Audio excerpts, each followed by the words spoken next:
Welcome to the Political Philosophy Podcast. I'm Toby Buckle. The episode you're about to listen to is something I'm really excited to bring to you. It's probably the most ambitious solo episode that I've attempted so far on the podcast. It's something I've been working on for quite a long time, and it took me quite a long time to pull it all together and record it all. And what it is me having a go at one of the biggest and most interesting mysteries in all of human history, which is what happened to the historical Jesus when he died and what happened immediately afterwards. This is kind of a sequel to my Dating the Gospels episode, but you don't need to have listened to that episode to understand this. I say only that it's a sequel in that the argument I develop here references the dates that I think the Gospels were written at, and kind of depends on those dates in a lot of ways. So if you want to see where I'm getting those numbers from in more detail, you can check that episode out, but you don't have to at all. And more generally, I'm not assuming any prior knowledge on the part of the audience. I'll try and explain everything as I go, and indeed, what I'm trying to do here is not just say what I think happened, although I will do that. I'm trying to show the scale and complexity of the challenge and even beginning to think about what happened. I'm trying to show what even the process would be of trying to go on this sort of mystery stroke detective story. I'll also say that I obviously have, my own perspective. I'm not religious, but in these episodes, I'm not here really to argue against religion as such. And I'm not here certainly to try and convert you either, because like I say, I'm not religious, but I have tried to create something that both Christians and non-Christians, believers and atheists alike, could get into and find interesting. You may very well find stuff in here that you disagree with. Certainly, if you're a literalist and you believe the Bible is inerrant, you will definitely find stuff in here that disagrees with that perspective. But I think regardless of where you're coming at this from, I think there's just something really fascinating about something as dry and boring as a term like source criticism. It sounds boring, but I really don't think it is. And a lot of what I've been doing in these episodes is just trying to show you, why I find this so interesting. Obviously, it's a long episode. I don't think it in any sense needs to be listened to all in one sitting. An episode is probably the wrong word for this thing I've created here. I think this thing I've created is probably better described as like a short audiobook. It'd probably be about 30,000 words if I wrote it all out. And like I say, this has been months of research and recording have gone into it. So you can listen to it episodically as a short series, but I decided to leave it all in one because it all tracks one thread, it all follows one narrative as much as I've put into this. So it is quite long. It just seemed right in this case to make, like I said, a short audiobook. Future episodes are not going to be this length because I'll die. It will kill me. But, like I said, I'm really pleased with this, actually, if that's not too immodest, and I hope you enjoy it and find it interesting, whether you agree with the conclusion I come to at the end of this or not. I hope it'll be an interesting journey. That's more than enough preamble. I just wanted to sort of go over what I've created here, given how big it is. And sort of what to expect. But let's get straight in. Just very, very quickly, as always, please do consider donating to the show if that's something that you're able to do. So all of this is going out for free, without any breaks for commercials or product sponsorship or anything like that. I cover all of the costs associated with this podcast just through listeners sponsoring us. So if you listen to this and enjoy it and think it's worth, I've been suggesting $2, £2, because they're worth the same thing now, an episode. If you think the episode stroke audiobook stroke whatever this thing I've made is worth a couple of quid or bucks, it would be really great to have them, and I do really genuinely appreciate it when people sponsor the show. You're making it possible for me to continue doing this, which I love doing, so thank you so much. If you're not able to support financially, sharing or recommending to friends also really, really helps. So please do share this episode on your own social media. Do comment on it. I do try and read all the comments I get on YouTube or Twitter or Facebook or whatever. Or, recommend it if you know someone who might be interested. That's all super appreciated too. So, reminder for those things, big thank you for everyone who does them already. Let's go. This is the Resurection as history.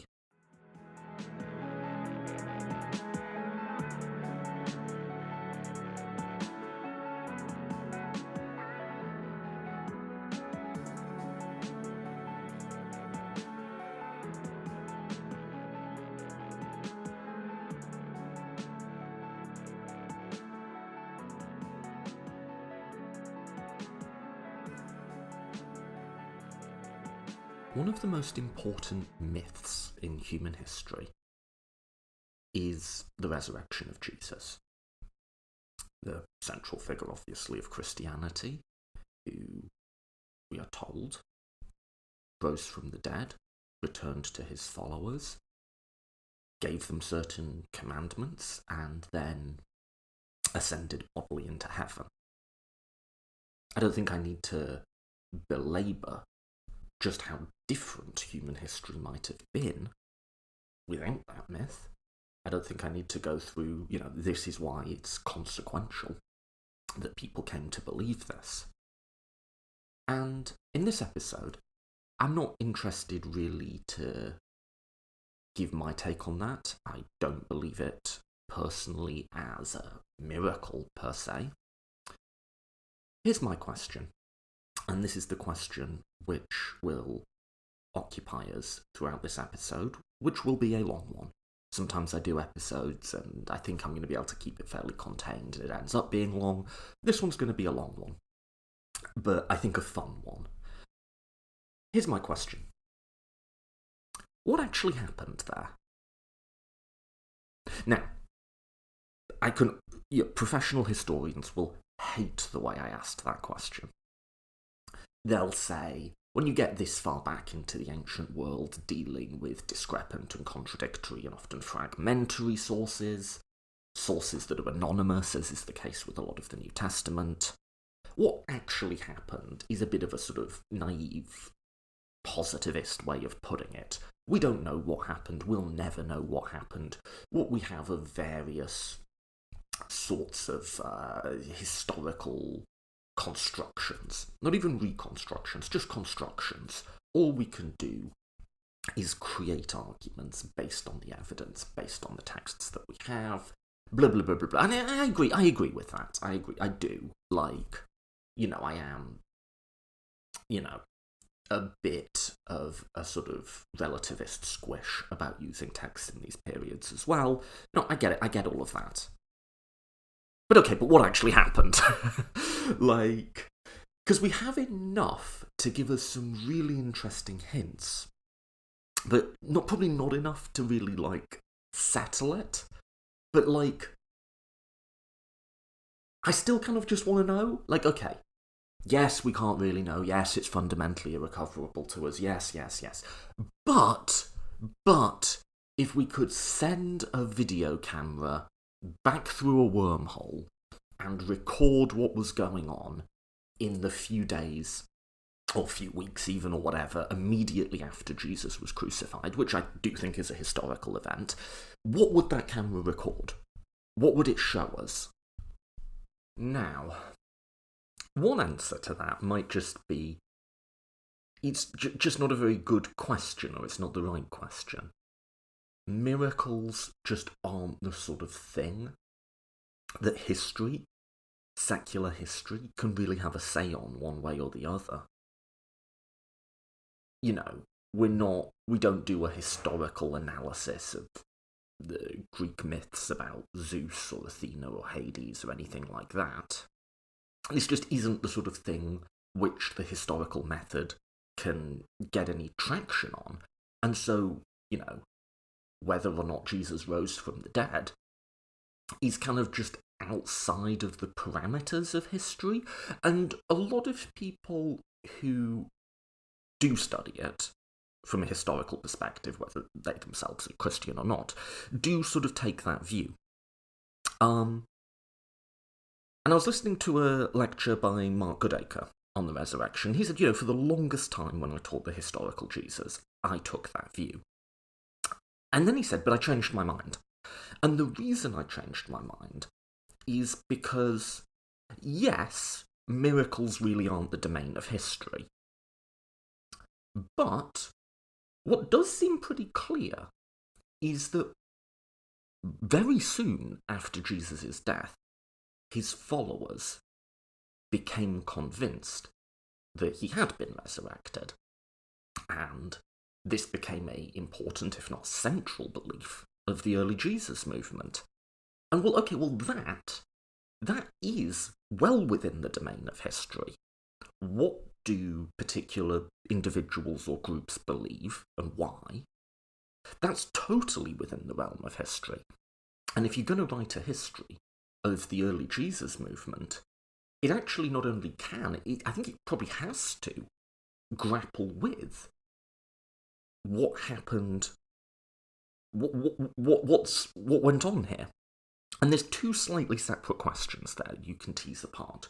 One is the what actually happened bit, which I think actually, is somewhat within the realm of history. And then the other is, what did people believe happened? And those might not be the same thing, and I'll argue they're not the same thing. But even if we confine ourselves to the latter, what did people believe? That's probably going to involve at least speculation as to why they believed it. And once we start asking that question, we will sort of be getting into this what would happen if you sent a video camera back in time type question. And I just think that's so fascinating, and this is such an interesting detective story to work through. All sorts of fascinating clues, and you've really got to be careful in how you go through them. But I do think there's a there. It's not like the birth narratives. So, the Jesus in a manger in a stable, visited by 3 wise men, bearing gifts and miraculous signs, and born of a virgin, all that stuff, right? That, I would pretty confidently say, is entirely a later invention. I was actually having a conversation with a fundamentalist Christian about this a few months ago. He was, this sort of street preaching, proselytizing, that word, that people do in, town centres. He was doing that. And to be fair, he approached me. I didn't go up and, challenge him or anything. But I was just milling around, and he sort of came up and asked me what I knew about Jesus. And I was like, blah, blah, blah. And this was just after I'd done my Dating the Gospels episode, and his sort of lead-in was he wanted to tell me that the Gospels were reliable eyewitness accounts, and that we could sort of take the story of Jesus, including the miraculous bits, as historical fact. based on them. And so I just kind of went into podcast mode, and I was like, because I was like prepped to have that conversation, you know? And it was very, to be fair to this guy, very nice, very amicable conversation. I wasn't trying to like put him down or anything. And we just sort of went through it all. And I just, like I say, I was in podcast mode. He was sort of like, well, what about this particular verse? You know, what do you make of that? How do you explain that? I was like, okay, this would sort of be my historical interpretation of it. And we got onto the birth narratives, which is where I was going with this. And he was making some point, essentially a sort of tautological point of sort of taking one passage and saying, well, if this is true, how do you explain whatever? I think it was, well, why would Joseph have gone back to Mary unless he had been visited by an angel? Surely, you know, if you'd have thought your wife was cheating or whatever, which is presumably what he thought, you know, you wouldn't have gone back to her otherwise. And there's kind of two ways you can go there. You can say, well, maybe he just forgave her. You know, people do that all the time, right? But I don't think that's what happened there. I think that whole story, I think there probably was a Mary and Joseph. I think those were real people. Certainly Mary. But no, and so I just sort of went through it, and I said, well, you know, in terms of our historical sources for the birth narratives, they're nowhere in our earliest source, which is Paul. But okay, Paul doesn't give us a lot of biographic detail about Jesus, so he might have just left that bit out. Although, if Paul knew about something like the virgin birth, he might have mentioned it. But anyway, it's not in Mark, which is our earliest gospel. Mark just sort of starts in medias res. It starts with John the Baptist and Jesus being baptized by him and so on. There's no sort of, and this is what he was doing when he was in high school, sort of stuff to Mark. And then the next two Gospels, which are Matthew and Luke, which we know are dependent on Mark, they used Mark as a source, they add in birth narratives. And I say add in because they follow the story of Mark quite closely. But then they have this extended introduction that Mark doesn't. And so I can't prove this, but ultimately sort of what's more likely? Is it more likely that these birth narratives are historically true, but our earliest sources just don't mention them at all? It seems like a bit of a big detail to leave out if you know there was a virgin birth and you just don't put that in your story, right?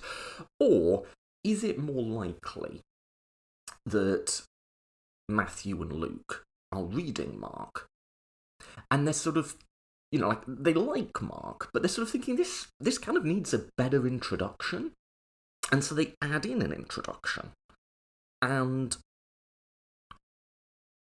we can add some sort of contextual evidence to kind of buttress that speculation. So the idea of a virgin birth or divine parentage of some kind is not at all in the ancient world an unusual thing to add into the biography of a historically important person. So I think the example I gave at the time was, you know, a myth developed, maybe even within his lifetime, around Alexander the Great, that he was the child of Zeus, who had come and had relations with his mother in the form of a snake. And quite how that one was supposed to work, I'll leave to your imagination. But, you know, many figures. You know, being like half god, half person is not particularly wild in the ancient world. And with all of them, you can sort of see a pattern where this is a story that sort of gets added in by propagandists or, you know, later biographers or so on.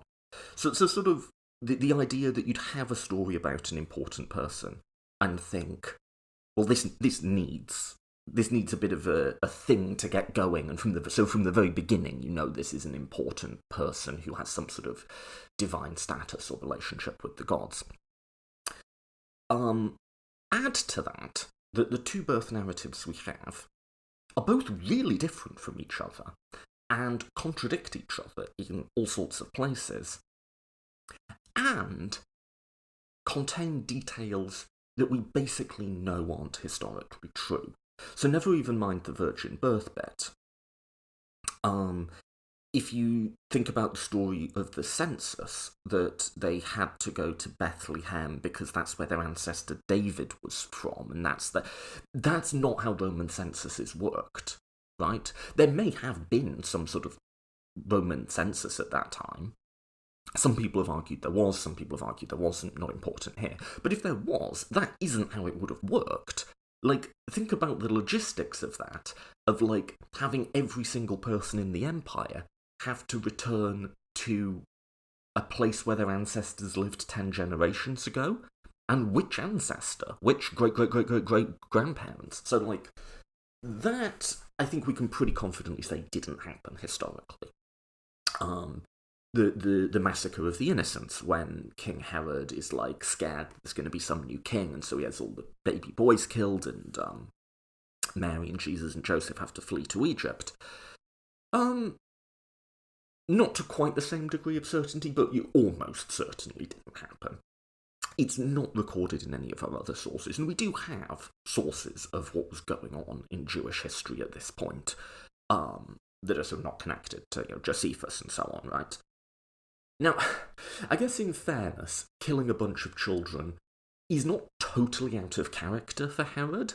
Our sources do record he had a bit of a sort of mad tyrant phase at the end, but they don't record this. And they probably would have done, because our sources don't like Herod. And so if he had done something seemingly deranged like this, they probably would have done. So, very, very unlikely that that's historical. And so, when you look at the chronology, these stories come in later in the timeline. They're a later iteration of the story. The story, when it was first told, or the first time we have documentation of it being told, didn't have them. They get added in later. They're added in later, and they have these sort of miraculous signs that this is going to be a great man. That's completely, within the context of, like, how these sorts of biographies get put together in the ancient world. And the sources really contradict each other. And they say things that really cannot possibly be true historically. It's not absolute proof positive. It's not like a scientific proof. But I think when you add all that together, we don't have to sort of, or it's not even useful to sort of ask these questions about, well, why did Joseph return to Mary? None of it happened. And again, I'm sort of using this what actually happened sort of language here, but hey. None of, this was all just sort of made up. Maybe just invented whole cloth by the authors of the later Gospels. Maybe they're sort of picking up on something they heard, but for the first generation, I would say, first 40 years, really, after Jesus' death, this wasn't part of the story. And actually, this guy I was talking to, I wasn't, like, meaning to be, like, mean about his faith, but he was actually a little bit shocked by that. He was like, so it's all just made up? And I was like, well, yeah, basically. I mean, this bit is. And sort of, I think biblical literalists have a very, like, either-or approach to scripture, because he was sort of like, but then if this is made up, how do I have confidence that, like, the rest of the Bible isn't made up? And I think that's just, like, the wrong way of looking at it, right? Because how do I have confidence could mean two things. It could mean, how do I, if I read something in, later on in the Jesus story, how can I know, without doing any sort of analysis, 100% for sure that this absolutely happened? Well, you can't. The same with, like, any other text, right? There's nothing that you can just take, and yep, this is true, But I think they think it's a bit thicker than that. I think they think it's like, if one part is false, it all must be false. And that's not right either, right? There's a lot of perfectly good history in the Bible, like the so-called Deuteronomic, I might have said that wrong, histories in the Old Testament, where it's sort of like the First Temple period. A lot of that checks out, and that, like the particular details of kings and foreign policy and so on that we have in those books, matches up with the accounts that we get in Assyrian or Egyptian history, matches up with the archaeology. So, that bit we can, I think, to a reasonable degree of certainty, say, yeah, maybe not every detail's right, but yeah, this is a perfectly decent bit of history that we can use as a historical source. New Testament too, like a lot of the sort of, I guess, geopolitical details that you can sort of find in the New Testament, like who was governor of a particular province at a particular time, or who was the emperor, or like that sort of stuff, usually checks out in the New Testament. Not absolutely, there's a couple of fobs here and there, but usually, there's plenty of good historical facts to be found in the New Testament and the Old. So the fact that some bits have been sort of layered on, and yes, invented more or less whole cloth, probably, doesn't mean that there's no historical truth. So anyway, I didn't mean to just dump on this random guy. I mean, like I said, very perfectly pleasant conversation, went on for about 2 hours. Not sure either of us were expecting that, but anyway. So matching that to the resurrection then. Now, my first impulse, I've never been religious. My first guess with the resurrection story, before I got into, like, studying this and, like, reading a whole load about it and interviewing people who study it as history, my first guess would be the resurrection is very similar to the analysis I just did of the birth stories, in that people are following this guy Jesus, he gets executed, didn't expect that to happen, but the movement sort of keeps going, and over the generations this story develops that, he miraculously returned, right? That would be my first guess. I'm pretty confident in saying now that I would be getting that wrong, that it's not that. The reason I say that is we have 5, well, more than 5, because it'll appear in later documents as well, but in our earliest texts, we have 5 different accounts of the resurrection. It's in Paul, it's in Mark, it's in Matthew, it's in Luke, and it's in John. And as we'll see when we look at the version in Paul, I think we can say this, people became convinced of this very early on. It's not like the birth narratives. The birth narratives, I think by the time, Luke and Matthew, I dated those texts to about 80. So if Jesus was born around the year 0, people argue if it was 0 or 3 or, but around that time. We're talking 80, 90 years after the fact, right? There's no one around to contradict you, basically. It's very easy you can start just making up and elaborating and so on. People came to believe in the resurrection very, very early on. So that's like a disanalogy to or a sort of hint of where my reasoning's going to go with this, to the analysis I did of the birth narratives. Here's an analogy, though. Like I said, let's say we have 5 sources, Paul and the 4 Gospels, which each have resurrection stories. They have different resurrection stories. The framework on which I hung my birth narrative analysis is going to be the same, which is the chronology in which those sources were written and the dating of those sources.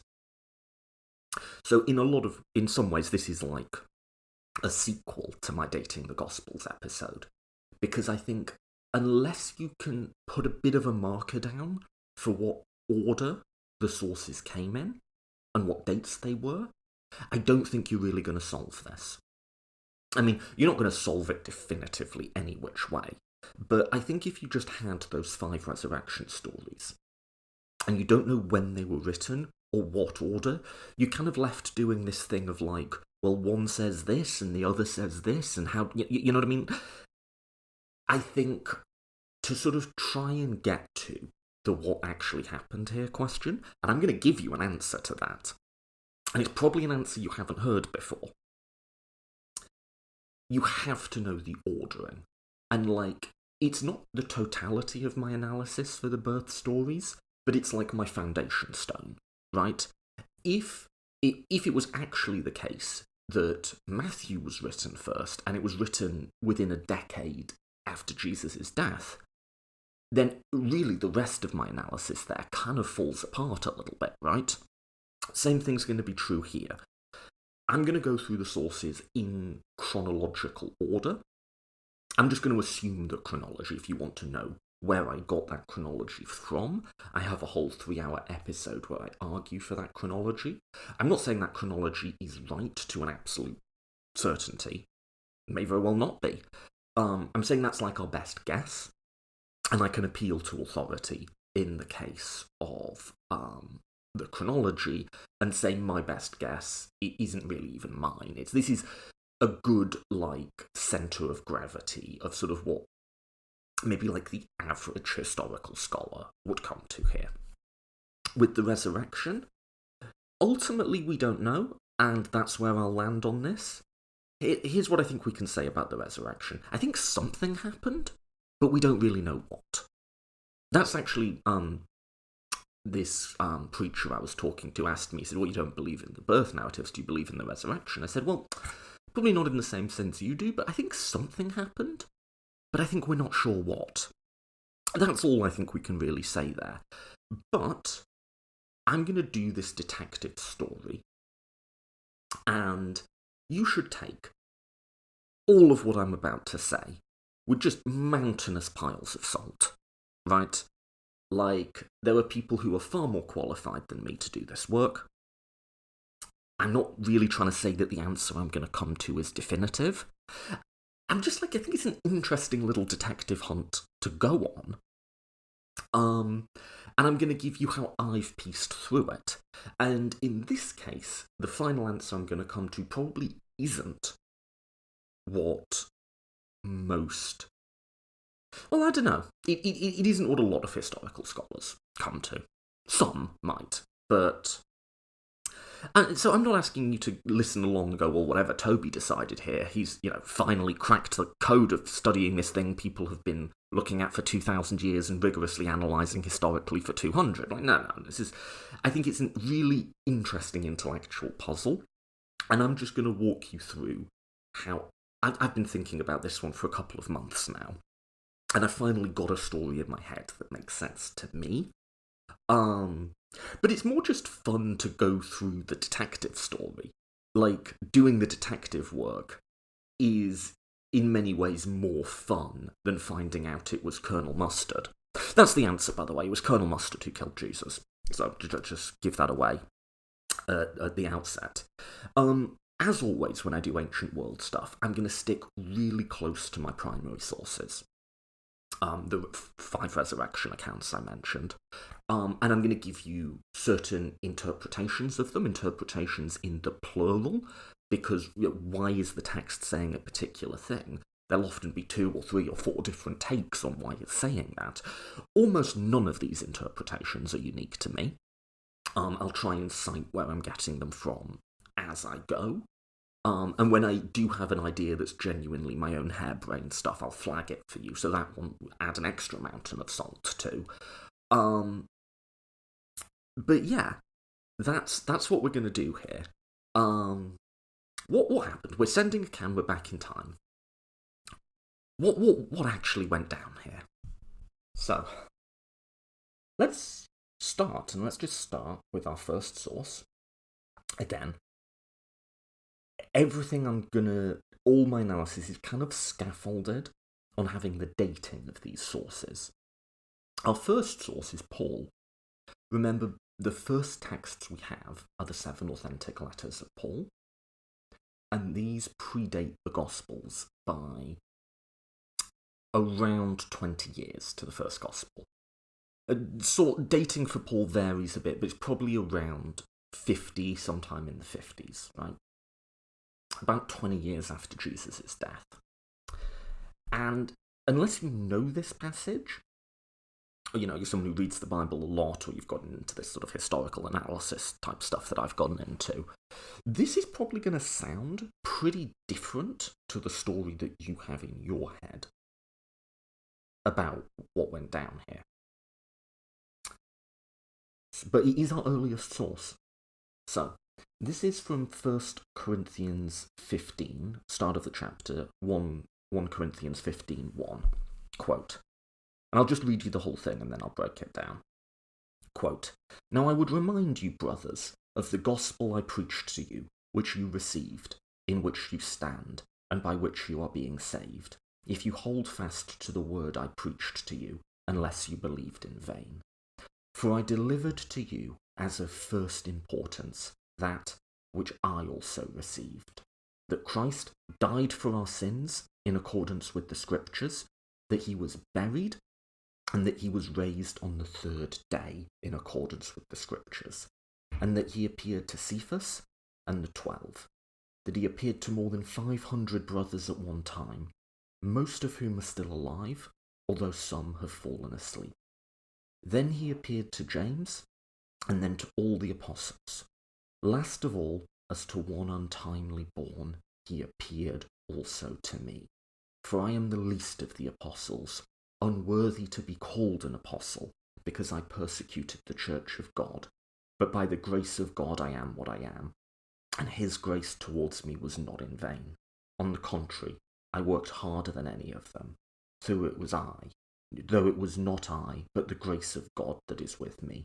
Whenever it was I or they, so we preach, and so you believe. End quote. And that takes us to 15:11. Okay, that's different, isn't it? So, if you're sort of familiar with how this story is normally told, and sort of the version you have in your head is probably sort of just like an amalgam of the 4 gospel sources, there's probably 2 big omissions that are going to strike you as weird here. Where are the women, and where's the ascension? So where are the women? Most of the time, when we think about the resurrection, we think about the first sort of part of the story being the women, the 2 Marys, the mother and Mary Magdalene, and maybe one more Mary or maybe someone else, visiting the tomb, and depending on the version, either finding nobody in the tomb or finding the risen Jesus coming out of the tomb, right? Paul's story doesn't have women in it. Now, this has sort of puzzled people for a while. Now, one answer might be, Paul is just a sexist, would not be uncommon for the ancient world, and he's sort of written the women out of the story. That could be the case, because it's a chronological story, right, that he's giving you, that he died, was buried, raised, then he appeared to Cephas, and then so on, and then this, and then that, right? So in this story, Cephas is the first. Cephas is just Peter, by the way. One of the slightly annoying things about New Testament sources is everyone apparently has 2 names, because reasons. And at one point, Paul makes clear that these 2 people are the same person. But Peter is the first to see the risen Jesus, according to this story. Well, according to John, it's Mary Magdalene, right? So it wouldn't at all be unusual, or that unexpected, for a male author in the ancient world to read something, or, you know, have something passed on to him that has women playing a prominent role, and just sort of edit them out. Except Paul isn't reading John and editing them out. John was probably written 70 years after Paul, right?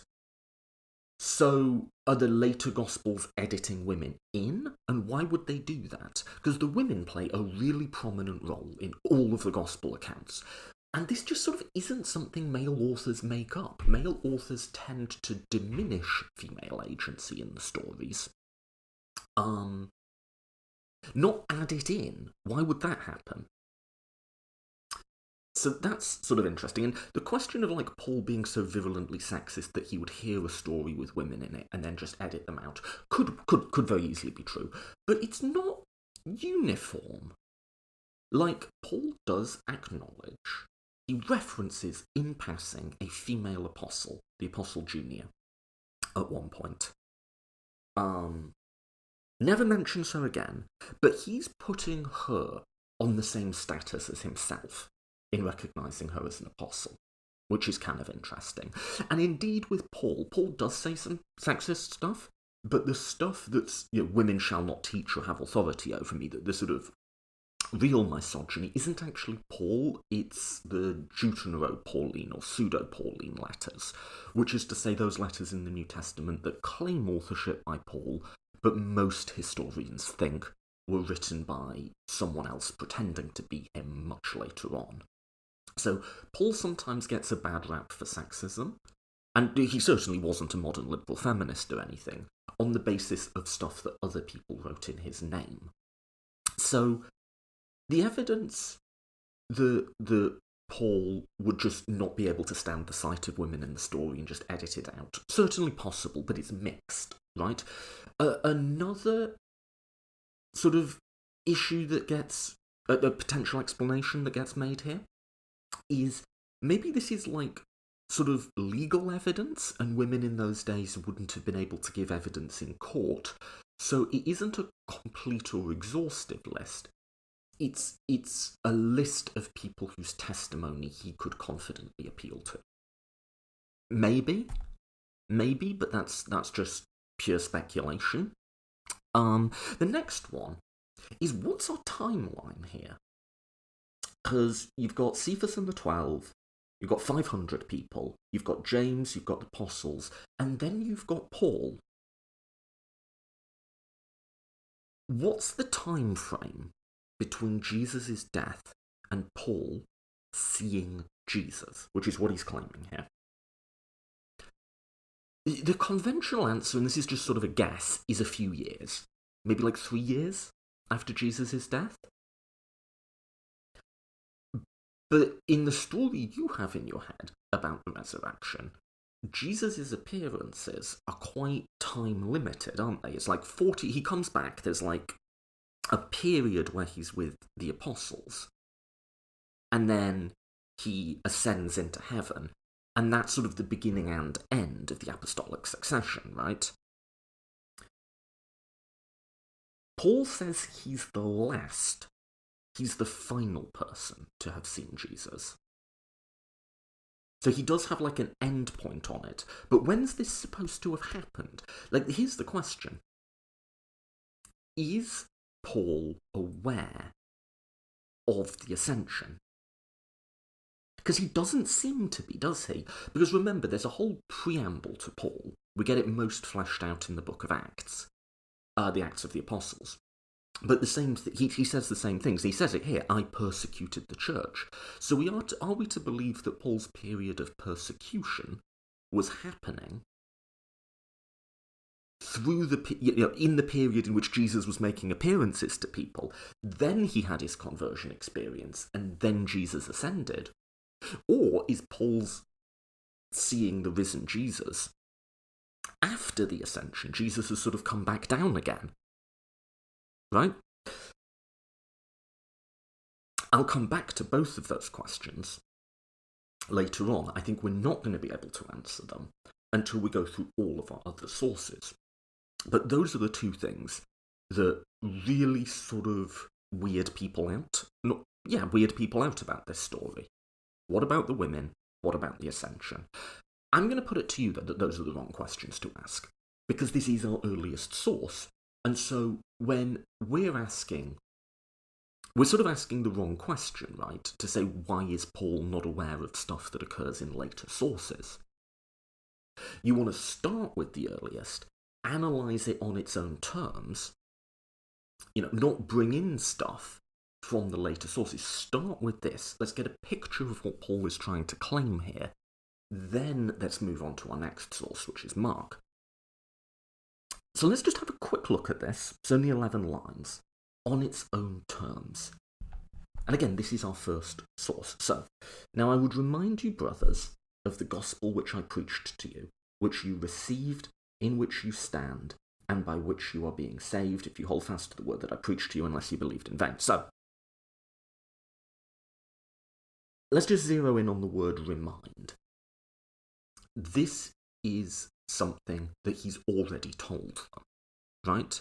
If we're dating this letter, let's just put a number on it and say 50, right? That means that we can date this account to even earlier than that, right? This account of the resurrection must go back to at least when he first had contact with the Corinthian church, right? And it's also the next one, for I delivered to you as of first importance what I also received. It's not just that this goes back to something he said when he first met these people. This is what he also received. And I think you could probably pick this up without even Paul overtly telling us. This isn't something Paul's just invented, right?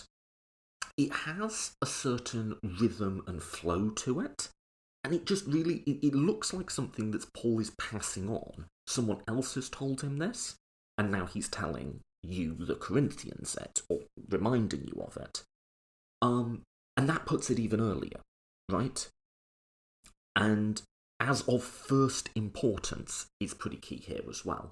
This isn't some random detail. This is the first thing he was told. This is the first thing he's telling the Corinthians, and now he's reminding them of it, right? So that means it goes back really early, right? This goes back, presumably, to Paul's conversion experience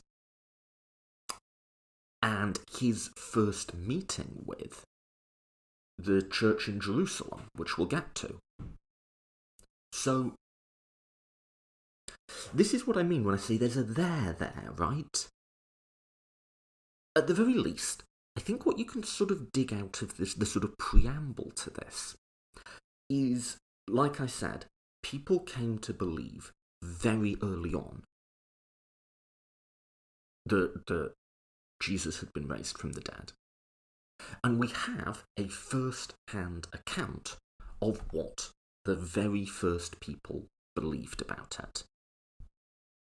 This account might go all the way back to like 3 years after Jesus' death, something like that.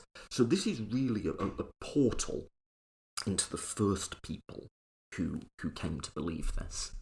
Now, the fact that they believed it doesn't make it true. The fact that I think we have a pretty good guess that what Paul's giving us here is a very, very early narrative, list, story, whatever, that's developed, doesn't mean that then we have to go, oh, well, the resurrection really happened. I'm not making that claim. Just that I think we can confidently say on the basis of this it wasn't a much later invention like the birth narratives. Here's a slightly separate question. Did people become really convinced that Jesus had risen from the dead? Or did they sort of make it up, right? Now, prima facie, I think both of those are pretty plausible. It's quite plausible that a movement whose leader has just died might well immediately just start going, well, Peter, you say Jesus was Lord, but he died, and Peter's like, oh yeah, well, I saw him yesterday. That could happen, right? Certainly. But also, people do, genuinely come to believe in these things. If you think about cults today, I think there's no doubt that, and this is a slightly disparaging comparison, but say the people who all committed suicide in the Heaven's Gate cult, this is the one where we get the drinking the Kool-Aid phrase from. It wasn't actually Kool-Aid, it was a mixture of phenobarbital and vodka, but anyway. they did so on the expectation of some sort of salvation. If I remember the details right, it was that there was sort of like a spaceship that was going to come past and pick them up if they all committed suicide at a certain point. They believed in the reality of that, right? So I don't think it's like too crazy for history to say that people were really convinced. Do we have any evidence sort of to shade it either way? Is it that people just started telling tales early, or is it that they became really convinced by it? I'm gonna... And this is a pivot in the story, right? Because that will sort of change our analysis of what actually happened if we could send a camera back in time. You know, because we could just kind of close the book on this now and said, they made it up. Yes, they made it up early, but they still just made it up. And they were just self-consciously sort of lying, right? I'm going to say it's not, though. And my evidence for that is Paul himself. Paul tells us that he was initially hostile to this Jesus movement. Not only hostile, but he was actively involved in persecuting it. We have Paul telling us that in his own words. And then one day, suddenly, he's not. Not only that, he's then going to spend the rest of his life propagating it. Now, you might think, well, yeah, but maybe he was doing so for cynical reasons, maybe he had something to gain by this sort of switching sides, as it were. And I'm not against that read, for itself, right? Like, there's no part of my worldview which has me committed to believe that the earliest Christians or the people reporting this to us were honest actors. Like, I'm certainly not someone who's, like, looking at the Bible trying to prove that it's true. It just doesn't line up with what we know about Paul. I think Paul really just... He had to have believed this. He's going to spend the rest of his life preaching this. Incredible personal danger. Paul's going to get, like, beaten up and whipped and, like, put in prison for long periods of time and deported on account of this. And one of the biggest controversies Paul has with his churches is that he refuses to take money from them. So it's not something that he's profiting from. And this is what a lot of Dale Martin's book, Slavery is Salvation, is about. Wait, why would his churches be mad at him that he's not taking their money? Surely it would go the other way round. Essentially, what seems to have happened is that Paul was sort of economically self-sufficient. There's a guess, it's only a guess, that he was some sort of tent maker, but he did some sort of skilled manual labour. And he would support himself doing that, and then, like, in his free time, as it were, he'd go round doing all this church founding and managing and whatever, right? And because upper-class people have always, throughout human history, had a bit of a snobbery about manual labour, what our sort of guess here is maybe some of the more affluent members of his churches. Paul's churches, by the way, we think are somewhat economically mixed. There's a mixture of, like, not like elite elites, not like Roman senators, but comparatively affluent people and comparatively less affluent people. Some of the comparatively affluent people were sort of a bit uncomfortable with the fact that their leader was someone much lower down on the socioeconomic strata than themselves, doing this grubby sort of manual labour. And they were sort of like a bit like, hey, let me just pay your way, so you don't have to do that, degrading stuff anymore. And Paul was resolutely no. Now, he has his own sort of personal theological reasons for that, but it's sort of interesting if we're thinking, is Paul a charlatan or not? That the biggest fight he seemed to have with people is that he wouldn't take their money. And Paul will. This isn't anywhere in the Bible. It's obviously not in Paul, but it's not in Acts either.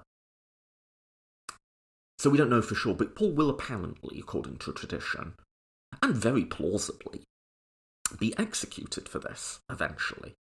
We don't know that for sure. We don't know any of this for sure. But that's how the story ends. And so if you put all that together, I think you just sort of have to ask, well, what is more likely here? That you've got this guy who's persecuting this movement, which he sees as, like, false teaching, something which he is telling us is a direct resurrection experience. Something happens, and he spends the rest of his life travelling all over, getting beaten up, getting put in prison for this, and eventually getting killed for this, all the while refusing to make money from it. What's more likely? That he saw this sort of opportunity for, if not money, maybe power and influence? Maybe. I think the simplest explanation is that something really changed his mind. Okay, so I think, even just off this little passage, we've got two things, not a certainty, but as best guess. The belief in the resurrection came really early. And, at least for some people, it was really sincere. So, with that in mind, let's then have a look at the rest of this resurrection account, and I'll just call your attention to a few things that have sort of had scholars scratching their heads for hundreds of years. The list of appearances. So, I delivered to you as of first importance what I also received, that Christ died for our sins in accordance with the Scriptures, that he was buried, and that he was raised on the third day in accordance with the Scriptures. So just a note there, it's kind of like a formula, isn't it? It's like 3 bullet points. Died for our sins, was buried, and was raised on the third day. And the way it is in a certain formula and the language has a certain poetry to it, again, I think is sort of a complementary evidence to the direct evidence Paul gives us. That this is sort of like a recitation. You can almost imagine this being said liturgically, right? That is to say, like, as part of like a service. Which is, I think, again, it's not something Paul's inventing on the fly. Here's a question, though. Died, buried, raised. Does Paul think there's an empty tomb? Because if he does, he doesn't say it overtly. I'll just call your attention to that fact. It could be either way, right? And we're going to come back to that question. Does Paul think there's an empty tomb? You'd assume he does, but that's just because you've got the gospel story in your head. Paul doesn't say that there's an empty tomb. His account doesn't contain that. Then there's the appearances. First to Cephas, Peter, then the 12. So a couple of interesting things about that. Is Peter not one of the 12? And also, here's a question. Just think about this for a minute. What's wrong with the 12? Well, because if we're talking the 12 disciples that are in the gospel accounts, it's not 12 at this point, is it? It's 11. Because Judas presumably isn't a part of this anymore. Now, what a lot of people have sort of thought here is that the 12 is kind of like a known group. It's like a thing, I am a member of the 12, right? Like a bit like, in that the superhero parody, The Boys, there's the 7, right? Like it's a thing, like it's the 12. And this may have had theological importance in that a lot of people have speculated that the reason there was 12 apostles was they will be the leaders of the 12 tribes of an apocalyptically reconstructed Israel, right? So, and also, is the 12 a contemporary group with Paul? Again, we're only 20 years out of the death of Jesus. Most of the disciples will still be alive. And he's saying the 12, although I think by this point, apparently some have got martyred, but there's the 12. What's up with Judas? That's a sort of open question. Luke Acts tries to sort of solve this problem in that it says it does make a sort of an allowance that it's the 11 disciples after Jesus dies, but then the book of Acts tries to sort of say, oh, and then what happened is they appointed a new member to be the new 12th disciple, right? Now, whether or not that actually happened historically, I have no idea. But I think whether or not it happened, what you kind of see there is the author of Luke Acts recognising that little discrepancy and coming up with an account of why it's not a discrepancy. Why is there a group called the 12 if one of them betrayed Jesus and then hung himself afterwards?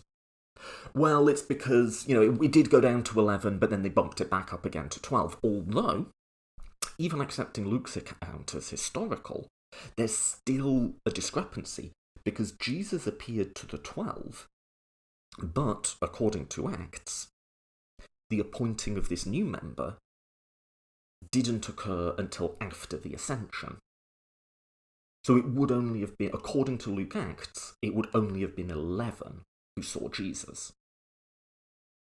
According to Paul, it's 12, and maybe 13? If we count Peter, is he separate to the 12? Not entirely clear. So that's an issue people have raised with that.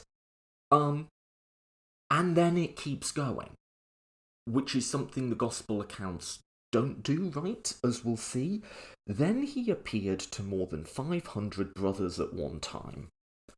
When did this happen? Right? We don't get this in any of the Gospels. And Paul tries to sort of back it up a little bit here by saying, most of whom are still alive, though some have fallen asleep. Fallen asleep means dead. Because to Paul, if you die in the body of Christ, then you're not really dead. You're going to be woken back up again when the apocalypse happens, right? And this is so weird, because a lot of people have said, well, this is something he's got from somewhere. He's sort of letting us know, hey, a lot of these people are still around, you want to go talk to them.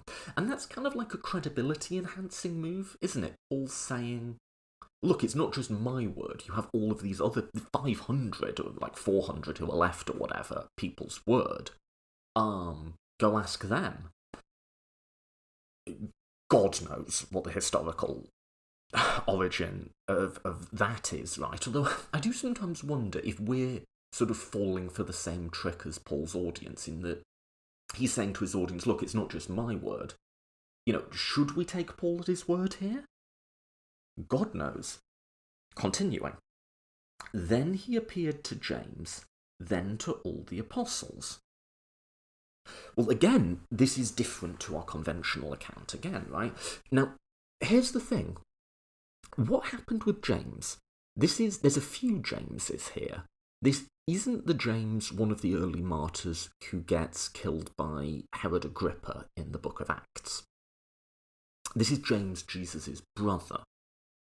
Now, from the letters of Paul, it seems like James was a big deal in early Christianity, like the first generation after Jesus' death, and that he was one of the two leaders. It was Peter and James who were in charge of the church in Jerusalem, and Paul, who was the one going out to the Gentiles and making converts among non-Jews. At least that's how Paul presents it. But then what happens to James? Because he's not really anywhere in the Gospels, and where he is, he's kind of like diminished as someone who didn't really believe in it. So was it that he didn't really believe in it, and then sort of came to be convinced because Jesus appeared to him after his death? Or are we sort of reading that the wrong way round? Is it like he was a big deal in the Jesus story, but then he gets written out in the later gospel accounts? And why does that happen? We can only speculate, but here's an interesting bit of evidence. Is it just me, or are there kind of like two stories here? There's Peter the 12, and then these 500 people. And then there's James and the apostles. So this is an interpretation people have come up with. Is it that there's kind of like two churches in Jerusalem, or like two different sort of organizations here, with James as the head of one and Peter as the head of the other? And that like the 12 are under Peter and the apostles are under James? We don't know, we can't know, it's pure speculation. That's a sort of answer people have come up with. Maybe? Here's another one.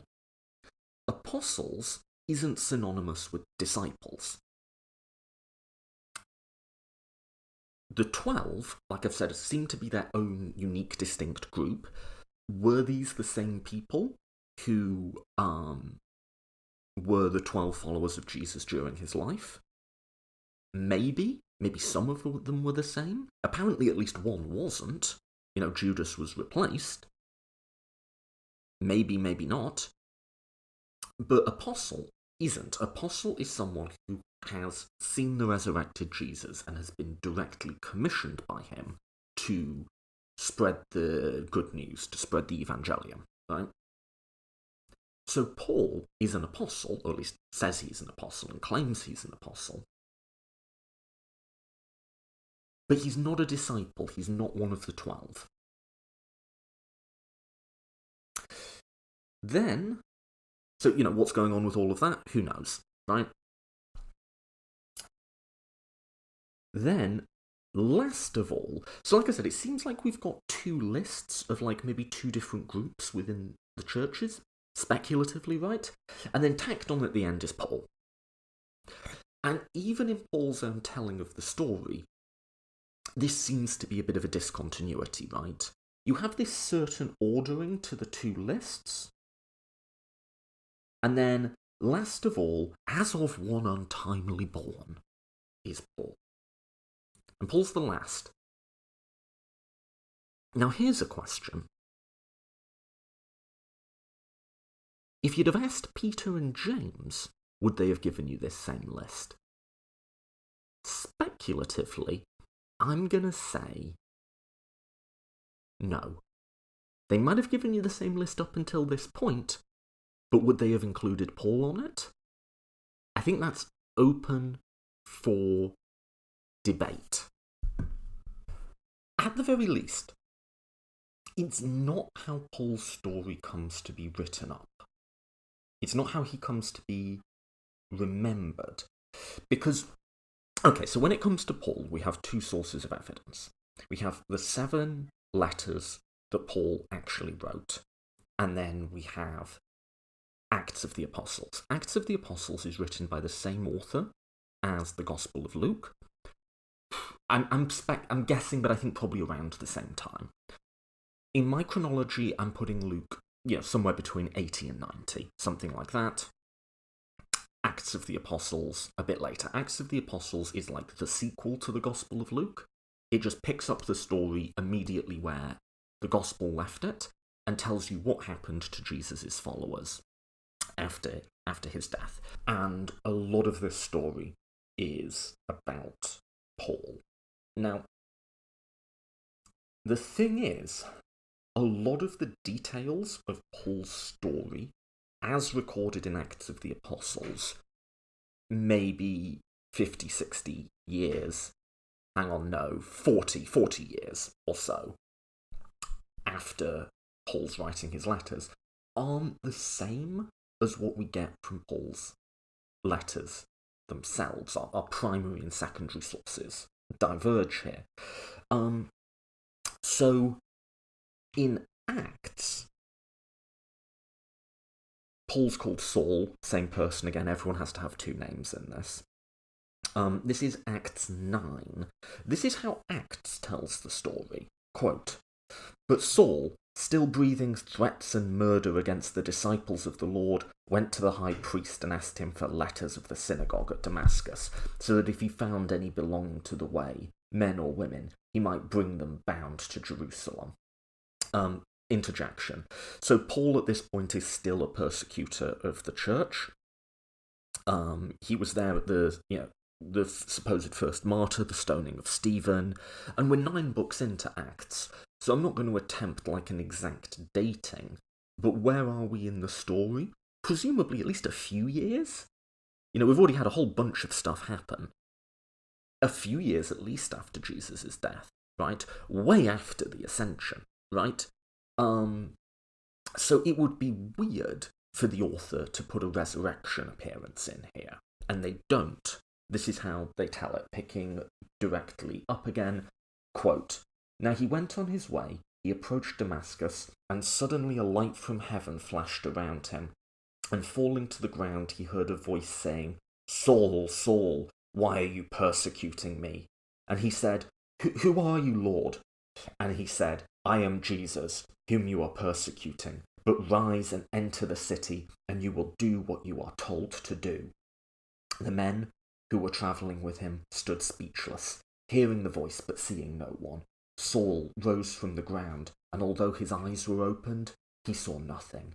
So they led him by the hand and brought him into Damascus, and for 3 days he was without sight, and neither ate nor drank. Now, there was a disciple at Damascus named Aeneas, and the Lord said to him, Aeneas, said to him, 'Here I am, Lord.' And the Lord said to him, 'Rise, and go to the street called Straight, and at the house of Judas look for a man of Tarsus named Saul, and behold, he is praying.' And he had seen in a vision a man named Ananias, or whatever, come in and lay his hands on him so that he might regain his sight. But he answered, 'Lord, I have heard from many about this man, and how much evil he has done your saints at Jerusalem. And here he has the authority from the chief priest to bind all who call your name.' But the Lord said, 'Go, for he is an instrument of mine to carry out my name before the Gentiles and kings and children of Israel, for I will show him how much he must suffer for the sake of my name.' So he departed and entered the house, and laying his hands on him, said, 'Brother Saul, the Lord Jesus, who appeared to you by the road, which he came and sent me, that you might regain your sight and be filled by the Holy Spirit.' And immediately something like scales fell from his eyes, and he regained his sight, and he rose and was baptized, and he was strengthened." End quote. And then the story goes on. Saul proclaims Jesus in the synagogues. He goes to Jerusalem, and it's told how in Damascus he, quote, preached boldly in the name of Jesus, and he goes to Jerusalem, went out among them in Jerusalem, preaching boldly the name of the Lord, and he spoke and disputed against the Hellenists, and blah, blah, blah. And meets the disciples, and they're initially scared of him. They're like, "Oh, well, isn't this the persecuting guy?" But then they realise he's genuine or whatever. Alright, so I kind of curtailed the last bit. That's the story that's kind of like come to us about Paul, where it's very much in the sort of vision category of things, the light from heaven and the voice. That's quite a sort of common way of presenting a religious vision. But it's not the resurrected Jesus, which is what Paul claimed in the passage that we just read from him. Here's how Paul describes it in his own words. And I'm not going to point out every difference, but just note how different it is. This is Galatians 1:11. So a different letter of Paul. Paul telling the same story. Quote, "For I would have you know, brothers, that the gospel that was preached to me is not man's gospel. For I did not receive it by any man, nor was I taught it, but I received it through revelation of Jesus Christ. For you have heard of my former life in Jerusalem, how I persecuted the church of God violently and tried to destroy it. And I was advancing in Judaism beyond many of my own age among my people, so extremely zealous was I for the traditions of my fathers. But he who had set me apart before I was born, and who called me by his grace, was pleased to reveal his Son to me, in order that I might preach him among the Gentiles. I did not immediately consult with anyone, nor did I go up to Jerusalem to those who were apostles before me, but I went away into Arabia and returned again to Damascus.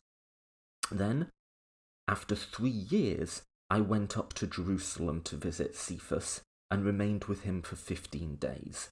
But I saw none of the apostles other than James, the Lord's brother. What I am writing to you before God, I do not lie. That's a verse in the Bible, Galatians 1:20, and it appears in parenthesis in my text. In what I am writing to you before God, I do not lie. Then I went into the regions of Syria and Cilicia, and I was still unknown in person to the churches of Judea that are in Christ. They only were hearing it said, he used to persecute us and is now preaching the faith he once tried to destroy, and they glorified God because of me. Then, after 14 years, I went up again to Jerusalem with Barnabas, taking Titus along with me. And because of a revelation set before them, although privately before those who seemed influential, the gospel that I proclaim among the Gentiles, in order to make sure I was not running and not had run in vain. Okay, I'll pause that there. And he says he sort of, agreed with Peter and James that they were going to preach to the circumcised, i.e. the Jews, and he was going to preach to the uncircumcised. Right? Then a little bit later on, 2:11, he recalls that he fell out with them. He says, but when Cephas came to Antioch, I opposed him to his face, because he stood condemned. For before certain men came from James, and he was eating with the Gentiles, but when they came, he drew back and separated himself, fearing the circumcision party. And the rest of the Jews acted hypocritically, along with him, so that even Barnabas was led astray by their hypocrisy. But when I saw their conduct was not in step with the truth of the gospel, I said to Cephas before them all, if you, though a Jew, live like a Gentile and not a Jew, how can you force the Gentiles to live like Jews? End quote. So there's a bunch of differences there, right? The big one is that in the later telling, in Acts, it's a vision. In Paul, it is the resurrected Jesus. There's none of the detail about Paul losing his sight or anything like that. And apparently Paul says, I didn't consult with anybody. And it was 3 years before I went and met with the leaders of the church in Jerusalem. In Acts, it seems much more like that happened more quickly. And then you can sort of see here how we date Paul, right? It was 3 years and then 14 years. And if you assume his conversion experience was maybe 3 years after the death of Jesus, you sort of get a date of about 50. If Jesus died in 30, if you sort of add up all the dates, 50 for when he started, going out and doing all the stuff for which he's known. And then to bring it right back to this question of would Peter, Cephas, and James have recognised Paul as an apostle, as a witness to the living and risen Jesus? Well, this bit where Paul recounts an argument between the two. Now, in Acts, there's no argument. In Acts, they settle this very amicably and come up with, an agreement. But Paul himself is like, yeah, and I told that bastard to his face that he was a hypocrite. The way Paul's writing it, he's clearly, still mad, isn't he? Even Barnabas got taken in by this. Barnabas. It's the ones you trust, isn't it? And so, if you try and put yourselves... What would Peter and James have said about this? Would they have considered him an apostle? Maybe not.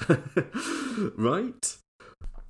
Another big difference is that by Paul's account, he's saying I got this all directly from Jesus. Now, we can query that because it does seem like he has picked up some stuff from meeting with Peter and James. But he really seems to be doing it not through their authority, but through the authority conferred on him by whatever happened to him. And it's that whatever happened to him, right? We have quite a detailed, fleshed out account in Acts. But again, Acts was written a long time later, and it's really questionable, I think, what that author's sources were for Paul's life. He doesn't seem familiar with the letters that we have. So I think when you have someone in their own words versus an account much, much later, you have to start with their own words, right? What did happen to Paul?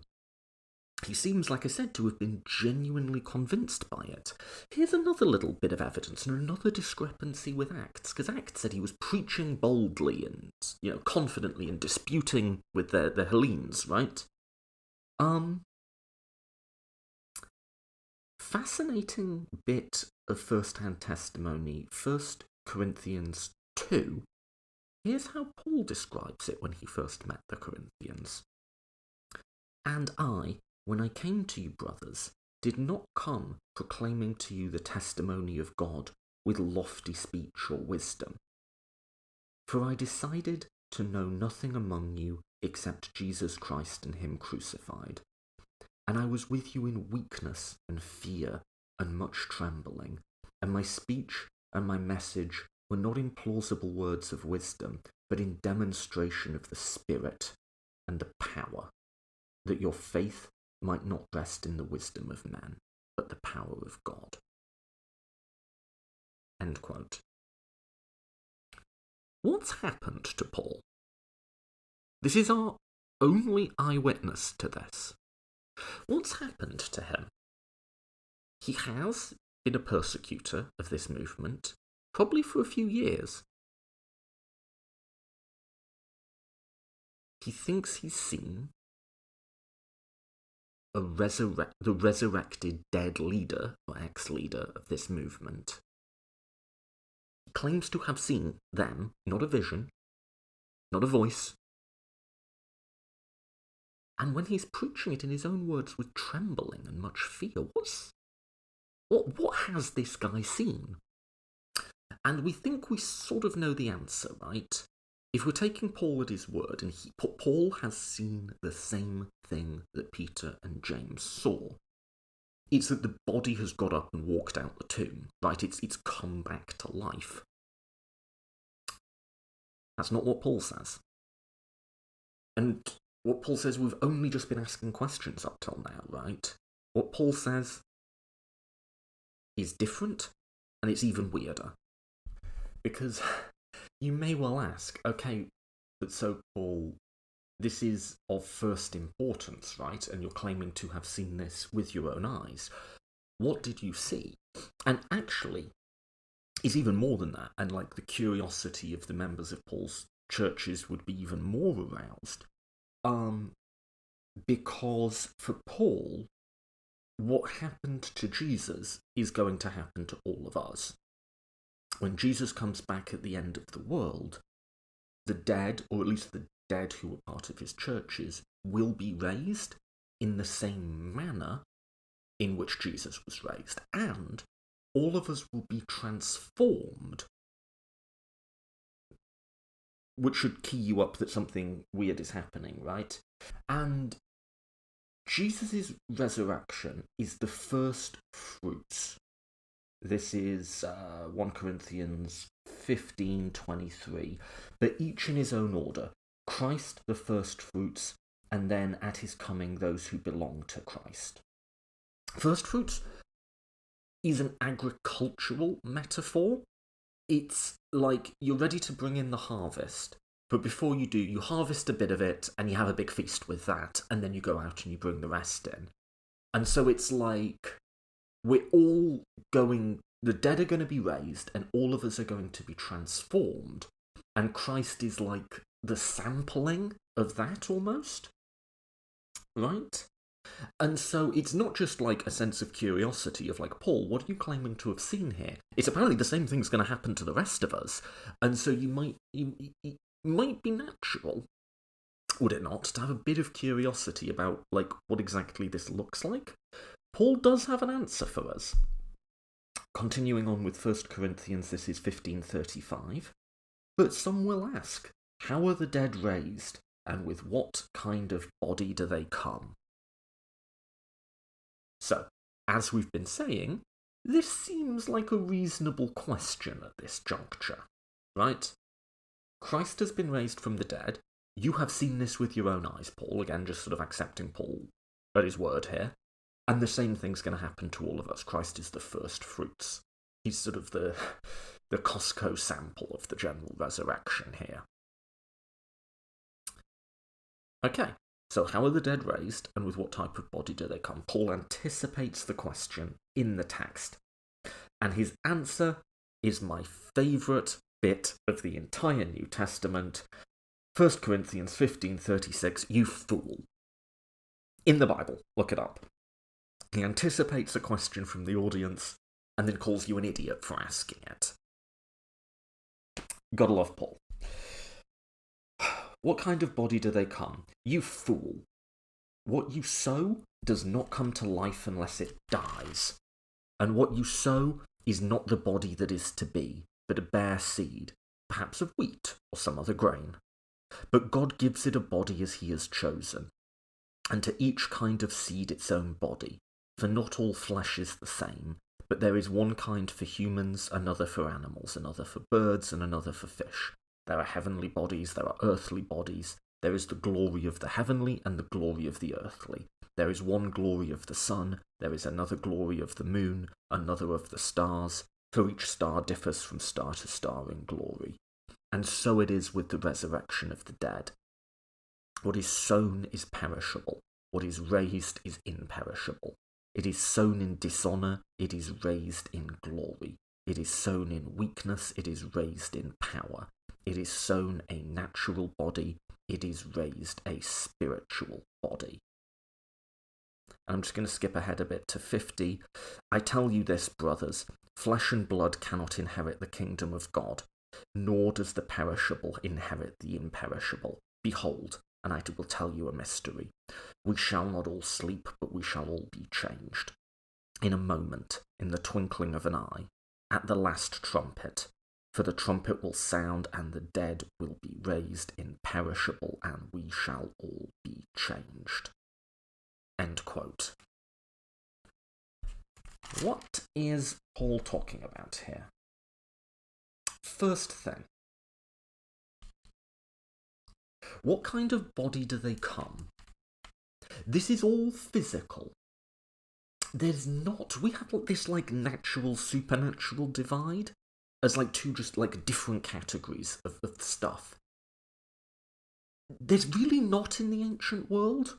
All of this occurs within the natural world, but the natural world contains a bunch of stuff in it that might seem pretty weird to us, right? So it's a body, it's a physical body that we're getting back. But it doesn't have the same type of flesh as we do. He says, you know, you can sort of see this, right? Insects have one type of flesh, and you can see someone, like, cutting up meat or whatever. Like, when you cut up a fish, it looks different to when you cut up a cow, right? And he's saying, yeah. So when we come back, like, we'll have that different type of flesh. And then he goes on about, like, there's earthly bodies and heavenly bodies. So here's one idea people have come up with. Does Paul kind of think we're going to end up being like stars in the sky or something? Is that sort of what he thinks? Is the resurrected body something he's seen in the heavens? That's an interpretation. If that is the interpretation, what's going on with the bit about flesh? Going forward, he says there's a natural body and there's a spiritual body. And so a lot of people take this and think, okay, what came before it was a bit weird, but I kind of don't need to worry. Spiritual body means spirit, it means like the soul leaves the body and sort of goes up to heaven, right? That's our modern understanding. And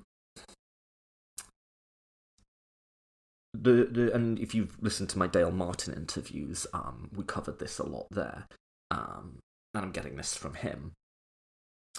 spiritual body, the word spiritual there, the Greek is pneumatikos, or of pneuma.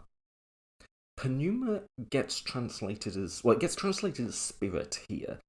It gets translated a whole load of different ways in the New Testament.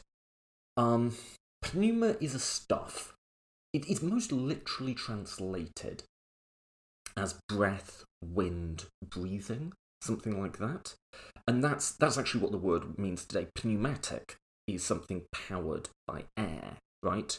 Pneumonia, right, same root, is a respiratory disorder, right? And so Dale Martin's sort of attempt at reconstructing this is imagine a physical body made of air, light, and electricity.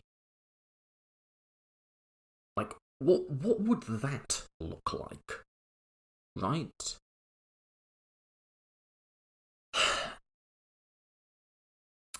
And, you don't know, right? And then let's go back a bit. I'll give you another one. We get this, the sort of seed and the flower, right? This is like always interpreted metaphorically, right? But Paul himself is telling us not to interpret it metaphorically. What if we interpret literally? Something is going to grow out of your body, which is in some sense contiguous with your body. Like in modern terms, you might say it has the same DNA or something, but is completely physically distinct from it. Almost like another metaphor you might use is almost like a butterfly comes out of the chrysalis after having been a caterpillar. And if we take that metaphor, let's go back to another question. Does Paul think there's an empty tomb? If he does, he doesn't tell us that. But taking the seed and the flower literally, you can imagine there's an answer where there's not, where something grows out of your body. But like when a flower grows out of the seed, the seed still stays there. When a butterfly comes out of the chrysalis, there's kind of like a husk left behind. Are we going to sort of grow out of the ground that way? Should we be thinking about this in like a sort of John Carpenter, like, body horror type sense? Is that what he's on about? Would there be like a husk of our old bodies left behind when these new bodies with a new physical appearance and a new type of flesh grow out of them? Now, I'm not saying any of those interpretations are right, or that this is definitely it. What I'm saying is I think we tend to have a tendency, that's great phrasing, we have a tendency to spiritualize and harmonize passages like this. Which is to say, whatever Paul's saying here, we try and then make sense of it as coherent with the other resurrection accounts that we have. And we try to make it something abstract and big picture and about like us going up to heaven or something. And I'm not sure either of those are particularly useful tendencies for trying to make sense of this as history. As just at a first pass, never even mind what happened, what is Paul trying to communicate to us here, right? Again, this is earlier than the Gospel accounts, so it doesn't necessarily make sense to try and harmonise with them. And it might be some sort of spiritual truth, it might be some sort of metaphor, but Paul also might be talking quite literally here. And he seems to be telling us that he is. But okay. Well, that was our first set of sources, Paul. And so far we have only questions, right? And we're however long into this now, and all I've given you is, well, this doesn't make any sense, what's going on here? So this is the first act of, like, our murder mystery, right? So this is like a detective story. This is when we've come in, there's a bloody candlestick, and it's a locked room, and, like, all these strange details and different characters. We don't have any clue, right? we're going to try and solve this mystery. I'll give you my answer as we get towards the end. But you're not going to know, in order to know what a good answer is, you have to know what are the sorts of questions that answer would be resolving. And I think this is a much more complicated. There's so many more moving parts in this than there are in the birth narrative story that I went through. Birth narrative has a lot of details, but I think the answer's quite simple. It's a later invention. It's not so simple here, is it? We're right back at we're really tracing this historically right back to the beginning of the Jesus story, but what we have is really confusing. So let's move this forward to our next source historically. What I've read you from Paul all comes from the 50s. Don't have like an exact date, but sometime in the 50s, about 20 some years after Jesus' death. Next up is Mark. Mark, and again, for like why I'm dating the way, you can take my word for it, or like why I'm dating the way I'm dating is all in my Dating the Gospels episode where I go over that in way depth. Mark, I think, is written around the year 70, so 20 years after Paul, 40 years after Jesus' death. It's not an eyewitness, and his name probably isn't Mark. This is when we get the story you're probably a bit more familiar with, or some of it, I should say. So, let's just start, I'm not going to do all of it, but with the betrayal and arrest of Jesus. This is Mark 14:43.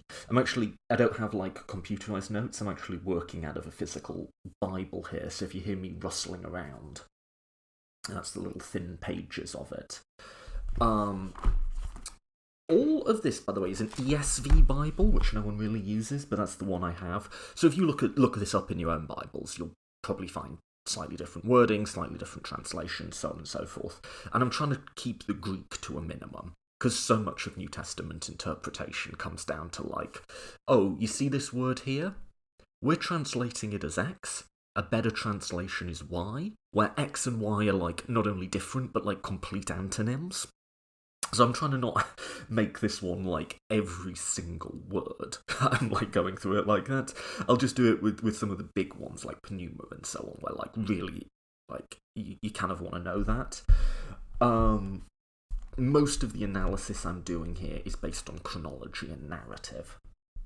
So anyway, betrayal and arrest of Jesus, 14:43. And immediately while he was speaking, Judas came, one of the 12, with a crowd with swords and clubs, and the chief priests and the scribes and the elders. Now the betrayer had given them a sign, saying, "The one I will kiss is the man. Seize him and lead him away under guard." And when he came, he went up to him, and at once he said, "Rabbi," and kissed him, and laid hands on him and seized him. But one of those who stood nearby drew his sword and struck the servant of the high priest and cut off his ear. And Jesus said to them, "Have you come out as against a robber, with swords and clubs to capture me? Day after day I was with you in the temple, teaching, and you did not seize me. But let the scriptures be fulfilled." And they all left him and fled. And a young man followed him, with nothing but a linen cloth around his body, and they seized him, and he left the linen cloth and ran away naked. So, couple of quick points on that. One of the 12. So again, this idea of like the 12 is like a club almost, like being the 12 is a thing. And we can just note the discrepancy I saw before, in that presumably after Jesus' death, Judas is no longer one of the 12, right? There's this little incident where there's some sort of violence happens. We get it in slightly different versions. And people think this is historical. Why? Because it's kind of not something you'd make up, right? The fact that there was some sort of violent confrontation around his arrest doesn't mesh with the overall image that they want to project as Jesus as peaceful and innocent. So it's kind of like, you'd say it's against interest. May or may not be. I don't know. But people do seem to think that little incident was historical. And Jesus kind of mouths off at them, but they, eventually goes with them. And then the one line I really want to call attention to here, it's one sentence, very short sentence, Mark 14:50, and they all left him and fled. So the disciples all flee.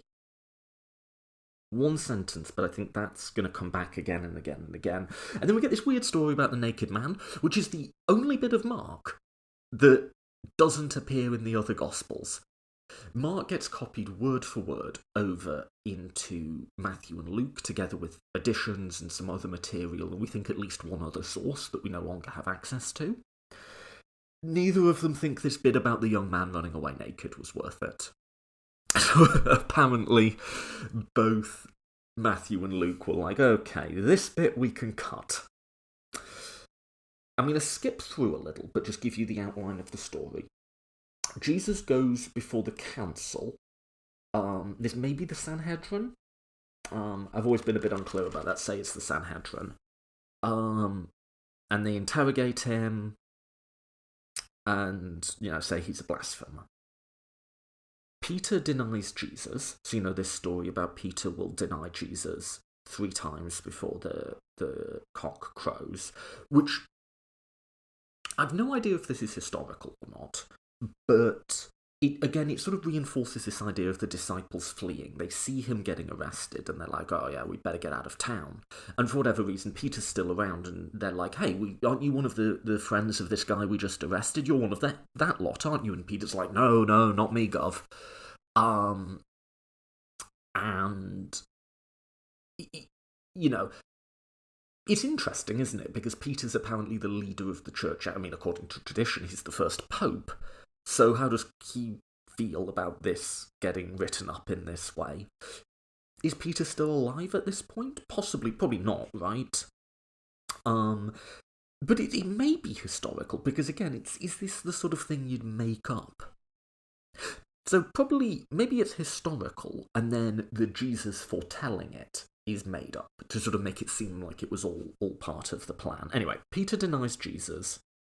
Fairly short little story, denies him 3 times, and hence it fulfills the prophecy of Jesus saying to him, before the cock crows twice, you will deny me 3 times, and Peter breaks down and weeps. Jesus is delivered to Pilate. In Mark, this is a fairly brief thing. Pilate says, are you the king of the Jews? And Jesus doesn't answer him. That's it. You get this story where Pilate lets the crowd choose between Jesus and a man called Barabbas, and they choose Barabbas to be released. Again, is this historical? We don't have any other extra biblical sources to say that this is something that happened, but, maybe. Call that one 50-50. Jesus is mocked by the soldiers, saying, oh, you're the king of the Jews. He's led away to be crucified. They mock him some more, and he dies on the cross. Right? All quite short. It's about a page of Mark I've just briefly summarised. Let me come back in again. Let's start at 15:37. And Jesus uttered a loud cry and breathed his last, and the curtain in the temple was torn in 2 from top to bottom, and the centurion who stood behind him saw in this way he breathed his last, and he said, truly, this man was the Son of God. End quote. You all know the story about John Wayne? When he plays this, there's a Jesus movie where John Wayne plays this centurion, and he says it in a really wooden way. He says, surely this man was the Son of God, and the director says, can you try and say it with a bit more awe? And John Wayne goes, this man was the Son of God. God knows if it's true or not, that's something. There's another interpretation of this line. One is that this centurion has recognised, oh my God, there was something special about this guy, but they're nowhere near the temple, so how he would have seen it torn in 2. Another one is that apparently Jesus dies quite fast, and he dies, And it's kind of like sarcastic from the centurion. It's like, well, clearly he was the son of God, right? It's like he's mocking him some more. I don't know. Anyway, moving on to 1540. There were also women looking on from a distance, among whom were Mary Magdalene, the mother of, and were Mary Magdalene and Mary, the mother of James the Younger, and of Joseph and Salome. When he was in Galilee, they followed him and ministered to him, and there were also many other women who came with him to Jerusalem. So this is interesting. I said when we first looked at Paul, where are the women? Okay, first gospel, first account of this. Here are the women, right? So it's interesting for a few senses. One, it's a little scrap if you want to make the argument about there being women playing a prominent role in the Jesus movement. Here's what I want to call your attention to, though, is,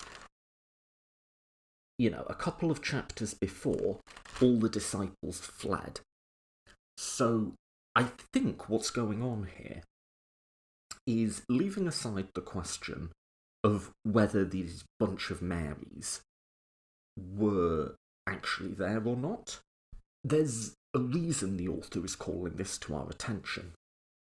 In that I think the author is sensitive to questions of sourcing, and we'll see this again and again and again in the Gospel accounts. Because, remember, the disciples have all left and fled. And throughout the story, I think it's pretty broadly hinted at that we're getting our sources. We're getting our information from the disciples. Maybe not directly, and I go into this in a load more detail in the Gospels episode, but after Jesus has died, they tell the stories, they get either remembered or written down, and then this author uses that information to put together a narrative of Jesus' life. And at various points, for instance, the revelation that Jesus is the Messiah, they really go to pains to say, and this disciple was here to witness it, right? But now there aren't any disciples because they've fled, and so how do we know what happened here, right? I think, so even though they're not doing sort of source analysis in the modern sense, the authors here are aware that that question can be raised, and they sort of want to cover themselves on that front. And incidentally, my guess would be that the disciples fled is historically true, that actually happened, and was sort of widely known at the time, right? Because otherwise, why say it, right? Why include that if not? And so, having the women there, and he says looking on from a distance, that's kind of solving it's solving a structural problem for the author, which is the author always wants to show in this text how he knows what he knows. He wants to show his sources. And you don't have citations or whatever in the ancient world. So the women are included here. Or one of the functions of the women in this story, they might well have other functions, but one of the functions is to let us know where he's getting that information from. Maybe not directly, maybe he's got it from someone who got it from someone who got it from the women. They never say, oh, and I talked to Mary and this is what she said. But how could anybody have known, right? That's the question here. This is 1542, so just following on directly from that. And when the evening had come, since it was the day of preparation, that is, the day before the Sabbath, Joseph of Arimathea, a respected member of the council, who was also himself looking for the kingdom of God, took courage and went to Pilate and asked for the body of Jesus. Pilate was surprised to hear that he should have already died, and after summoning the centurion, asked him whether he was already dead, and when he learned from the centurion that he was dead, he granted the corpse to Joseph. And Joseph brought a linen shroud, and taking him down, wrapped him in the linen shroud, and laid him in a tomb that had been cut out of the rock. And he rolled a stone against the entrance of the tomb, and Mary Magdalene and Mary the mother of Joseph saw where he was laid. Few things here that are worthy of our attention. Again, rather than ask what's true, I think it's just interesting or useful or whatever to start with sort of what work is this story doing for the author. So first of all, it should by no means be taken for granted that someone executed, crucified as a criminal. The Greek word here is leistoi. Sometimes gets translated as bandit, brigand. Just really, it's somewhat, maybe traitor, someone sort of living outside of the rule of law, essentially. It's by no means to be taken for granted that they would get a burial, right? A lot of times, the Romans would just leave the body on the cross to rot as a warning to others, and that sort of public display of mutilated remains is by no means confined to the ancient world, right? This goes all the way through to the early modern period, where they'll cut off a traitor's head and put it on a pike and leave it outside the city gates so that everyone else, gets the message. Don't try anything, right? That might have happened. It's not as if everyone in the ancient world would have got, a tomb cut in the rock would be a lot of labour, presumably would be quite expensive. And so you'd assume, especially with criminals, a lot of them would probably have just been, chucked in a common grave somewhere, sort of literally disposed of like garbage, right? So the story's kind of covering, again, irrespective of the historicity of it, I think there could sort of be a question when people hear the story that's going to come about the empty tomb, is I think a lot of people in the ancient world might ask, well, how does he even have a tomb in the first place if he was executed as a leistoi, right? And so there's a structural reason for this story, which is to sort of explain how he was in the tomb in the first place, right? And I think the next bit where it says, and the Marys saw him put in the tomb, I think that is, again, the author doing the same thing. They're trying to show their sources, right?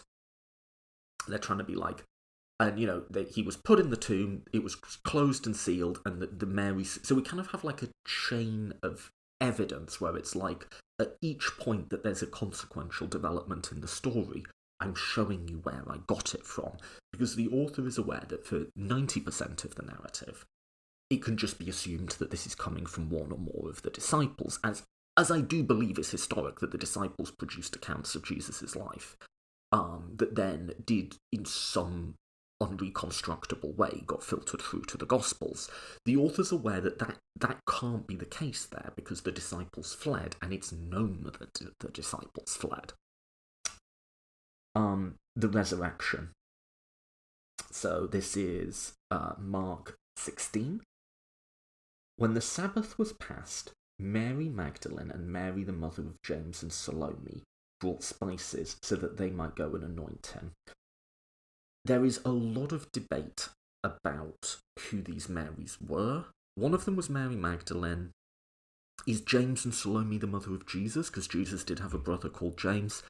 This is one of the perpetual frustrations of studying the ancient world, is that, everybody had the same name. Because people in this time didn't have last names. What was Paul's last name? Sort of a trick question. He didn't have one. Most people wouldn't have had one. You'd have to be an aristocrat to have a family name. And so not only did people not have last names, they had 3 names in total, of which they all shared. Half of all the inscriptions on tombs and graves in this period in Judea for women, half of them are called either Mary or Salome. And so this just makes it a nightmare to try and work out which particular Mary is being discussed at any one time.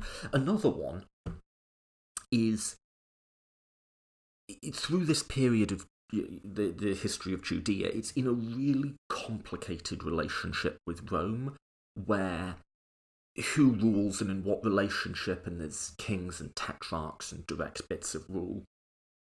And there's a complicated dynasty that runs through this period, all of whom are called Herod. And once you wrap your head around who are the different Herods, you sort of despair again, because you're like, well, how on earth am I going to explain this to anyone else? Anyway, I say all that to say, there is a lot on who all these Marys are, and it's different between the different Gospels, and I am not going to spend time on that, because there are some things for which the human mind simply isn't equipped. Okay, so we're still with the women, right? And presumably, if this is historical, big if, right, this is who we're getting it from. And very early on the first day of the week, when the sun had risen, they went to the tomb, and they were saying to one another, "Who will roll away the stone for us from the entrance of the tomb?" And looking up, they saw that the stone had been rolled back. It was very large. And entering the tomb, they saw a young man sitting on the right side, dressed in a white robe, and they were alarmed. And he said to them, "Do not be alarmed. You seek Jesus of Nazareth, who was crucified. He is risen. He is not here. See the place where they laid him." Okay, pause. See the place where they laid him is kind of interesting, and I'm going to explain that. I'm going to have to explain a bit about how tombs worked in this time and period. So what you might be imagining here, and how it's almost always portrayed in movies or whatever, is it's like a cave, and it's like quite spacious, and there's like maybe a slab in the middle of the cave where Jesus' body is, and then there's like we've heard, a rock over the entrance. And there is a site which in Jerusalem, which people, sort of pilgrimage centre and whatever, that is claimed to be the tomb of Jesus, and it does look a bit like that.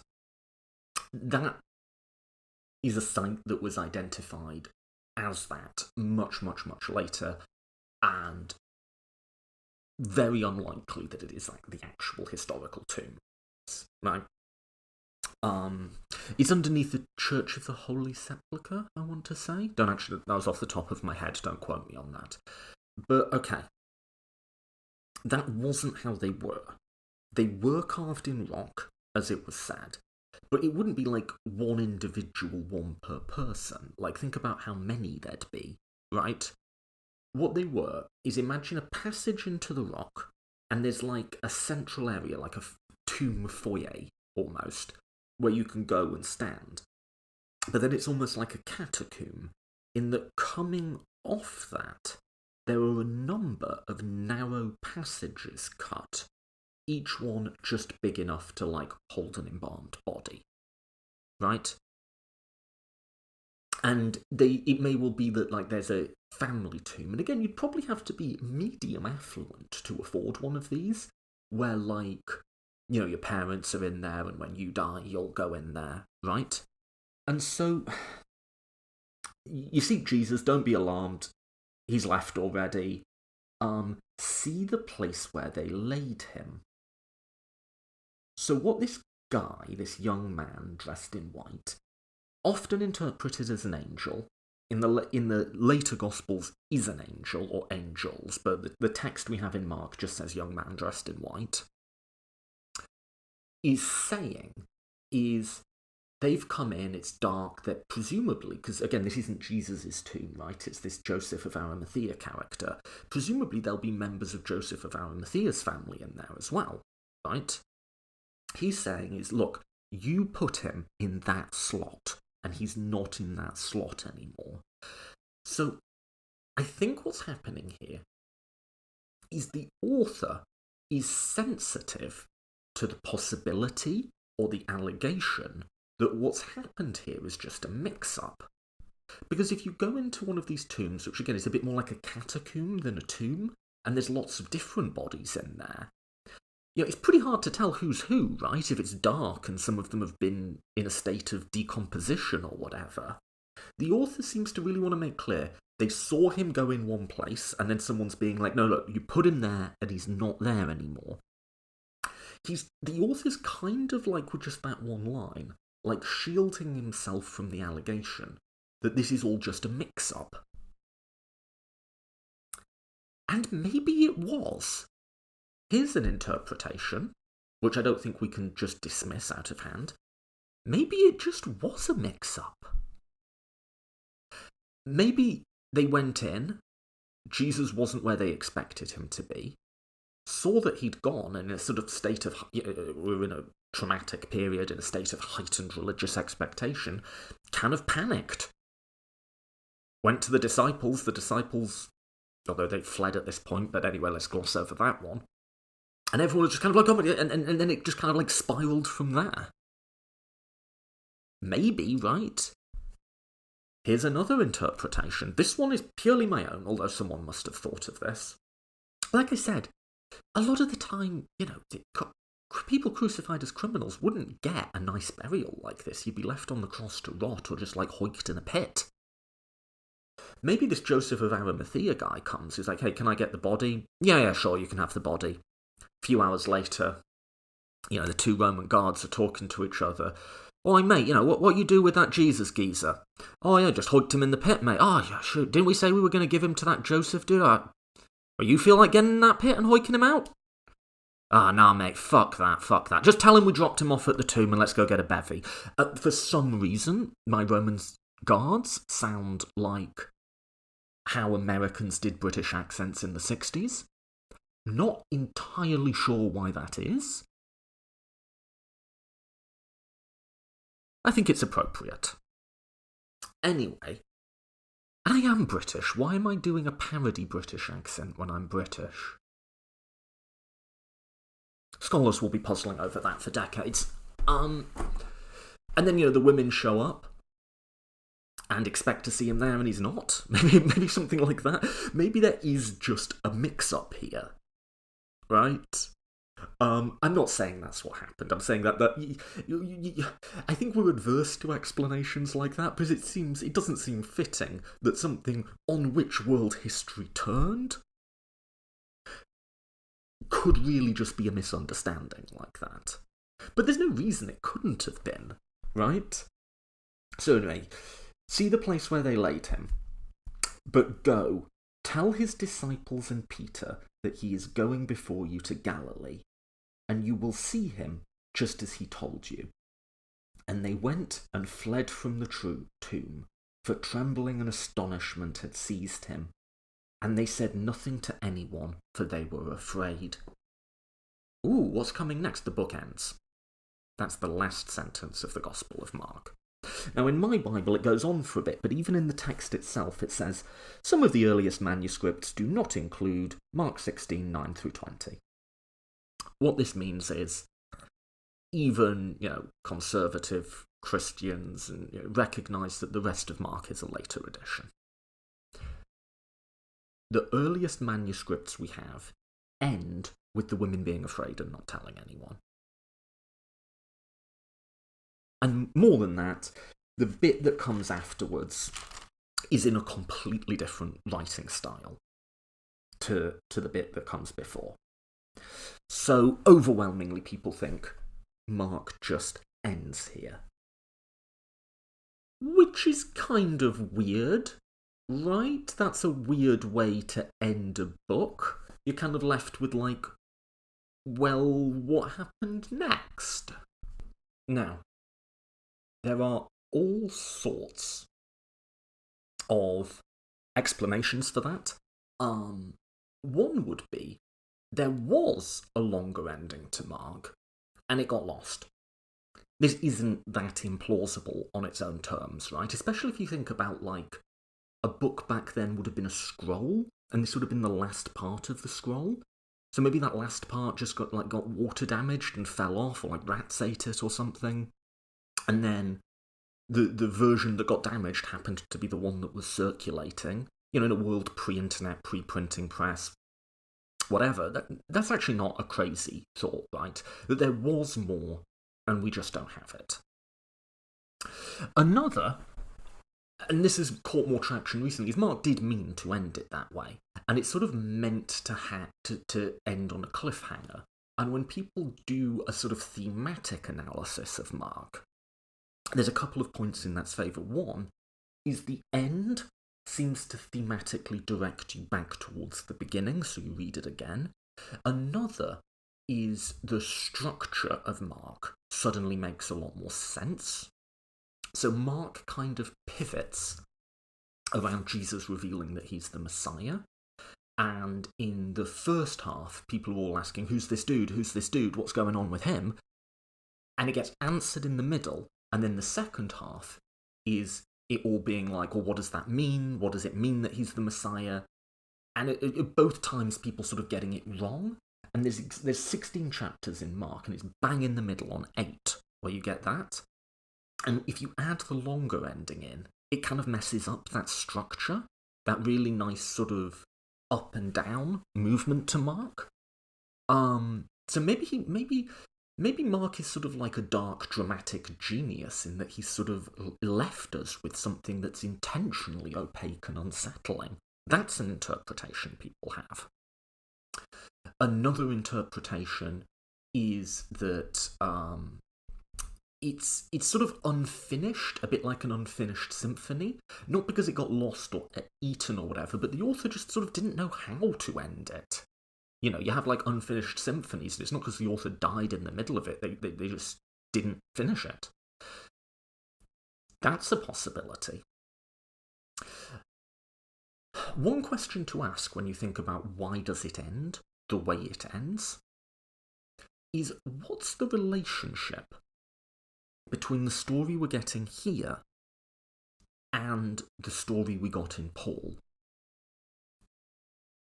Because let's just say Paul has his own particular distinctive spin on this, but at a minimum, we can say that Paul's sort of list of who saw Jesus when and where, well, actually, Paul doesn't tell us when and where they saw, but who saw Jesus, is something that was widely known in the early church.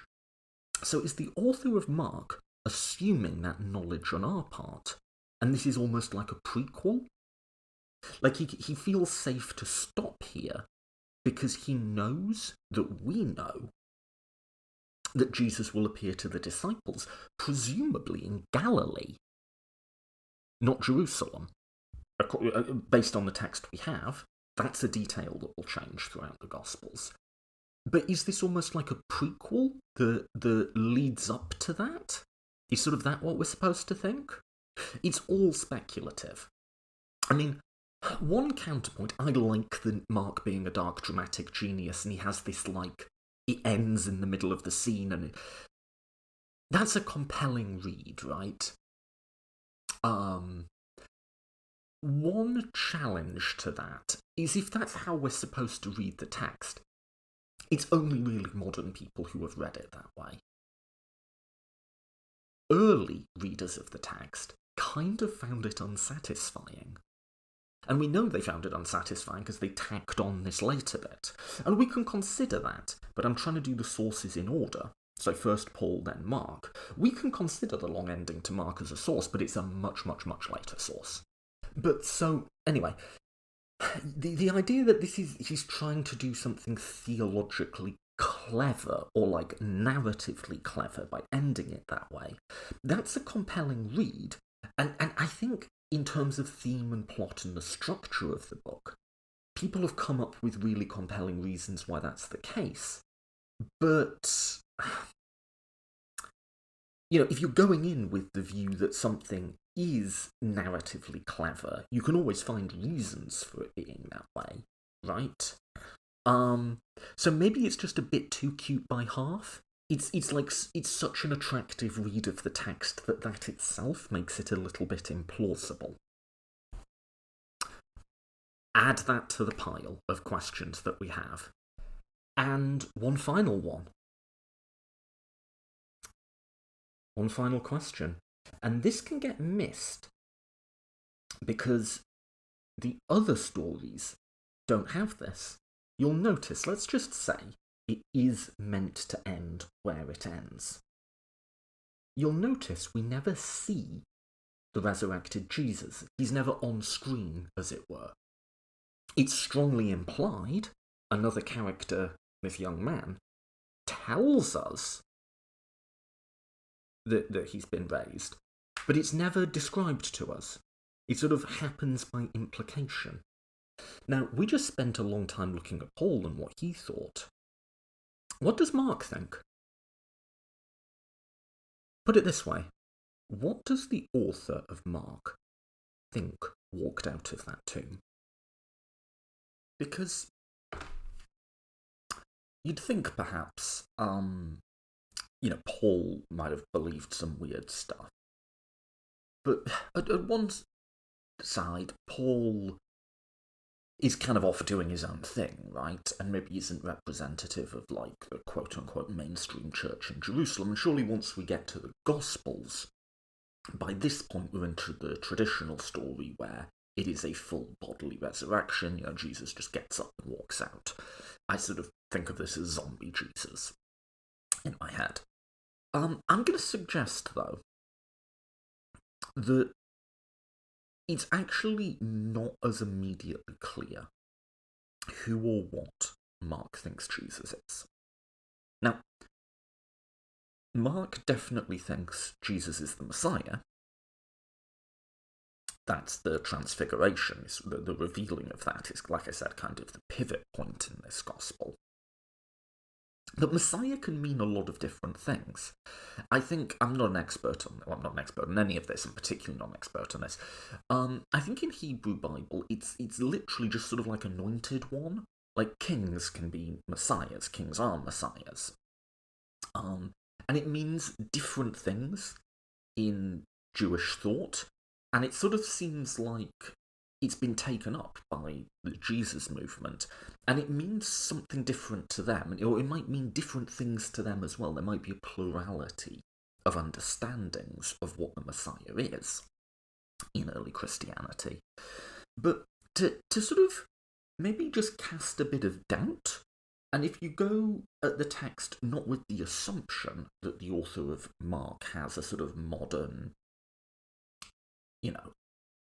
triune, Jesus is one part of a three-part God sort of thing. I don't think that doctrine's developed yet.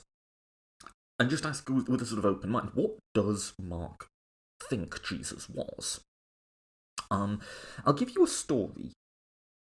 It's not a super interesting story, honestly, but it kind of perhaps sheds some light on this. From the beginning of Mark, one of his first miracles, Mark 1:21, quote, "And they went into Capernaum, and immediately on the Sabbath he, Jesus, entered the synagogue and was teaching. And they were astonished at his teaching, for he taught as one who had authority, and not as the scribes. And immediately there was in the synagogue a man with an unclean spirit. And he cried out, 'What have you to do with us, Jesus of Nazareth? Have you come to destroy us? I know who you are, the Holy One of God.' But Jesus rebuked him, saying, 'Be silent and come out of him.' And the unclean spirit convulsed him, and crying out with a loud voice came out of him. And they were all amazed, so that they questioned among themselves, saying, 'What is this? A new teaching with authority? He commands even the unclean spirits, and they obey him.'" End quote. So that, I'm going to suggest, is telling in a few senses. And I'll add in another verse. It's about 12 verses ahead. This is Mark 1:34. "And he healed many who were sick with various diseases, and cast out many demons. And he would not permit the demons to speak, because they knew him." End quote. So, what's going on with this? Well, I'm going to take my interpretation here from an episode of the New Testament Review podcast. This is Laura Robinson, Ian Mills, I don't think they've had much material recently, but there's a lot of good stuff in the archives. They'll often just go over a single passage for an hour or so, which is really useful. So this is an exorcism story, right? And these are super, super common in Mark. There's an unclean spirit and Jesus casts it out. But the kind of interesting bit is what the unclean spirit, the demon perhaps, who's possessing this guy, says to Jesus. He says, "Who are you? You've come to destroy us. I know who you are, the Holy One of God." And then later on it says Jesus won't let these demon-possessed or people with unclean spirits, he won't let them speak because they know who he is. So what you have here is sort of a battle of exorcisms. Jesus performs an exorcism on this man, but it seems like what the demon is trying to do is perform an exorcism of Jesus. Because the steps of an exorcism is you name the demon first, and by naming it, you get power over it, and you're able to cast it out. So the demon is coming and saying, "I know you, you're Jesus, you're the Holy One of God." He's almost, like I say, he's trying to do an exorcism on Jesus, but Jesus is revealed to be more powerful and does an exorcism back. And Jesus doesn't have to go through the steps of the sort of formula of how you get a demon out. Jesus is revealed to be so powerful, he can just say, "Get out," and it gets out. Right? So what does this tell us about who or what Jesus is? Well, it's kind of interesting, isn't it? Because demons recognize each other. We might not see that a person is possessed, but demons can see each other. So is Jesus some sort of in this story, some sort of supernatural spirit that's supernatural's the wrong word, some sort of spirit that's come to our world from the same place the demons have come from, but he's more powerful and he's good, but they recognize him. So what are we to make of that? Interestingly, as with all of Mark, it gets picked up in the other Gospels, and it gets changed a little bit. In Luke, this is Luke 4:31. Sorry, it took me a minute there. The story's very much the same. Changes one word. It goes from unclean spirit to unclean demon. And then when he says he wouldn't let the demons speak, it becomes this. "And the demons came out of many, crying, 'You are the Son of God.' But he rebuked them and would not allow them to speak, because they knew that he was the Christ." So Luke has copied it all word for word, but he's made it much more explicit. When Mark just says the demons knew who he was, Luke's clarified that and said they knew that he was the Son of God and the Christ. He sort of, because the demons just know who he is quite opaque, right? Luke's clarified that for us. Is that what Mark meant to say all along? Or does Mark have quite a different understanding of who Jesus was? I think it's at best unclear. Here's another little clue from that story. The word for spirit here, unclean spirit, is the same word, or it's the same root when Paul talks about a spiritual body. Paul talks about a pneumaticus body, right? I covered that. This is an unclean pneuma, is the word being used here. There's a difference that it's an adverb in Paul and a noun here, but it's the same word, pneuma, which it's used throughout the New Testament. In its most literal sense, it means breath or air, and it is it is used like that sometimes in the New Testament. So in John 3:8, the wind blows where it wishes, is the pneuma, blows where it wishes, right? So it is used in that sense, not super commonly. It can also mean breath, and that seems to go back to the Old Testament. There's a lot about the breath of life, for instance, in Genesis.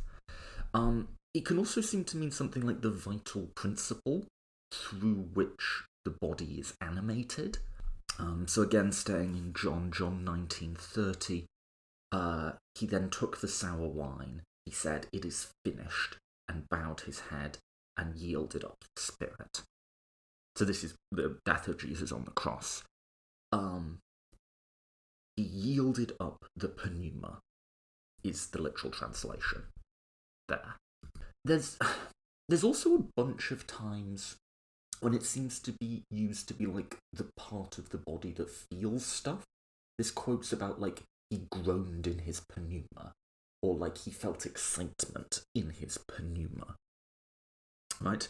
And so maybe one interpretation here is people have said it's a bit like maybe this concept of like chi or something like that. It's like their equivalent of that. But then it can also be used as an entity. In the concordance, it lists these as a spirit higher than man but lower than God. And we've seen that, like an unclean spirit, right? It seems to be like a thing, a being that possesses people, and it's used that way in all of the Gospels, except John. I think John doesn't have any exorcisms. And then the final one, of course, is the Holy Spirit, the Holy Ghost, is the most high pneuma. Or you sometimes get the pneuma of God. And one thing I find interesting here, just a random thought, is like this just shows how much judgment goes into translation. Like, how different does the Bible read if we don't translate pneuma as spirit, if we translate it as breath or wind? So instead of the Holy Ghost or the Holy Spirit, we're talking about something like the divine wind or the breath of God. That kind of recasts the whole thing in a different light. Again, remember, we're pre-Trinity here. Haven't invented the doctrine of the Trinity. A man possessed with unclean breath. Weird, interesting to think about. One final point to note here, and it's so obvious, but until someone pointed it out to me, I hadn't noticed this, is the author clearly just expects us to know what an unclean spirit is, right? An unclean, a ritually impure pneuma, maybe. What that is, it seems to be just part of people's common vocabulary. And so this was just a thing that people were aware of in ancient Judea. But what's worth noting is this really isn't anywhere in the Old Testament, right? In the Hebrew Bible, in the Pentateuch, there's a lot of, like, weird stuff going on. But exorcisms don't seem to be a central concern. Matthias Hens, in his book, points out that there do seem to be quite a number of developments within Judaism from the period where, say, the last books of the Hebrew Bible were written, which is maybe 250 years prior to this. Something like Daniel is of, what is it, like 200, 180 off the top of my head. And this period, and he goes on to make the point, we often look at the Jewish context for the New Testament with the point of view that will help provide information that will make sense of the early Jesus movement for us, which it will. But he goes on to say it's also the other way round, in that a lot of the writings from the New Testament are Second Temple Jewish documents, and although it's a different and unusual sect within Judaism, certainly, they also provide us, it's not just that Judaism sheds light on Christianity, it's also the reverse. Christianity sheds light on what was going on in Judaism at this period. And this idea of like demon possessions or being possessed by pneumas and so on, does seem to have really caught on within this time period in a way that it wasn't a central concern for earlier generations. And does that perhaps give us a bit of context and a bit of light for understanding sort of what's going on in people's heads as they develop these resurrection accounts and resurrection narratives? In that it's not just like, oh, everybody in the ancient world believed in ghosts or spirits or possessions or exorcisms. You get certain periods where people are really like have a heightened sense of this, and this is a common concern, and you get periods where it's not. And it looks like, from what we can piece together, that the authors in this period are writing during a time when possession by spirits or demons or whatever is a real concern for people. And you can tell that, but they never need to explain what an unclean spirit is. It's assumed knowledge on the part of the reader. And it seems, from what we can tell from Mark, it seems to have been going on all over the place. Right? So when we're thinking about what are they trying to describe and what do they think happened, I think that's really, really useful to keep in mind. This seems an age unusually concerned with possession. So, let's close out Mark there. Spent a while with Mark. Here's our earliest full narrative source, and let's review. Here we have our first full narrative account of the arrest, trial, execution of Jesus. We have an account, obviously, that he was crucified, died, rose in Paul, but it's much more fleshed out here.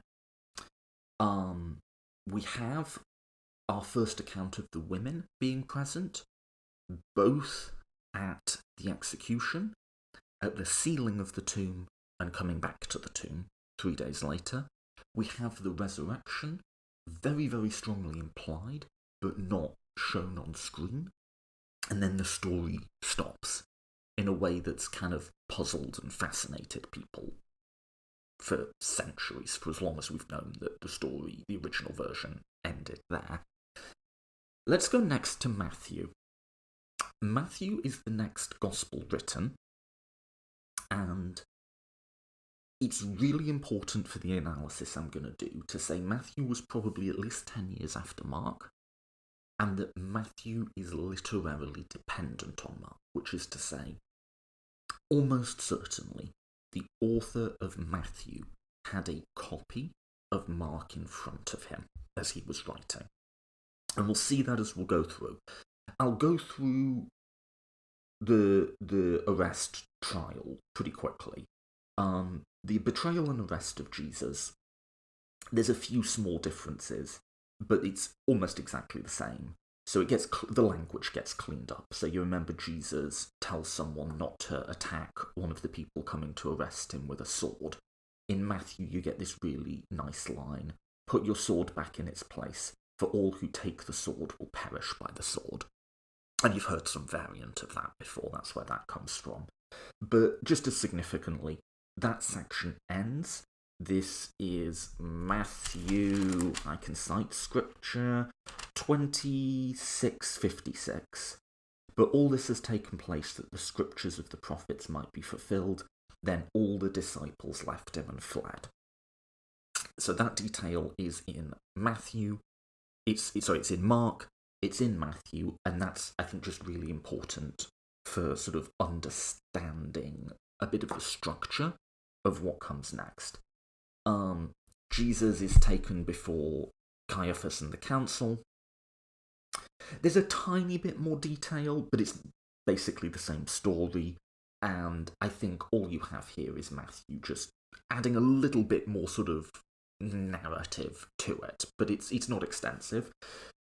Again, same, and you can see it's exactly following on from Mark. You get Peter denying Jesus 3 times and weeping bitterly about it.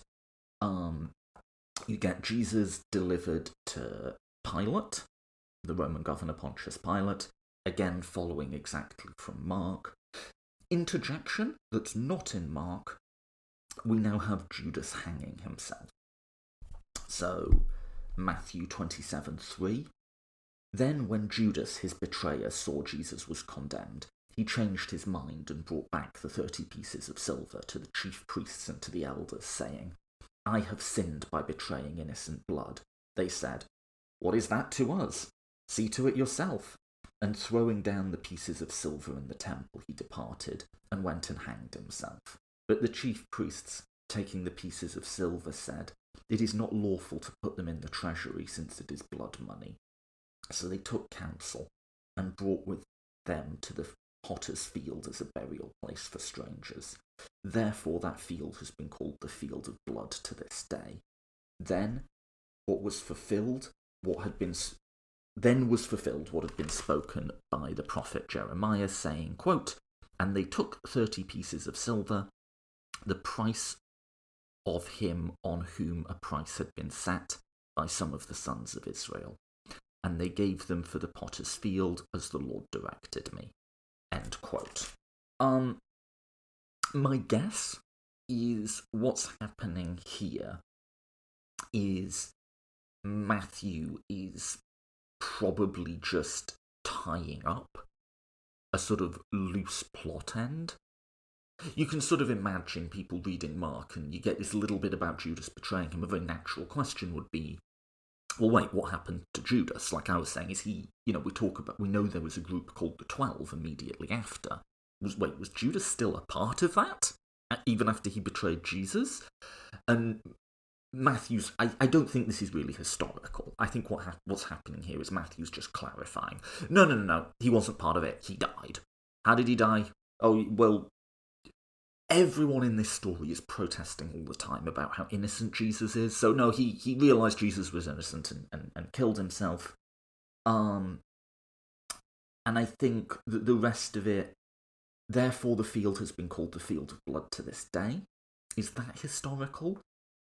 I'm guessing here, but my guess would be there was a place called the Field of Blood, and they've sort of linked it back to that and been like, well, that's why it's called the Field of Blood. It's, I think the word is an etiology, like it's an origin story of a name. But most etiologies aren't real. Like, if you ask people today, like, oh, what's the origin of the rule of thumb or stuff like that, you get stuff that's, like, probably mostly made up and urban legends. Like, and no different back then, right? And obviously linking it back to Jeremiah and so on. Were the 30 pieces of silver historical or not? I mean, I'm guessing there probably was a betrayer. Maybe he was called Judas, maybe he wasn't.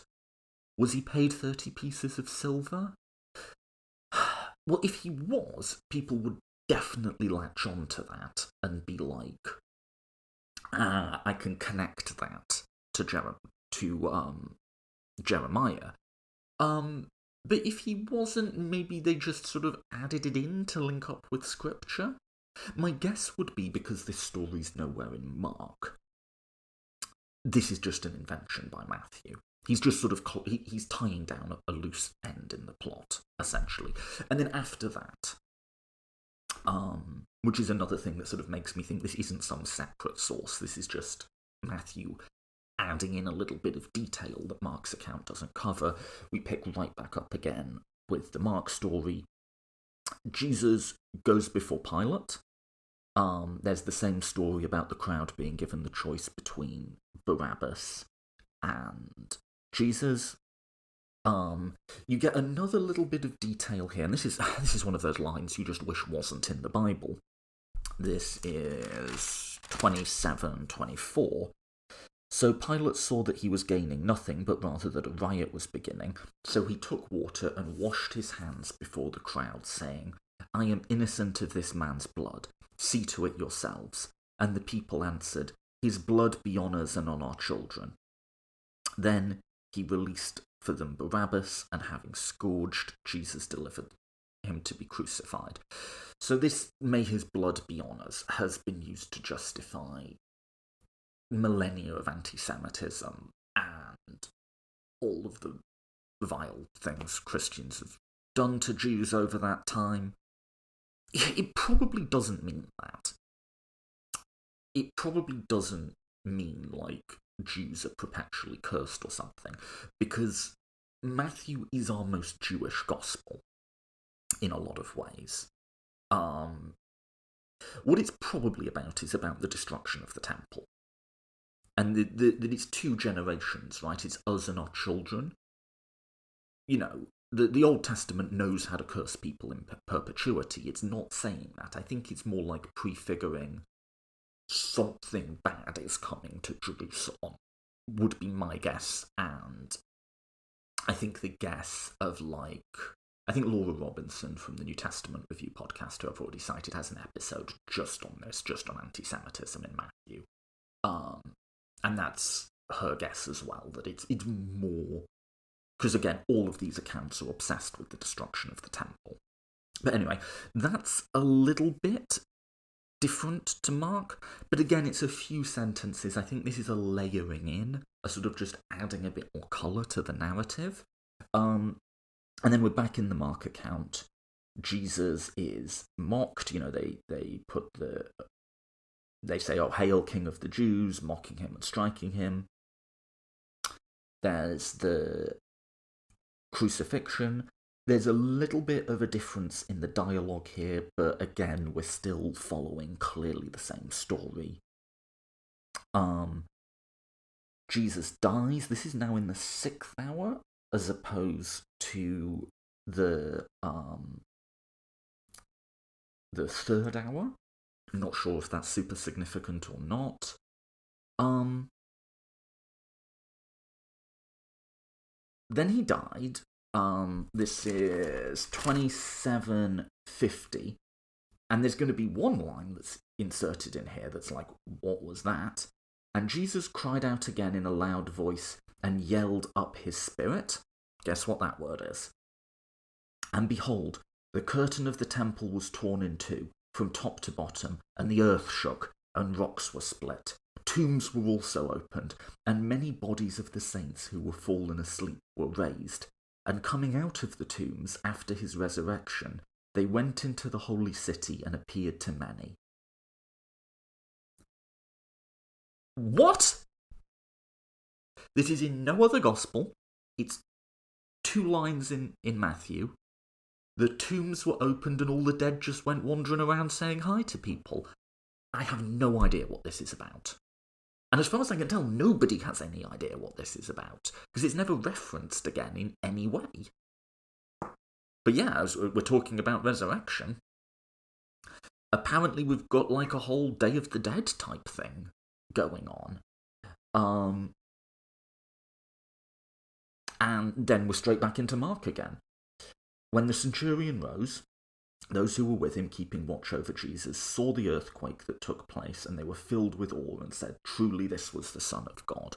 The earthquake, Matthew likes earthquakes. He puts them in at a few points where they're not in his source. So I think we can safely say the earthquake bit isn't like another source. It isn't like historical evidence. It very much fits with Matthew's redaction profile, which is to say this is in character for how Matthew edits Mark. And, you know, I'm just going to go ahead and say the tombs opening and the dead wandering around the city, I'm going to go ahead and just say that wasn't historical either. Where he's getting that from, why he put it in there, I think this verse just baffles everyone as far as I can tell. And then just like Mark, There were also many women there looking on from a distance who had followed Jesus from Galilee, ministering to him.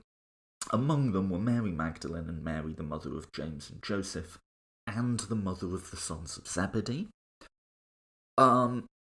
So you've got, as I flagged earlier, you've got a slightly different formulation of Mary's, and we're not going down the rabbit hole of like what's going on with this.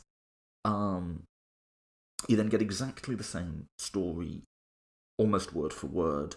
You get Joseph of Arimathea asks Pilate for the body, and, quote, Joseph took the body and wrapped it in clean linen shroud and laid it in his own new tomb, which he had just cut in the rock. Okay, that's the only change, but I think it's an interesting one. Because you recall in Mark, they go into the tomb, which again would be like cut in the rock, but like a central hallway with like little bits coming off, each big enough to fit a body.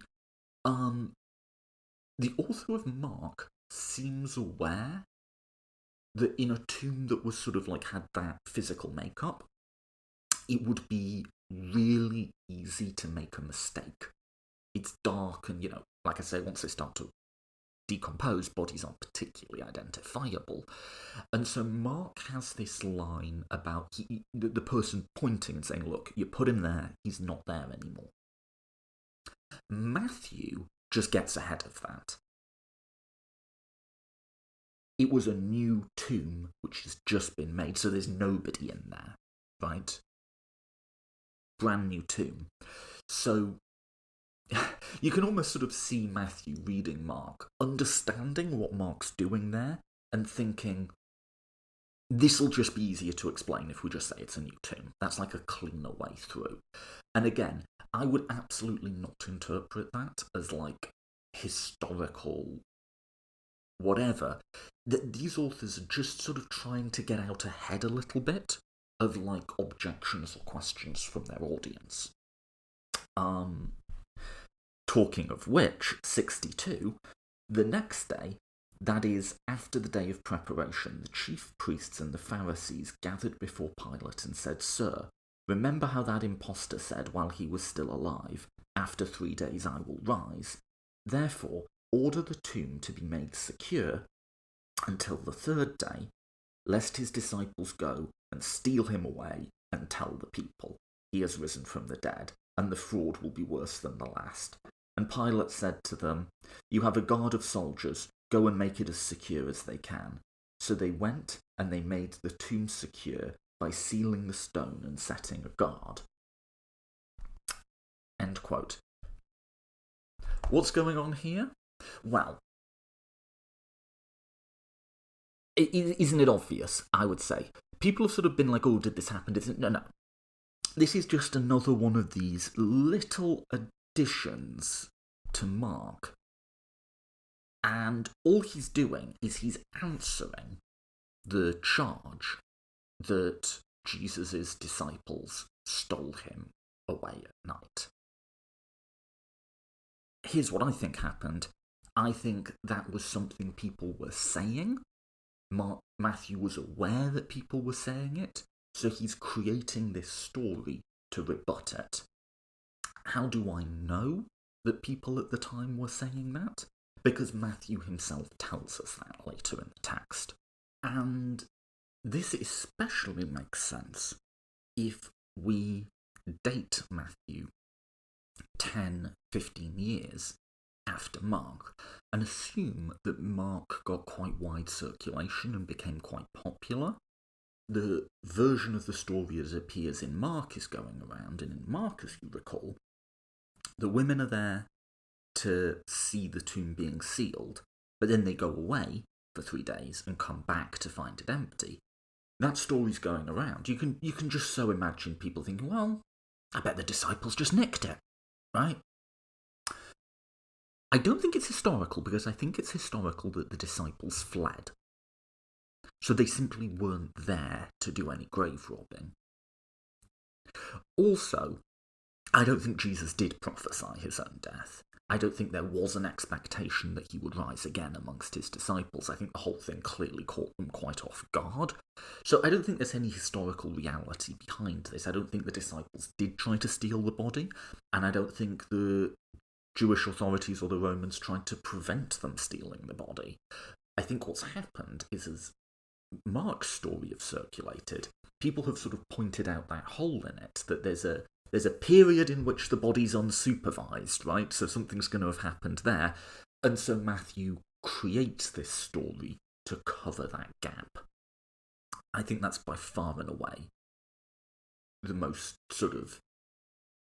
It just has the benefit of parsimony, right? It matches up with everything else. And it matches up. And again, we've seen a few times already, Matthew is changing Mark in certain ways and adding stuff to kind of like cover the gaps in the narrative and answer potential concerns or skepticism that people might have. Right? Okay, so Matthew 28, we finally get to the resurrection. This starts off pretty similar to Mark, but then keeps going. So, now, after the Sabbath, towards the dawn of the first day of the week, Mary Magdalene and the other Mary went to see the tomb. Who's the other Mary? You see what I mean, right? And behold, there was a great earthquake.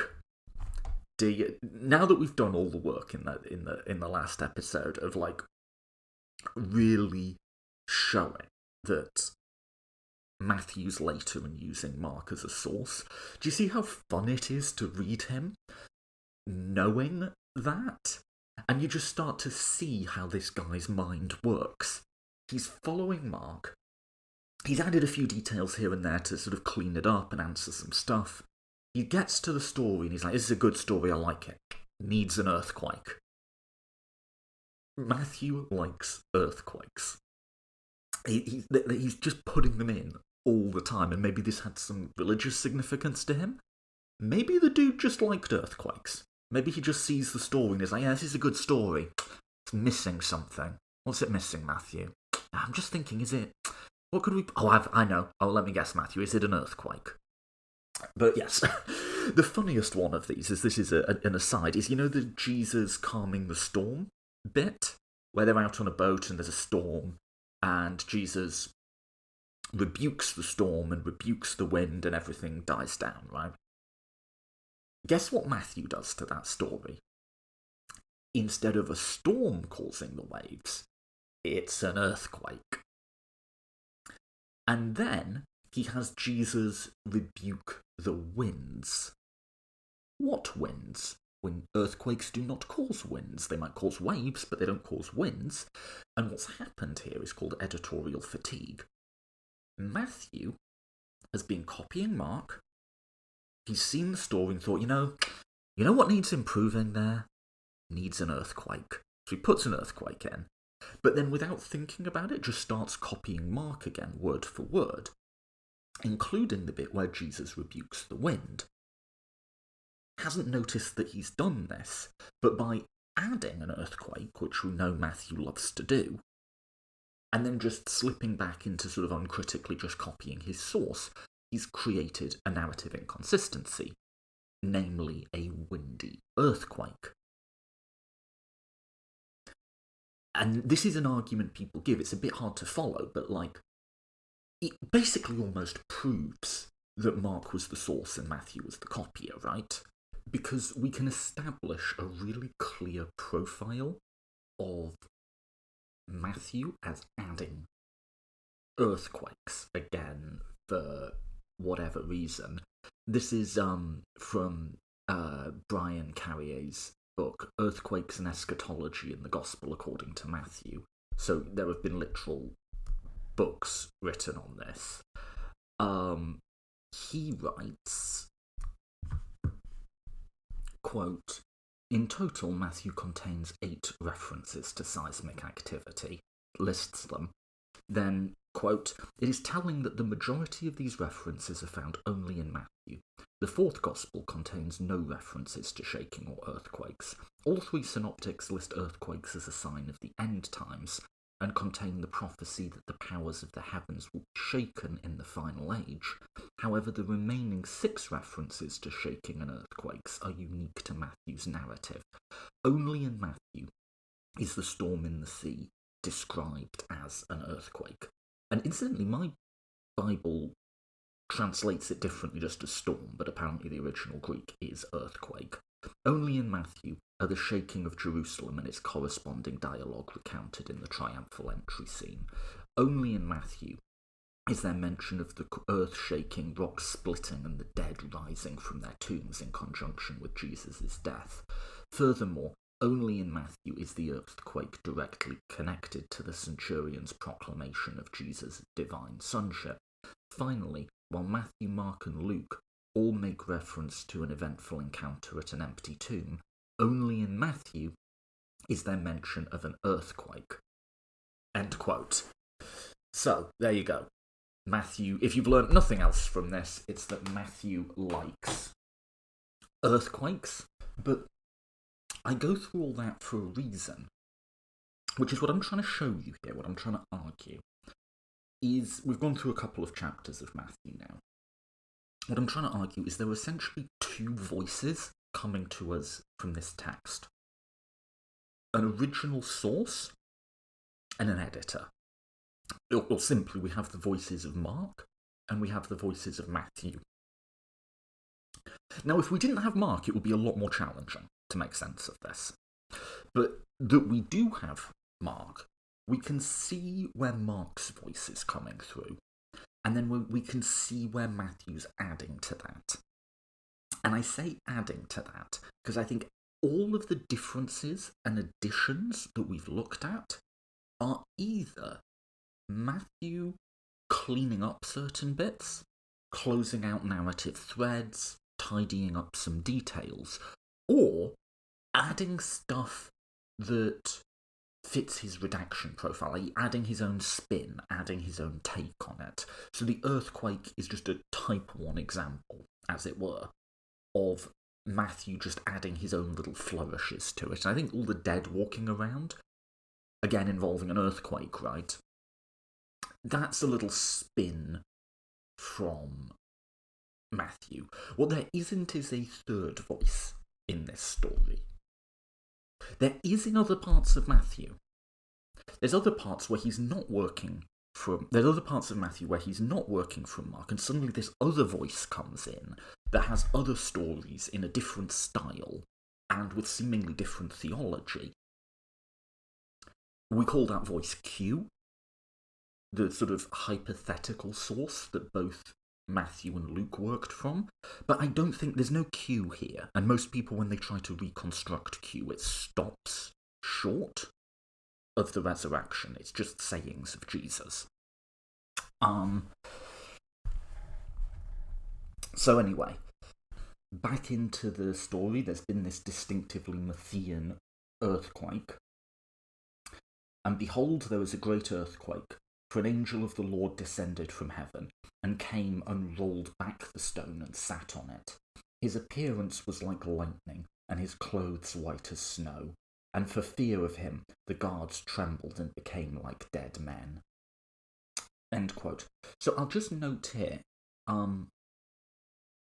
you remember I said earlier, Dale Martin's interpretation of the spiritual, the pneumaticus body, is as something that's evocative of flashing lights. We kind of have that again here, right? The robes flashing like lightning. So maybe that's another data point to when people imagine spirits or angels or resurrected bodies, possibly, they're imagining something that's, I guess today we'd say, like almost bioluminescent? Maybe? People have connected that as a data point. But the angel said to the women, "Do not be afraid, for I know you seek Jesus who was crucified. He is not here, he is risen." And he said, "Come see the place where he lay, and then go quickly to his disciples, that he is risen from the dead, and behold, he is going before you to Galilee, when you will see him. See, I have told you." And so they departed quickly from the tomb, with fear and great joy, and ran to tell his disciples. So, a couple of slight differences again from Mark, right? The young man has been promoted to an angel. I think that just kind of makes sense, that you'd kind of like, in your sort of rewriting of this story, seems like there's something up with this young man. Let's just clarify that. It's an angel, right? And then see the place where he lay is still the same, but we've clarified the tomb is empty, so there's no confusion. Go and tell his disciples. Now, in Mark, the women depart with fear and don't tell anybody. In Matthew, they depart with fear and great joy and go to tell his disciples. So Matthew is like I said, people sort of felt like there needed to be more. But there's actually not that much more to this gospel. Then immediately afterwards, and behold, Jesus met them and said greetings, and they came up and took hold of his feet and worshipped them. And Jesus said to them, "Do not be afraid. Go and tell my brothers to go to Galilee, and there they will see me." So again, in this story, like Mark, the disciples have fled. Unlike Mark, we get to see Jesus. We don't get any description of Jesus here. He's just there. Jesus met them and said hi, right? Then we cut out of the narrative, and we get, this is 28:11. While they were going, behold, some of the guard went into the city and told the chief priests that what had taken place. And when they assembled with the elders and taken counsel, they gave them a sufficient sum of money to the soldiers and said, "Tell people his disciples came by night and stole him away while we were asleep. And if this comes to the governor's ears, we will satisfy him and keep you out of trouble." So they took their money and did as they were directed, and this story has been spread among the Jews to this day. End quote. And I think if you're sort of tracking the analysis that I've been doing so far, this makes total sense, right? We now have an origin story for the myth, an origin story for the allegation that the disciples stole him away. Is any of this historical? I don't think so, right? I think clearly once Mark's account circulated, people started saying, well, his disciples stole the body. Even though in both Mark and Matthew the disciples weren't there, but maybe it was the women or something, I don't know. But that didn't happen. But also, this isn't, all that's happened here is there is a general allegation that this has happened, and Matthew is saying, look, this is where the allegation came from, and this is why it's not true. He's just covering both of those points in the text. So I'd say these are just, almost certainly this is a later layer, right? We're tracking the Mark story through, and there's this layer on top that's covering some objections that seem to have arisen possibly since Mark circulated. And then the last bit. Now the 11 disciples went to Galilee, to the mountains to which Jesus had directed them, and they saw him and worshipped him, but some doubted. And Jesus came to them and said, "All authority in heaven and earth has been given to me, and therefore go and make disciples of all nations, baptizing them in the name of the Father, the Son, and the Holy Spirit," or the Most High Wind, if we want to do my translation, "teaching them and observe all that I have commanded to you, and behold, I am with you always to the end of the age." End quote, end gospel. So is it just me? We spent a bit of time on how, Mark kind of abruptly trails off. Is it just me, or does Matthew kind of abruptly trail off too? We've done all this work of, setting up the resurrection, and we saw the kind of careful editing that Matthew's doing to try and make the account more believable. We build to that, and then we just get this one short paragraph. And no ascension. We still haven't got an ascension story yet. So how does this story end? Let's move on to Luke. Now, when it comes to the literary relationship between the Gospels, this is where you begin to get some divergences among scholars. One approach is we know both Luke and Matthew knew Mark. What's the relationship between Matthew and Luke? Some people think there wasn't one, that they were written independently but using the same two sources, Mark and this Q document. Another simpler interpretation is just that Luke knew Matthew. For this, I'm going to go with that. I'm assuming that each subsequent Gospel author was familiar with all of the Gospels before them. Here's what I think, and again, mountainous grains of salt. I think Luke had at least 3 scrolls in front of him when he was writing. I think he had Mark, clearly. I think he also had Matthew, because there's bits of Matthew that make it over into Luke. And I think he had Matthew's other source, Q. And I think Luke, when in doubt, he goes to the primary source, but he is familiar with Matthew. That's more controversial, but you just have, I think to make the argument I'm going to make, you have to make assumptions about who knew who, and that's the assumption I'm making. I'm going to go through Luke quite fast, because we've done the other Gospels in a lot of detail, and there's not that much to add here. The story's in exactly the same order, there's just a few more bits. It's just another layer on top. So the arrest and betrayal of Jesus happens the same way, with Judas kissing him. There's a bit of a difference, there's some incident with a sword happening. In Luke, he cuts the ear off the servant, and Jesus rebukes him, but then touches the ear and heals him. So in each subsequent account, Jesus is getting more and more condemning, as it were, of this act. And then here's the big difference, is in Luke, the disciples don't flee. So in our earliest 2 accounts, the disciples flee, in accounts written in 70 and 80. Let's say Luke is 90, say. Once we get a little bit from it, Luke seems to, a lot of what's going on in Mark is Mark's trying to explain how he has this account when none of the disciples were there. Matthew's cleaning a lot of that up, and then Luke is just sort of removing the potential for confusion to begin with. You get the same story about Peter denying Jesus. There might be a few words different, but it seems basically the same to me. Jesus is mocked. Jesus goes before the council. He goes before Pilate. Then you get an addition in Luke which doesn't appear in either of our previous ones, which is he goes before Herod.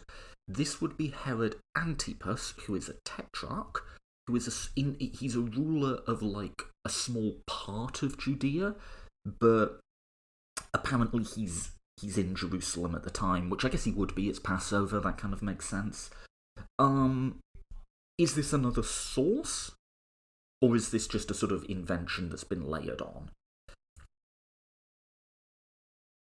I mean, here's the thing with all of the trial narratives, is how do we know about any of this? How do we know what Jesus said to Pilate? Who was there recording it? There's a sort of bit about, maybe Peter followed behind and overheard from the courtyard, which is in John. But that would only be the trial before the Sanhedrin, not the trial before Pilate. And the Romans there wouldn't be a court reporter there or anything. And presumably Pilate hasn't gone and found the disciples and been let me tell you how it went down. Although, there is a later tradition that Pilate comes to regret this and converts to Christianity and is indeed a saint in certain Orthodox churches, Saint Pilate. And I've always thought, what would Pontius Pilate make of any of this? If you could sort of show him what happens. I think his honest response is, he'd be like, who? Jesus? Who was that again? The Romans were pretty regularly in the business of, executing people they saw as troublemakers, particularly in this region and time. But anyway, historically, that's a much later invention. I don't think Pilate converted to Christianity. So how do we sort of know any of this? And based on that, I'm tempted to sort of say, well, if this is an independent source that Luke's bringing in for the he goes before Herod, where's that come from? I think what's more likely is at every stage, these authors seem to want to have people making sure we know that Jesus is innocent. And I think there's sort of an obvious reason for that, right? Which is when someone gets executed, the natural response is to go, well, they must have done something to deserve it. And I made the analogy to Black Lives Matter protests in contemporary America, in that they have to work really hard to humanise victims of police violence, because a lot of people's natural response when someone gets killed by the state is they must have been a troublemaker, a thug, a criminal, right? And the gospel writers are doing exactly the same thing here. So I think it's just one more person who says Jesus is innocent. That's my read on that. And again, you can see how having your sequence of gospels and the dates lets you make that sort of analysis. That wouldn't be the take I gave you, for instance, if I knew that Luke was written first. Right? But the fact that it's third, we haven't heard this story yet. How would we know this story anyway? And it seems to fit a sort of thematic narrative function within the text. This is just another little layer. So we've got Mark and we've layered on Matthew, and now we're sort of layering on Luke.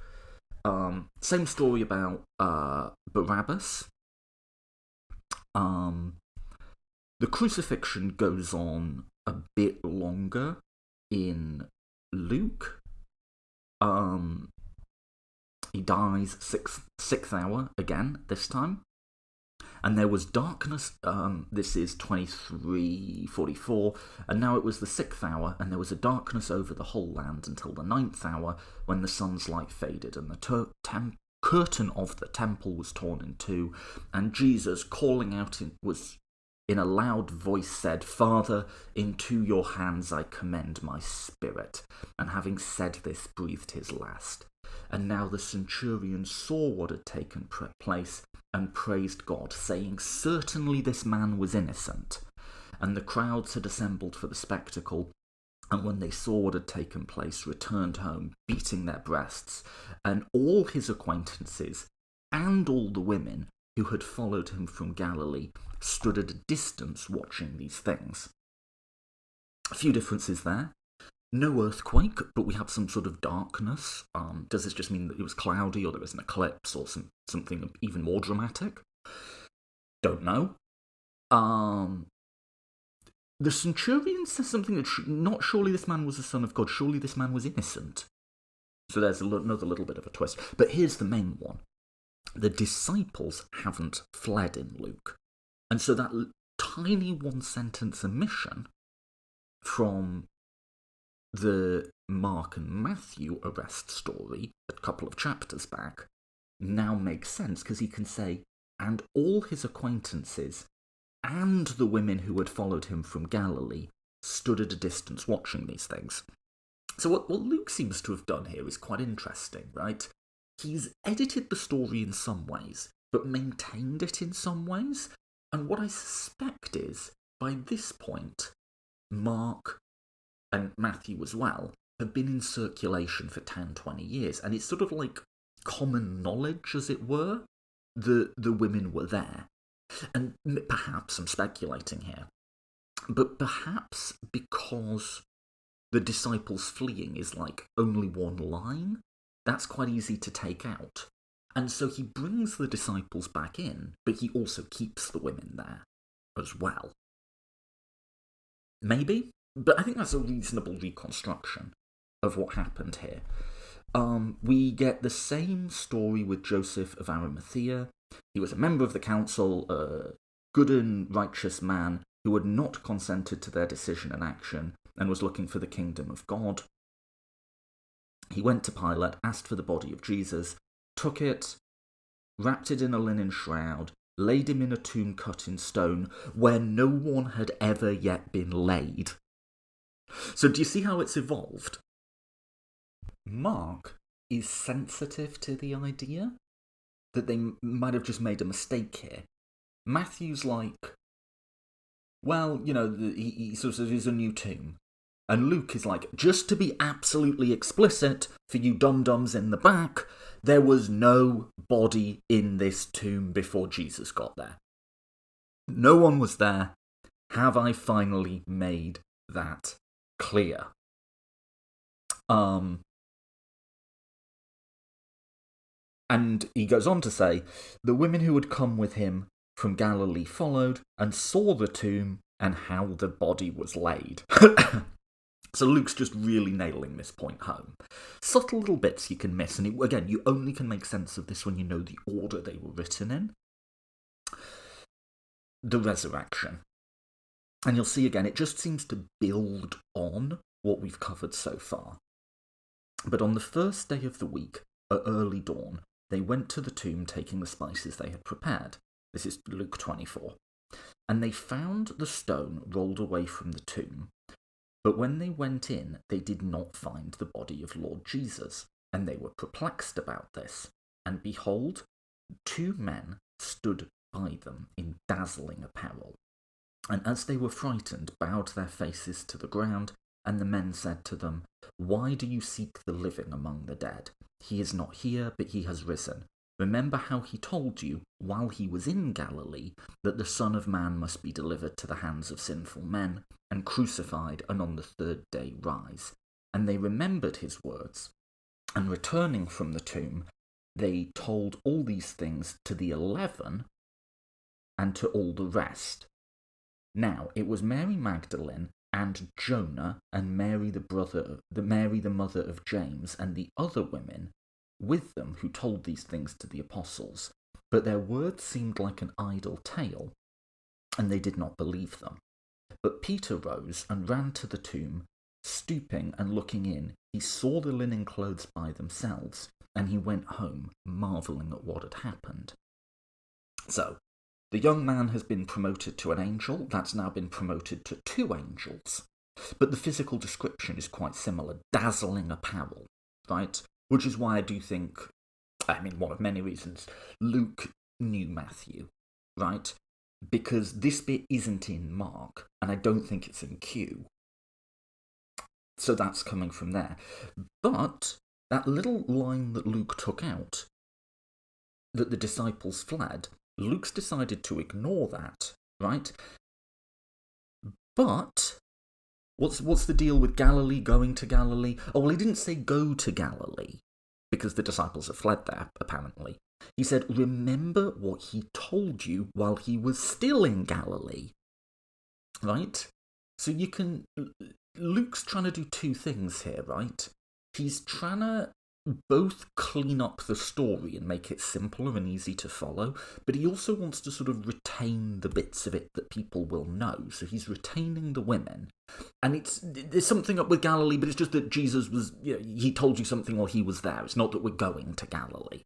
And then Peter can run and double check because he's there, right? He hasn't fled. He did deny Jesus, but he hasn't fled. And each subsequent gospel will diminish the women a bit more. We'll see that with John, the disciples play an even more sort of central role in this. Then there's a really long story where, Jesus returns and meets them on the road, but they don't recognise him, and they tell him what's happened, and they go back and forth, and it's kind of not hugely interesting or narratively important. And then Jesus apparently can disappear and reappear, or the resurrected Jesus can in Luke. So he disappears and then he reappears. This is Luke 24:36. And as they were talking about these things, Jesus himself stood among them and said to them, "Peace to you." But they were startled and frightened and thought they saw a spirit. And he said to them, "Why are you troubled, and why do doubts arise in your hearts? See my hands and my feet, for that it is I himself. Touch me and see, for the spirit does not have flesh and bones, as you see I have. And when he said this, and he showed them his hands and his feet, and while they were still disbelieving for joy and were marvelling, he said to them, Have you anything here to eat? And they gave him a piece of broiled fish, and he took it and ate it before them. And he said to them, These are my words that I spoke to you while I was still with you, that everything written about me in the law of Moses and the prophets and the Psalms will be fulfilled. And he opened their minds to understand the scriptures. And he said to them, Thus it is written, that Christ should suffer and on the third day rise from the dead, and that repentance and forgiveness of sins should be proclaimed in his message to all nations, beginning with Jerusalem. You are witness to these things, and behold, I am sending the promise of my Father upon you, but stay in the city until you are clothed with power from on high. And then he led them out as far as Bethany, and lifting up his hands, he blessed them. While he blessed them, he parted from them and was carried up to heaven. And they worshipped him and returned to Jerusalem with great joy, and were continually in the temple blessing God. End of Gospel. So, here we finally get two things that we've been waiting for in this story the whole time. The bodily resurrection and the ascension. By the way, when Jesus says, You look like you've seen a spirit, I'm not a spirit, any guess what that word is? He's saying, I'm not a pneuma. Could a pneuma have... pneuma, apparently, does not have flesh and bones. Whatever this thing is they're imagining in the early resurrection accounts, apparently doesn't have flesh and bones, and apparently it also doesn't eat fish. Like, this is almost just like a proof, isn't it? They're like, oh wow, he's not a spirit after all, and Jesus like, just to really prove that I'm not a pneuma, give me that fish to eat. And he eats it in front of them, and this seems to prove something to them. So, I've no idea here. Like I said, we're kind of guessing at like what they have in their head when they talk about pneumas, or unclean pneumas, or pneumatic bodies. We don't really know, right? But apparently whatever it is they are, they don't eat fish. Presumably they just don't eat in general. So, what's going on with Luke here? Is Luke aware of the types of accounts of the resurrection that we find in Paul and directly contradicting them?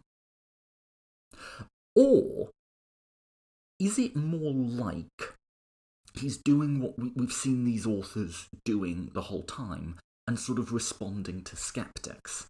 In that you can well imagine skeptics saying, look, I mean, maybe they saw something, but Jesus didn't rise from the dead. They saw like a ghost or something, you know. And remember, this is an age when ghosts are like everywhere, apparently. And Luke wants to rebut that charge and say, you know, people are out there saying that these people are just like, they've seen some phantom, essentially. And he's saying, no. Jesus came back with a body. The disciples saw it. They touched it. And he even ate a fish in front of them, right? I don't know. I think it's the latter.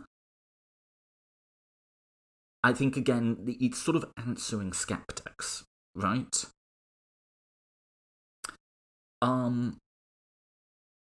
And yeah, like it's answering skeptics because it's really questionable. Again, Luke is the author of Acts as well. Acts goes over Paul in great detail, but doesn't seem aware of the letters we have from Paul. There's 3 big speeches by Paul in Acts.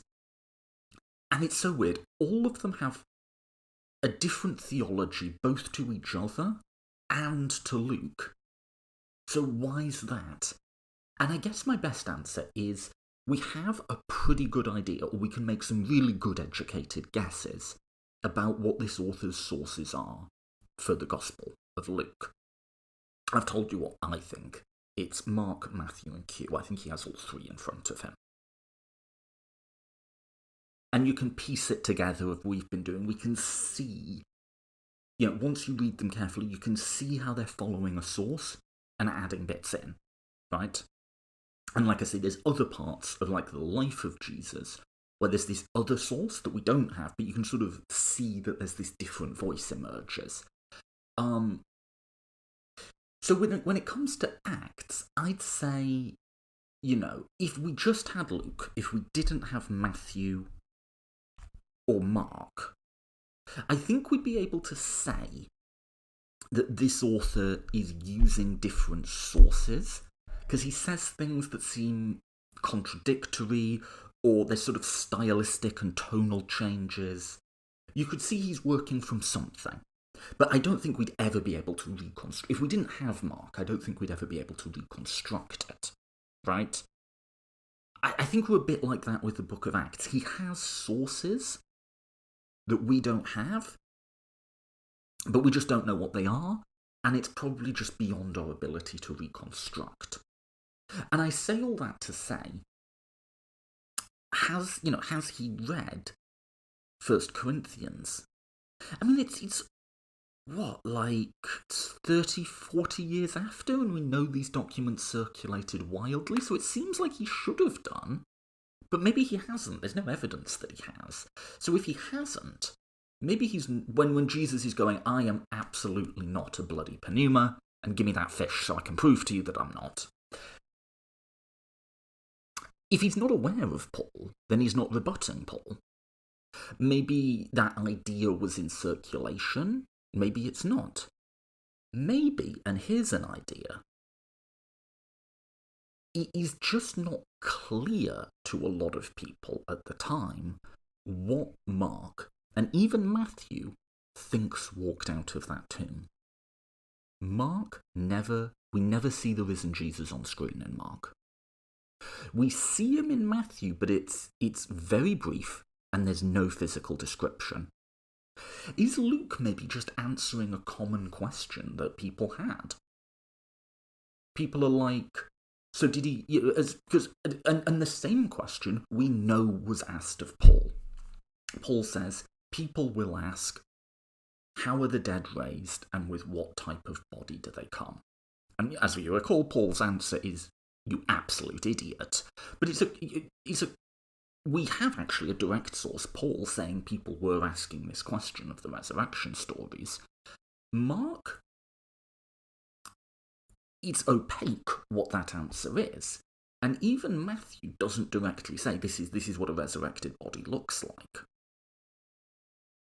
Maybe people just sort of kept asking the question, and Luke's sort of like, I'm going to settle this once and for all. We finally get the ascension. It's quite short. And I'll make another point. Is it just me, or does what Jesus say in both Matthew and Luke when he comes back feel a bit underwhelming? There's no big new revelation. There's no big new Sermon on the Mount. It's kind of just a rehashing of what he said before, and it's slightly different in both because the authors have slightly different theologies, and there's distinctive things like Luke saying, has Jesus say, you'll preach to all nations, but starting with Jerusalem. And that will repeat through the book of Acts. In Acts, Luke always has Paul preach to the Jews first, and only the Gentiles once the Jews have rejected him. Whereas Paul says nothing of the kind. Paul looks like he was just going out directly to Gentiles. So I think that just one little bit is we talked about redaction profiles. We said Matthew likes earthquakes. Luke likes the idea of Jews first, then Gentiles. He's reconciled to that we are converting Gentiles because, Paul was setting up, we know Paul had half a dozen churches, and that was a generation or so ago, and presumably they've only grown since then. So Luke is reconciled to that they exist, but he wants to retain a sort of Jewish focus to this movement. And so the little bit where it's like Jerusalem first, that's just very distinctively Luke. And I sort of mention that to make the same point I do with the earthquakes, in that are these bits reflective of another source? Is there some other document that they're drawing from here? Or is it just layer upon layer being built on Mark, with cleaning up, getting the narrative straight, answering skeptics, and also correcting for theology, as it were? Like, making sure that it has what you think is sort of the correct spin on it. So, okay. That is 4 out of our 5 resurrection accounts. Last to be written is John. Now, John is different. Mark, Matthew, Luke are structurally dependent on each other. John isn't. You don't get these long, verbatim sort of things from John. And so people have sort of asked, well, is John working from an independent source? A lot of people have argued that John is working from an independent source. And I'm just going to go through John reasonably quickly. I'm not going to, because John goes on at length, right? So I'll just go through the structure, starting at John 18, which is the arrest and betrayal. And let's just sort of ask, this isn't literally dependent on the synoptics, but is what we're looking at here someone writing a bit later, maybe even like 100, 110, something like that, who sort of knows the story that's come down to us through the synoptics and is telling it in his own way? Or is this someone who's working from a completely different source, which might give us additional information as to what actually went on here historically? Right? I mean, I was debating with someone on Twitter who was a theology professor of some kind, because apparently this is what I'm doing with my life, and they were arguing John was the first gospel written. And they had sort of arguments and so on, but just read it with me. And I'm just going to call your attention to like certain details that I've been calling attention to with all of the 3 synoptics of like, what's the author doing with this little bit and why, you know? And let's just think about how, let's proceed with the assumption, with the hypothesis, that this is a significantly later gospel. And see whether that sort of matches the text. So, John 18 is the same story. He's betrayed by Jesus, betrayed by, I've been recording for a little bit, he's betrayed by Judas, same drama about, like, having a sword and cutting off someone's ear. It's told a little bit differently. Like Luke, the disciples don't flee in John, right? It's narratively easier if they don't flee, right? It's easier to make the story work. So once we've got the disciples staying in Jerusalem, then they stay in Jerusalem in later tellings of the story.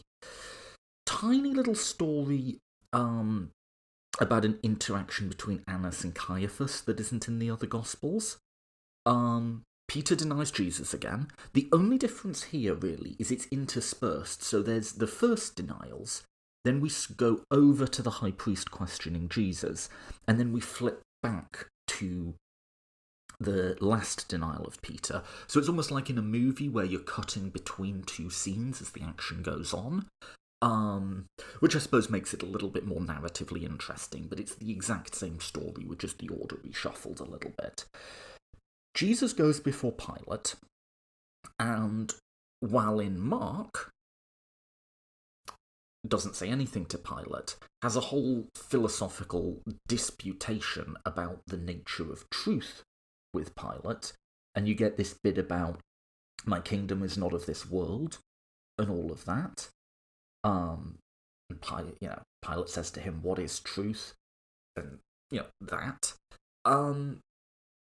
Could be an independent source. It's definitely, there's a lot of material here that we haven't seen before. But again, if it is, where is this coming from?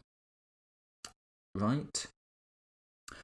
There's the same bit about Pilate thinking he's innocent and not wanting to do it, but the Jews kind of make him do it. Again, this doesn't read as historical to me. Roman governors were not really in the habit of, like, letting policy be dictated to them like this. But you get that whole big back and forth. The crucifixion. Here's a little bit that's in John that I've always found kind of funny, that isn't in the others. Pilate also wrote an inscription and put it on the cross. It read, "Jesus of Nazareth, King of the Jews." All of the other accounts have something like that. Many of the Jews read this inscription, for the place where Jesus was crucified was near the city, and it was written in Aramaic, in Latin, and in Greek. So the chief priest the chief priest of the Jews said to Pilate, "Do not write King of the Jews, but rather, this man said, 'I am the King of the Jews.'" Pilate answered, "What I have written, I have written." And there's kind of like two interpretations of that. Like, Pilate's really convinced he is the King of the Jews, so he's going to put it up there no matter what the high priest says. And the other is that he's kind of mocking them, right? He's like, "Oh, King of the Jews, we're going to kill your king." And they're like, no, don't say he's our king. Say that he said he was our king. And Pilate's like, "Hey, I put what I put." It's kind of almost like a power move. Anyway, here's the difference. We get the story, they divide the clothes among them. John makes explicit the scriptural citation there. So the soldiers did these things, but standing by the cross of Jesus were his mother and his mother's sister, Mary the wife of Clopas, and Mary Magdalene. When Jesus saw his mother and the disciple whom he loved standing nearby, he said to his mother, "Woman, behold your son." And then he said to the disciple, "Behold your mother." And from that hour, the disciple took her to his own home. Okay. So once again, we're not going into whatever's going on with the Marys, but the witnesses we have to this story have got physically closer. So in Mark's account, they were standing like out of sight, right? And now they're right by the cross talking to Jesus. And because the disciples haven't fled, there's one of them there, who apparently is now going to look after Jesus' mother, which is nice. Nice for Jesus, in the hour of his death, to make sure his mum's all right. Jesus dies. And then there's an addition we don't find elsewhere. Jesus' side is pierced. When you see images of the crucifixion, there's often a gash in his side, right? This is where that comes from. So this is... I've realised I've just blasted through John here, but John goes on. This is 1931. Since it was the day of preparation, and so that the bodies would not remain on the cross on the Sabbath, for the Sabbath was a high day, the Jews asked Pilate that their legs might be broken and that they might be taken away. So that the soldiers came and broke the legs of the first and of the other who had been crucified with him. But when they came to Jesus, they saw that he was already dead. They did not break his legs, but the soldiers pierced his side with a spear, and at once there came out blood and water. He who saw it has borne witness, his testimony is true, and he knows that he's telling the truth, that you may also believe. For these things took place that the scripture might be fulfilled, not one of his bones will be broken, and again another scripture says, they will look on him who they have pierced. So, what's going on with this? I think just a very similar thing that we've been tracking so far, right? So for one thing, you remember I said often that the bodies would just be left up on the cross. We have an account of why they weren't here. Like heads on a pike or something. You'd keep these rotting remains as like a particularly morbid reminder for people not to step out of line. There's an account that the bodies won't remain on the cross on the Sabbath, for that Sabbath was a high day because we're going through the Passover, right? Not sure if this is historical or not. This actually, because presumably they didn't just leave Jesus' body up there. Whatever happened, it probably wasn't that, right? So maybe this is why that didn't happen. But again, it's only in our latest gospel, so who knows? And that out came blood and water from the wound actually sounds kind of realistic for a dead body. But what's going on here really? I think what they're sensitive to here is the charge that Jesus didn't actually die. That he kind of passed out on the cross, and they took him down thinking he was dead, and then he just got up and wandered off later. Now, I would suggest that that's actually not crazy as an interpretation, right? This is actually what the Quran says happened to Jesus, I think. I'm nowhere near as familiar with the Quran, so Muslim friends correct me on that one. But I think the Quran says, Jesus was a prophet, he was a good dude, didn't rise from the dead, the Romans just made a mistake. And it must have happened, right? Because crucifixion could take hours, it could take days. It was a very slow, nasty death through asphyxiation. The detail of breaking the legs is right. If they wanted to just get it over with, they'd break people's legs so they couldn't support themselves, and they'd just asphyxiate. And what could be days, it would get cut short to a few minutes, right? Or not, at any rate, not that long. So this all sort of has the ring of truth to it. But I think what they're sensitive to is I think people are telling this story that Jesus has risen from the dead. And it looks like in the first generation there wasn't that much detail to it. And as more detail is added, more challenges arise. And so more has to be added to the story to counter those challenges. And so I can well imagine someone sort of saying, well, maybe he just didn't die. Crucifixion's really nasty, but people can last for days up there sometimes.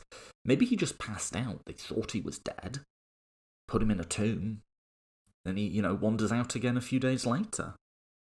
Now, I don't think that is what happened, but, it's not a crazy thought that people would have had, right? And so they're saying, nope, we know that he died on the cross because a soldier stabbed him with a spear. And, let me just get this bit in, the soldier wrote that down, his testimony's true, he knows he's telling the truth, and you believe it too. Is it just me, or is John, the lady doth protest a bit too much here? He's really belabouring that point, right? And you can sort of tell when the gospel writers are doing these credibility moves, because they're not especially subtle about it, right? It's nope, definitely dead. And I'm sorry, no, I don't believe this. I don't believe we have a Roman, is it a centurion or just a guard? One of the soldiers. I don't believe we have a Roman soldier who's then met up with the disciples later and written down his account of what happened. I don't know. This isn't how things worked. This was a hated occupying force who thought very unpleasant things about the population they were occupying. I mean, maybe it's not beyond the realms of history. But what is more likely? That we had a soldier writing down this account of some random condemned lay stoy, or that the gospel writer just really wants to drive home that this is definitely true, what I'm telling you? I think it's the latter, surely, right? Jesus is buried, very similar. He's now buried in a garden, but Joseph of Arimathea still...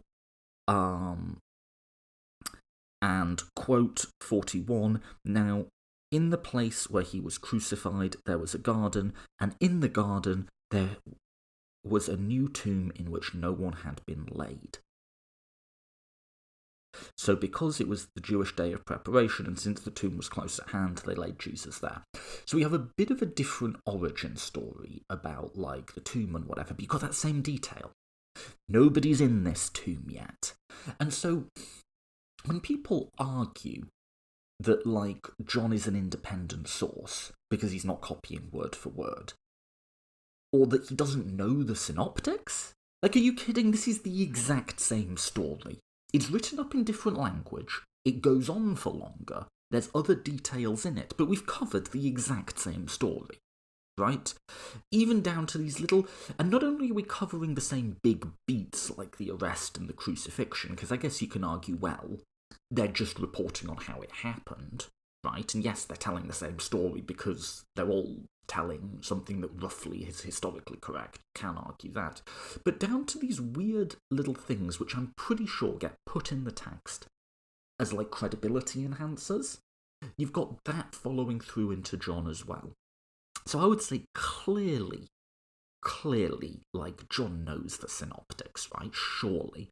He's following the same story beats, just telling them in his own way, right? This is a movie remake where the director takes, pretty big licenses with the source material, but it's still, like, they must have seen the original movie at some point, right?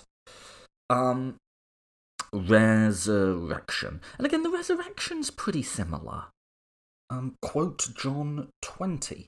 Now, on the first day of the week, Mary Magdalene came to the tomb early, while it was still dark, and saw that the stone had been taken away from the tomb. So she ran and went to Simon Peter and the other disciple, the one who Jesus loved, and said to them, "They have taken the Lord out of the tomb, and we do not know where they have laid him." So Peter went out with the other disciple, and they were going towards the tomb, and both of them were running together. I seem to have a bit of a different voice when I'm reading John. Anyway, and they were going towards the tomb. Both of them were running together, but the other disciple outran Peter and reached the tomb first, and stooping to look in, he saw that the linen clothes were laying there, but he did not go in. Then Simon Peter came following him, and went into the tomb, and he saw the clothes lying there, and the face cloth which had been on Jesus' head, not lying with the linen cloths, but folded up and in a place by itself. I think this is the origin of the Shroud of Turin. That's what that's supposed to be. Anyway. And the same detail about Peter finding the clothes but not the body, right? Again, it lines up, right? Then the other disciple who had reached the tomb first also went in, and he saw and he believed, for as of yet they did not understand the scripture that he must rise from the dead. Then the disciples went back to their homes. But Mary Magdalene stood weeping outside the tomb, and as she wept, she stooped in to look in, and she saw two angels in white, sitting where the body of Jesus had lain, one at the head and one at the feet. And they said to her, "Woman, why are you weeping?" She said, "They have taken away my Lord, and I do not know where they have laid him." Having said this, she turned round and saw Jesus standing, but she did not know that it was Jesus. Jesus said to her, "Woman, why are you weeping? Whom are you seeking?" Supposing him to be the gardener, she said to him, "Sir, if you have carried him away, tell me where you have laid him, and I will take him away." Jesus said to her, "Mary," and she turned to him and said in Aramaic, "Rabboni," which means teacher. Jesus said to her, "Do not cling to me, for I have not yet ascended to the Father, but I go now to my brothers, to say to them, I am ascending to my Father, to your Father, to my God and your God." Mary Magdalene went out and announced to the disciples, "I have seen the Lord," and that he had said these things to her. So, as you can see from that, the writing style is very... John has a lot more dialogue than the other Gospels. And it's lovely dialogue, isn't it? The woman, "Why are you weeping? Who are you seeking?" She's in a panic because she thinks someone's stolen the body. But again, the main beats are here, right? Two angels, Mary Magdalene, then Jesus. Right? So again, is this an independent source? Or is this just, like I say, the movie director remaking the scene? Right? This is the scene in the remake, right? But it has the same beats. Now, the resurrection appearances are more extensive in John. He comes to them, "Be at peace with you." There's the bit with doubting Thomas, where he doesn't believe it's Jesus, and then Jesus says, this is 20:27, then he said to Thomas, "Put your finger here and see my hands, and put your hand and place it on my side. Do not disbelieve, but believe." And Thomas answered him, "Lord and my God." And Jesus said to him, "Have you believed because you have seen me? Blessed are those who have not seen and yet have believed." So, 2 points with doubting Thomas. One, physical resurrection. It's his body. There's incidentally all sorts of queer interpretations of this passage. Not to be too explicit, but put your fingers in me, penetrate me, Thomas. Like, you can sort of see how people would. I'm not saying this is what the author intended, but you can sort of see how people have done queer readings of this, right? Bodily resurrection, and quite similar to Luke with, like, look at my body, it's a real body. And he goes fishing with them and eats fish with them later, right? So same exact deal. The other is, there's kind of a moral judgment here, right? What's this story telling us? What's the purpose of this story? It's to say, Thomas is a bit like, we're supposed to feel like Thomas isn't, he's done something that's, it's not commendable that he's doubted, is it? It's to his discredit that he's doubted in this story. And then, because these authors always want to make them all quite explicit, it's, okay, you've seen and believed, that's good, but how cool and awesome are the people who believe without having seen, right? So again and again, the authors are trying to sell you the story, right? And this isn't like, I'm not like having, well, I guess I am having a go, but like, there's nothing unusual here. These authors have an agenda. All authors, they're writing to convince you, right? Blessed are those who do not believe. There's another appearance where he helps them, like I say, catch some fish. And then I'll do the final bit because I think this is interesting for sourcing. Jesus and the beloved apostle. Peter turned and he saw the disciple who Jesus loved following them, the one who had been reclining on the table close to him and had said, "Lord, who is it that is going to betray you?" When Peter saw him, he said to Jesus, "Lord, what about this man?" And Jesus said to him, "If it is my will that he remain until I come, what is it to you? You follow me." So the saying spread abroad among the brothers that this disciple was not to die. Yet Jesus did not say that to him, that he was not to die, but if it is my will that he remain until I come, what is it to you? This is the disciple who is bearing witness about these things, and who's written these things, and that we know that his testimony is true. Now there is a great many other things that Jesus did, were every one of them to be written, I suppose the world itself could not contain the books that would be written. End quote, end gospel. So just again, never mind like the meaning of this story or whatever.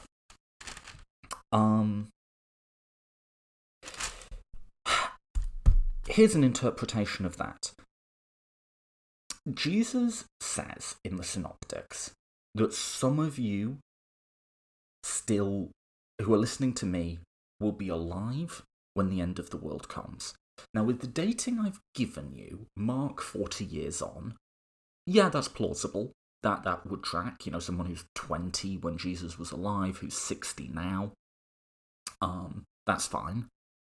Matthew, Luke, what are we saying, 80, 90? Just, right? Just. And there's a sort of myth that grew up from this called the Wandering Jew, which is there's just one dude who can't die, because he has to be alive to make this prophecy make sense, right?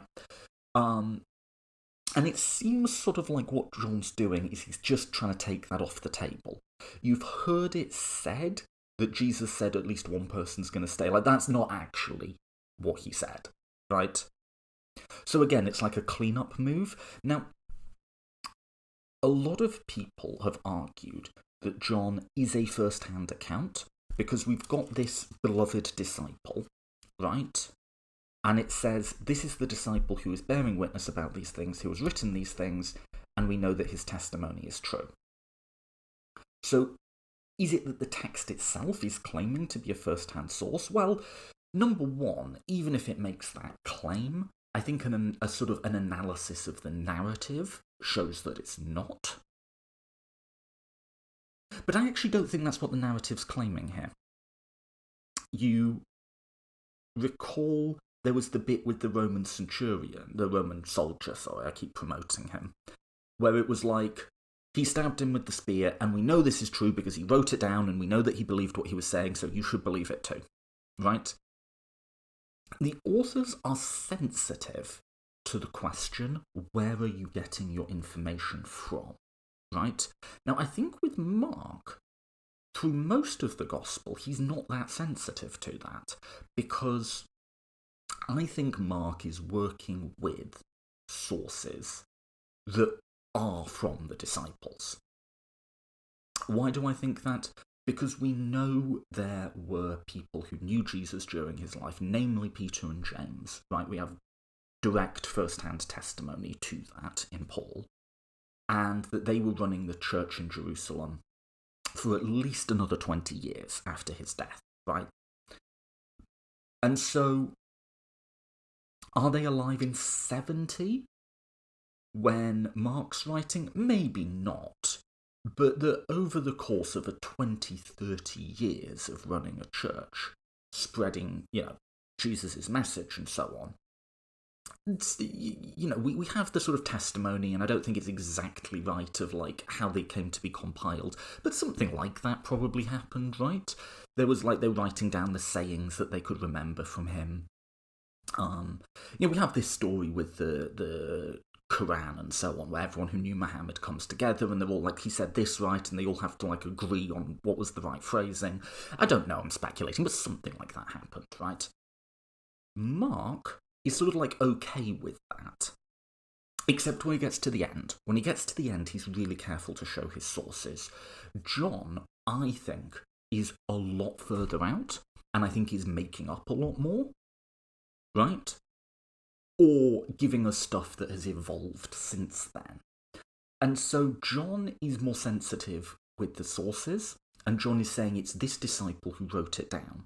I don't think he's saying the disciple is me, I'm the one writing it. He's saying there was a written testimony, we know it's true, and that's what all this is based off of. I think it's a statement of sourcing, not a statement of authorship. And finally, the way the gospel ends always kind of cracks me up. And like sometimes I just kind of like find things funny, and I can't really explain why I find them funny. But like, now there are many other things that Jesus did.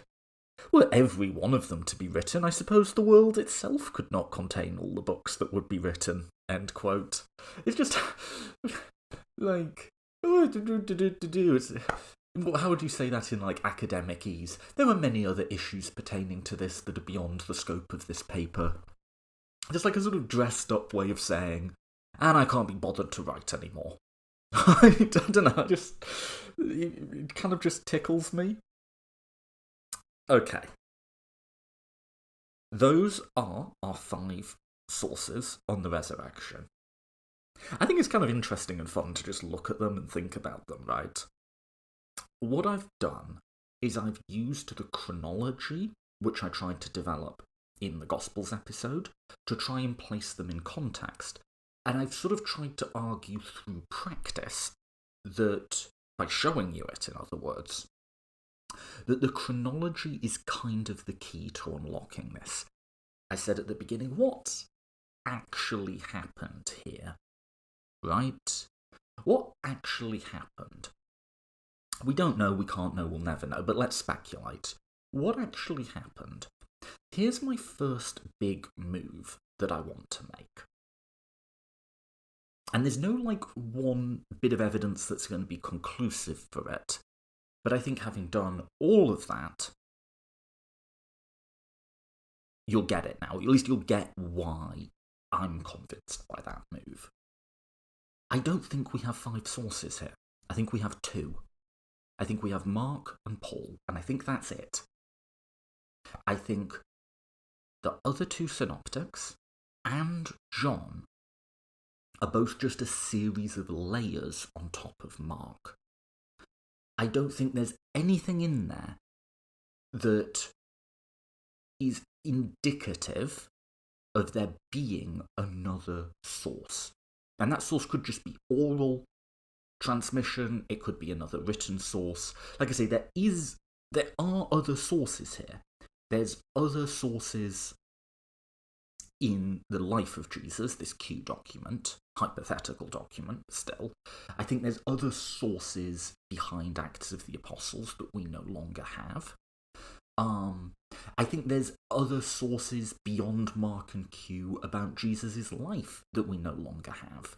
Well, I mean, some people have argued this is contested, that Thomas, which is a non-canonical gospel, is quite early. Who knows? Maybe, let's say it's quite early. It doesn't have any resurrection stuff in it.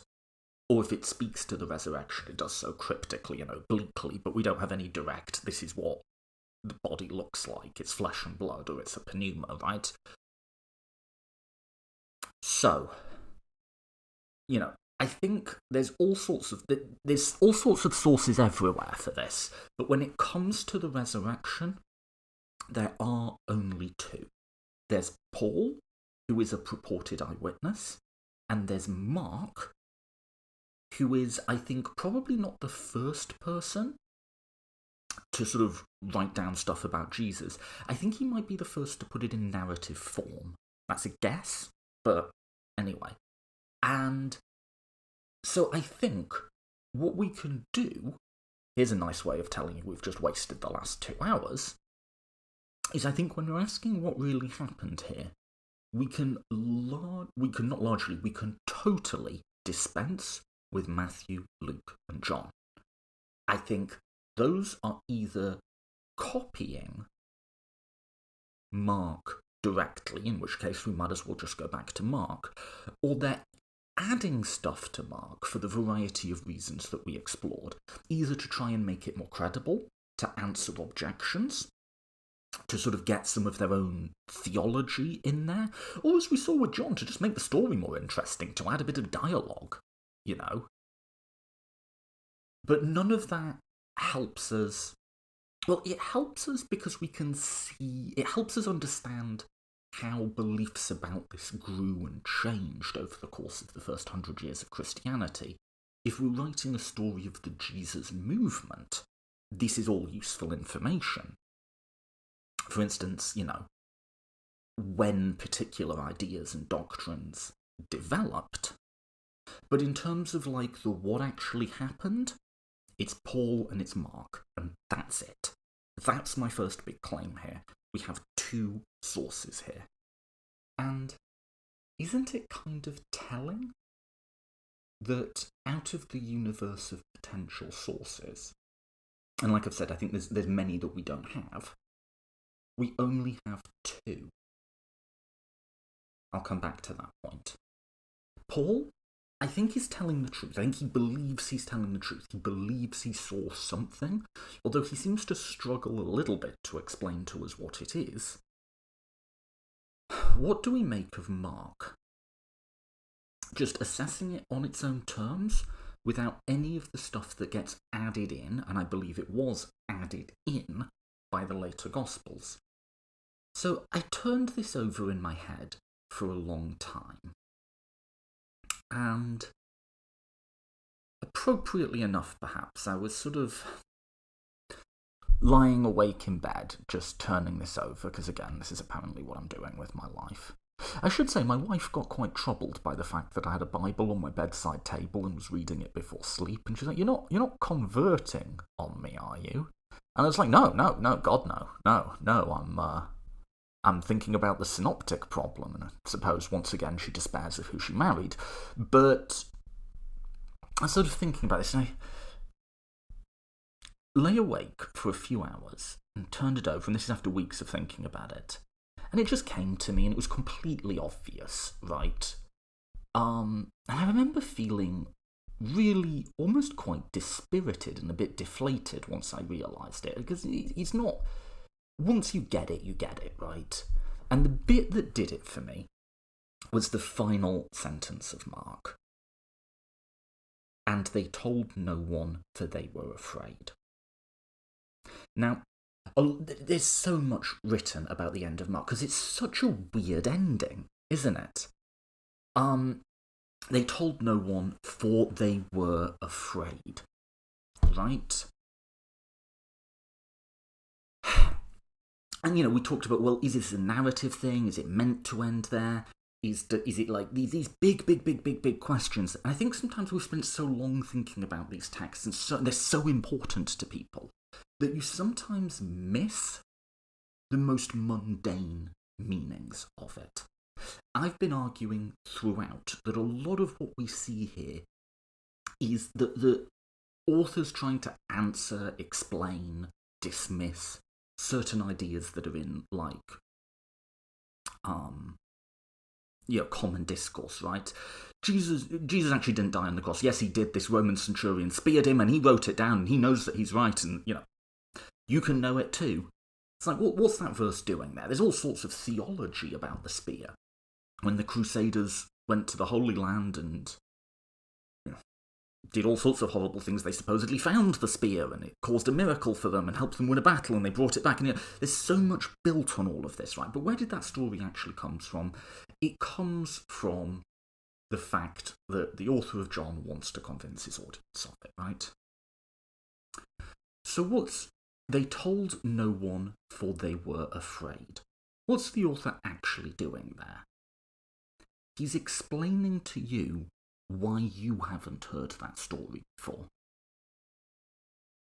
Why hasn't his audience heard that story before? It's a bit dispiriting, isn't it? Because he made it up. There wasn't an empty tomb. What happened to Jesus' body? We don't know.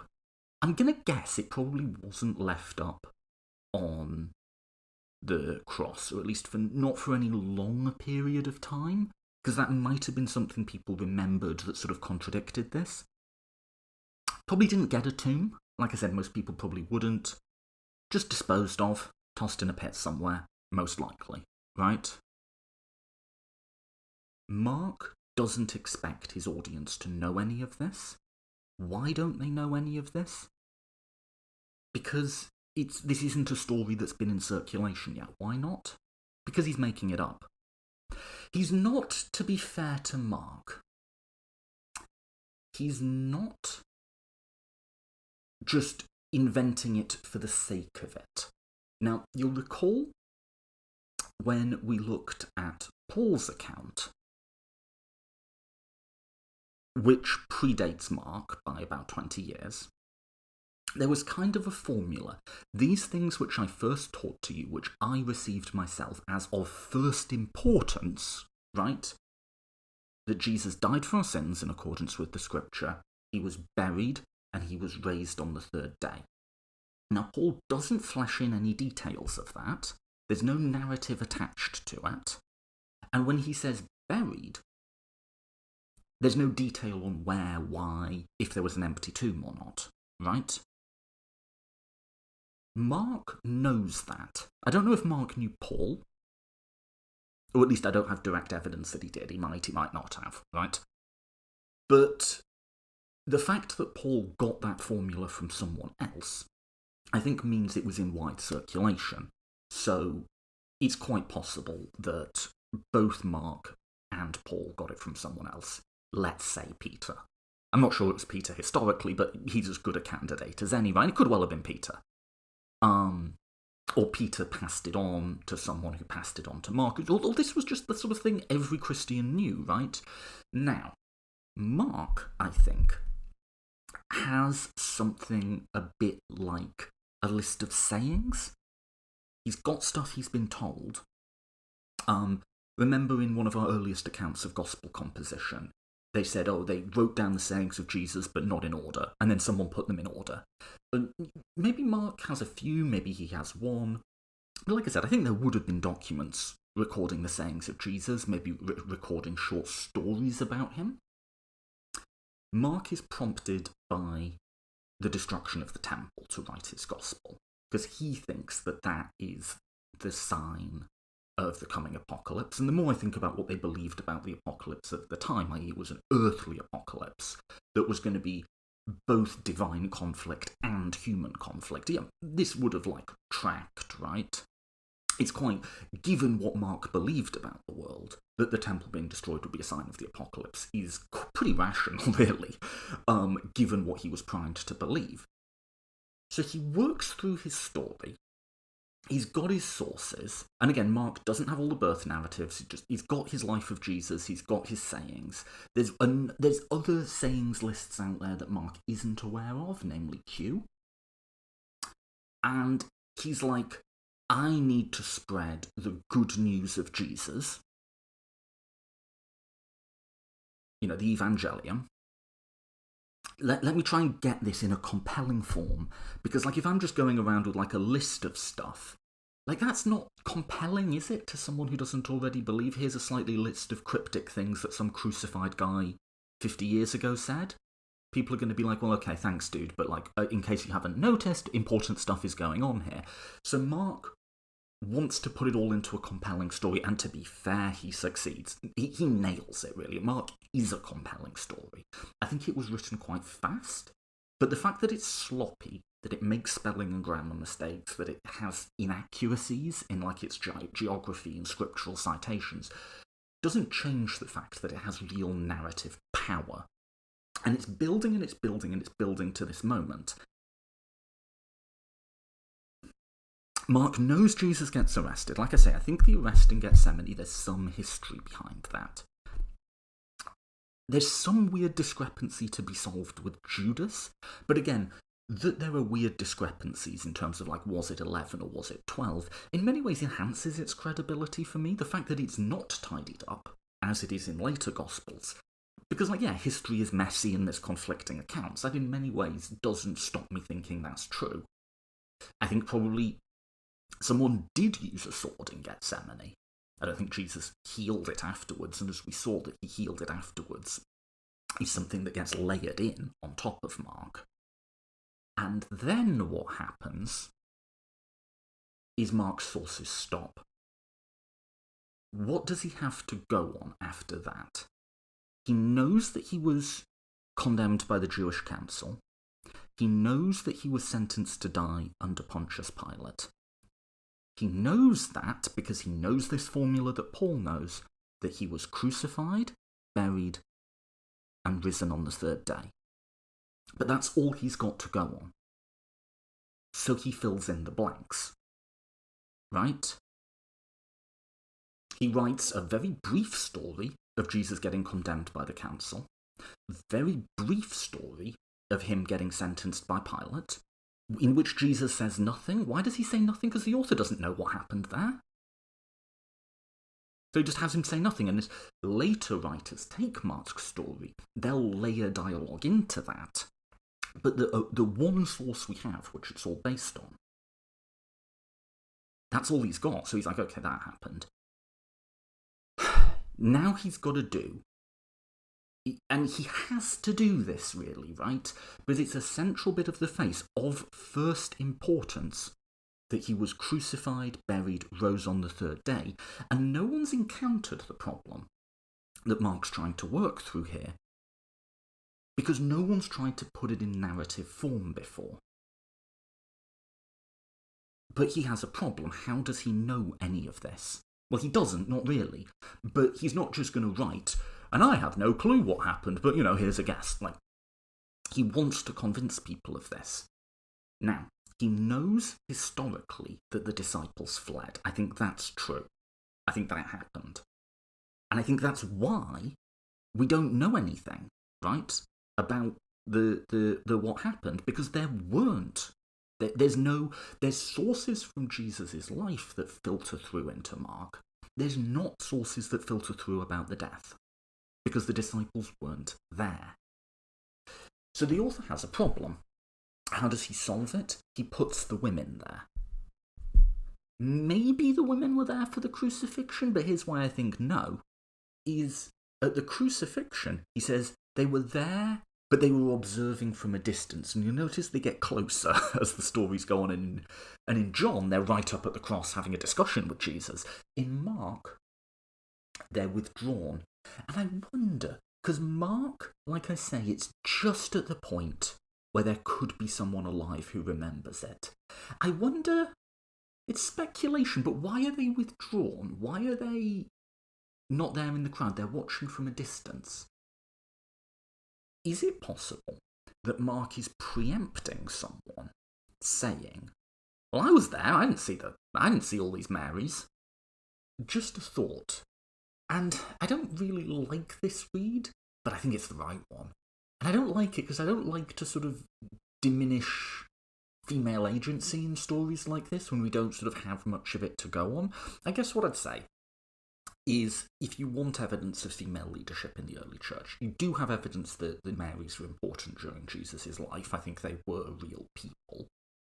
And then we do have evidence from Paul, like I say, that there were female apostles. That's the historical evidence that you've got. If you want to take a more literalist read of the Bible, then yeah, it was the women in all four Gospels, right? But why are they there? I think ultimately they're there because that's who Mark has to hand, right? He's sort of thinking, who can I say was the witness to this? And it's the Marys. And you do notice the Marys, who was their changes in all the stories, right? I think that's just like I say, I think this Gospel was written in a rush.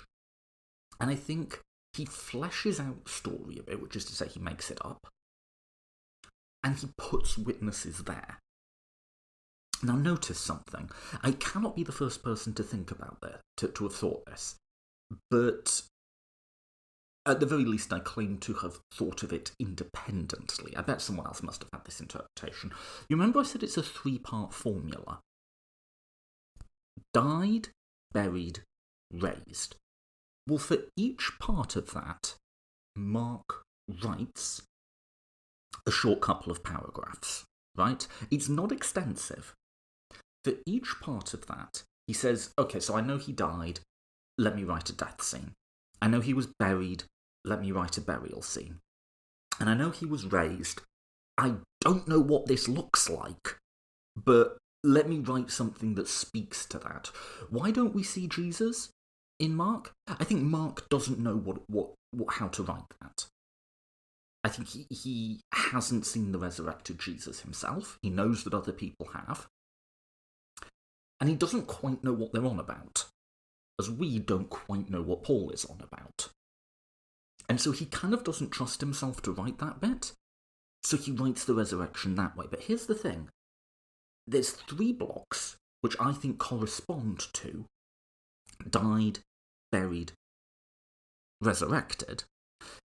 Each one ends with a sourcing statement. So the died, we get the narrative about Jesus from the cross, then there's a couple of sentences on the end saying, and the women were there observing at a distance. Buried, we get the Joseph of Arimathea story, puts him in the tomb, rolls the rock shut. And then there's this thing of, and the women saw it. Now, is it just me? That's just like, it just doesn't feel plausible, right? That like, they just happened to be there and see that or whatever. It's clearly an insertion to explain where the stories come from, because the story's made up. Then finally, resurrected. Mark's a little bit less confident with this one, right? But he does it too, and then that one too ends with, and they did not tell anyone for they were afraid. And so all 3 of them are capped by sourcing statements. And when you put it in that context, the ending of Mark isn't as strange as you might think it is, right? They didn't tell anyone for they were afraid. What a weird way to end. Unless you sort of track back and pick it apart and think you've got died, buried, resurrected, each one has a short story, and each one has a sourcing statement at the end. That's just the sourcing statement for the resurrection. And he's doing 2 things with it. This is how we know, But also, this is why you don't know. This is why you haven't heard this, is because they didn't tell anyone. Now, there's a problem for Mark, isn't there, in that if his audience hadn't heard this because the women never told anyone, then how does he know? You could come up with an answer, but you'd be doing what the later Gospels do of trying to, like, enhance Mark for credibility, right? So for Resurrection, and then, so why doesn't the story go on? Well, in many ways, it seems weird to us that the story ends there, because we're used to hearing things that come after it.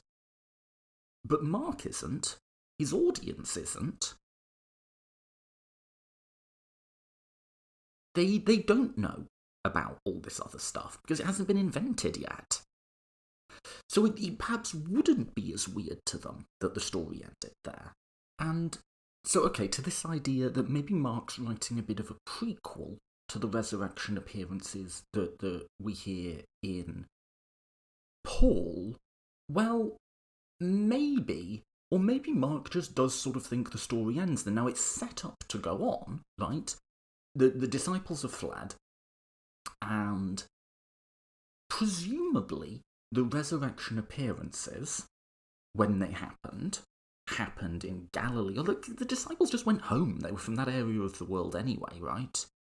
But Mark doesn't know a lot about that. He doesn't have, like, detailed accounts of, like, what Jesus said when he came back or whatever. He's taken the story as far as he thinks he can. He's done the life of Jesus, for which he does have sources. And he knows it ends with the trials and the crucifixion, and he's correct. I think those things happened. They're just not directly witnessed anywhere. And then he's got this, like I say, formula of died, buried, resurrected that he has to account for. And so he accounts for it, and he introduces a reasonably common trope for someone becoming a god in the ancient world, which is their tomb is empty. A reasonably common writing trope at the time. There's nothing like super inventive even about what Mark has done here. But he doesn't know about, like, you know, that. And what's my evidence for that? Like, surely this would be something every Christian knew, is like what Jesus said when he came back. But we have, like, first-hand sourcing that they probably didn't. Like, Paul gives, like, a list of appearances, but he doesn't give any colour. He doesn't give any detail. You don't get any of these stories about, like, what Jesus said when he came back. Paul claims to have seen the risen Jesus, and that's all he really cares to say about it.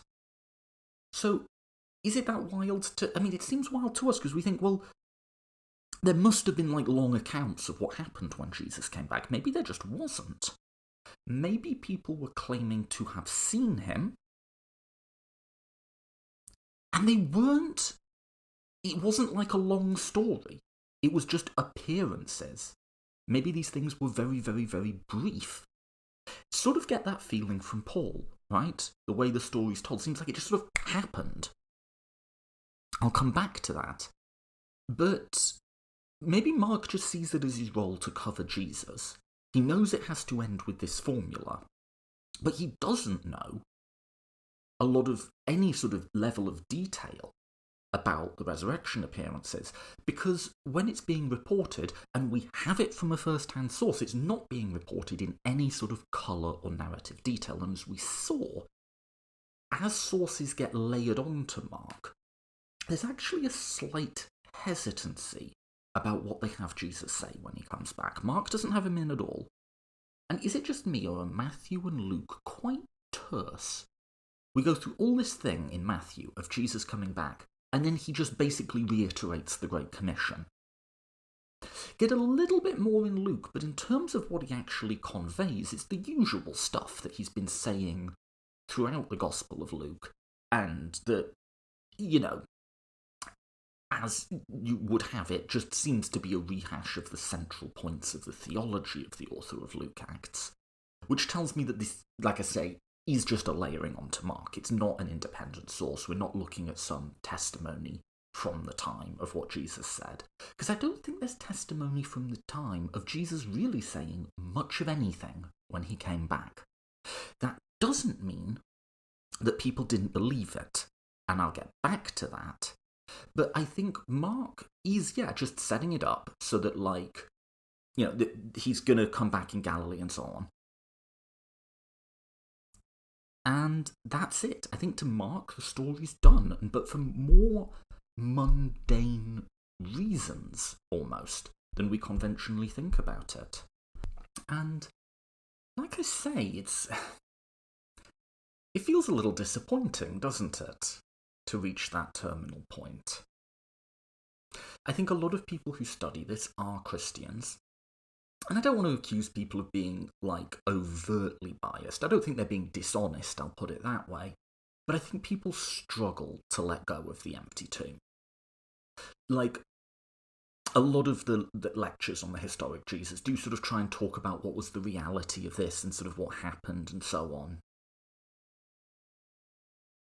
We don't have 4 sources on the empty tomb, we have 1. And I think when you put it in context and just do a read of what the author's doing, it becomes clear. And even from, like I said, when I first cracked this implies I've discovered something new. Plenty of people think this is invented. That's not original to me at all. But when it became clear in my mind that that was the right answer, I must admit I did feel a bit deflated. And I don't know, you sort of want there to be a there, something there. There is a there, but it's not that. It's not the empty tomb. And it's a bit like you've got all these hermeneutic tools and digging through the text, and there's actually not really anything at the bottom of it. You want your tools to be doing some use and actually digging something up, right? But it does just make the most sense. And it's not just the textual read I've done of Mark. If the story I've told you is right, then so many of the big questions I was asking of Paul's account that seemed like real head-scratchers just suddenly start slamming into place. Where are the women in Paul's account? Well, they weren't part of the account back then. Why doesn't Paul know that the women were present at the crucifixion, the resurrection, whatever? Because they weren't.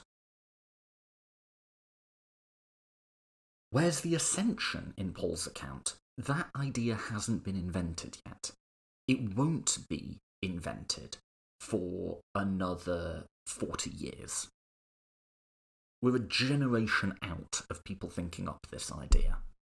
Why doesn't Paul seem to know about the empty tomb? Because there wasn't an empty tomb. Paul knows that Jesus was buried, but buried could mean any number of things. It doesn't have to mean this sort of cave, catacomb type thing. Could mean anything. Paul probably doesn't seem to know that Jesus was buried. And also, by the way, let's just track this.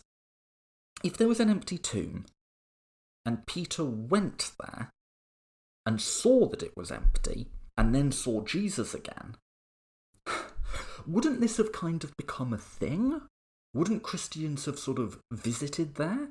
Like, if you converted to this church, and, you're getting introduced to the faith, and you're talking to Peter, and you're in Jerusalem, which Peter is in Jerusalem for at least the next 20 years, do you not think he might show someone, such as Paul, the tomb? And be like, look, you probably want to see this with your own eyes, right? Let me show you the tomb. Would it not have become a site of Christian prayer and veneration? And like I say, there is a tomb that's identified as Jesus' tomb, but that probably isn't, almost certainly isn't historical, right? Would this not have become a thing? Wouldn't Paul, when he's writing his letters, be like, yeah, I went to Jerusalem, chilled out with Peter. Oh, and while I was there, I saw the tomb. That sort of like would be, if Paul was there, I think he would have wanted to see it. And if he'd seen it, I think he would have written about it. Why doesn't he? Because there wasn't one. Jesus wasn't buried in a tomb like that. It's not proof positive, but ultimately, what is more likely, right? if you accept my analysis that we only have one source for the empty tomb, which is Mark, what is more likely, ultimately? That Mark expects his audience not to have heard of this, but somehow he's gotten that information? But that people before him didn't know it, and the people who are named in the later Gospels as knowing it and as having gone there don't tell anyone that? Like, Peter doesn't tell Paul that? I mean, Peter doesn't like Paul, so maybe he kept it from him or something. Maybe, sure, you can come up with a story. But all of it just starts crashing into place, doesn't it? So what's happened? There was a guy called Jesus, apocalyptic Jewish prophet, preaching the coming apocalypse, runs afoul of the religious authorities, is arrested by them, maybe in a place called Gethsemane, maybe betrayed by someone called Judas, maybe there's a bit of violence when that happens. Yeah, those are like, not for sure, but yeah, something like that. His disciples flee, and they go back home. They're from that part of the world anyway, right? And he's executed. Probably body just disposed of. Sometime after, we don't have to accept the chronology that the later Gospels give us as to when the resurrection happened. Supposedly within 3 days. That seems to have been part of it. So maybe these resurrection appearances happen as they are on their way to Galilee. Maybe in Galilee. I don't think you could do that journey in 3 days then. How long did they last? How many people were affected? Seemingly quite a few. Not just the 12, but other people as well. They come back to Jerusalem, which must have taken some bravery, right? They've become convinced by this. They start preaching this, setting up like their own sect. I don't think you could call it like a new religion yet. And they get in trouble with the authorities again. Some of them get killed, maybe in the way described in Acts, maybe not, who knows.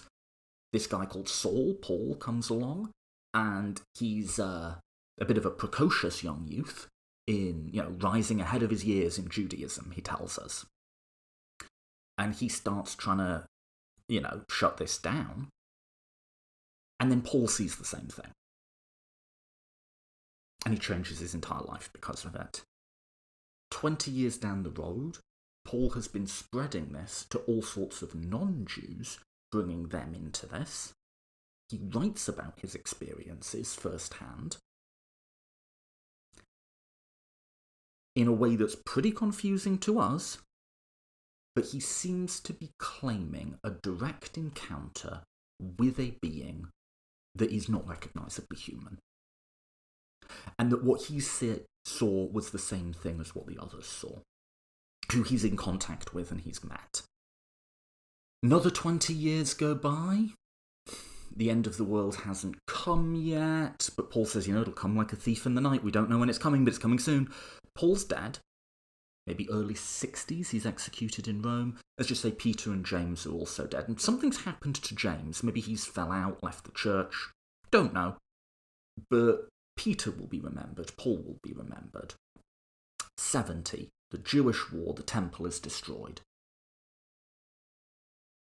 There's recollections of his life. There's this idea that he was raised as of first importance. Mark writes his gospel, doesn't really know how to end the gospel, and makes some stuff up. What he made up then has people over the next 40 years or so layering stuff on top of it to try and make it more credible, to try and fill in the holes, to try and get their own theological points in there, to try and answer what people have said when they heard the story of Mark. Which is why you probably weren't looking in the tomb right, were you? Oh, that geezer Jesus, he probably didn't even really die. Probably got buried by mistake, just got up again. So a lot of the story is just like literally answering what people have said, and then some amalgam of those various layers becomes our conventional account. of what happened. And further layers will get added on. If you're in the Anglican Church, you believe that when Jesus died, he went down to hell and preached to the sinners and then came back up again. That's part of the creed. Not in the Bible, but it's part of the creed. So you can trace the layers coming in, but that's what we can say about the history. But okay, but what did they see? Because I think they saw something. And okay, so I said it's sort of dispiriting that actually what really happened here is perhaps a little bit more mundane. But then, if he gets killed, the disciples flee. You'd expect that to be the end of the story, wouldn't you? They fled. Why did they come back? Paul was persecuting them. Why did he stop? Right? What did they see? And here, I think there's perhaps a bit of an all-round reluctance from people coming at this from various different perspectives to sort of think seriously through the types of visual experiences people can have, or the types of sensory experiences people can have. And I think probably part of that reluctance comes from stigmas around them, and of people not really just reasoning from ignorance, I think. So I think people don't want to say that they were, like, seeing things or hallucinating, because that would seem to be saying something bad about the sources. You know, I don't think anyone sort of wants to land at, like, well, Paul was mentally ill, right? That doesn't sound right. People might say, let's sort of put some arguments to this. Paul was an intelligent, composed, very purposeful man. If you look at his life or his letters, this just not read like a paranoid schizophrenic or something like that. I'm not sure someone with the type of profound mental illness to the point where they are seeing and hearing things, right, would be capable of doing what Paul's did. What is more, and these are arguments people have put forward, mental illnesses of the type that produce extreme visual or auditory hallucinations tend to be things that last for very long periods of time. So people with psychosis, often, which is a common symptom, is the hearing of voices. It can also be visual hallucinations as well. That can run their entire lives, and even with modern medicine and, you know, treatments and so on, a lot of the drugs that are given will suppress the symptoms. They won't eliminate them entirely. And what is more, and people just make this argument and then move on, they'll say, well, when people hallucinate, that's an individual thing. It's not communal.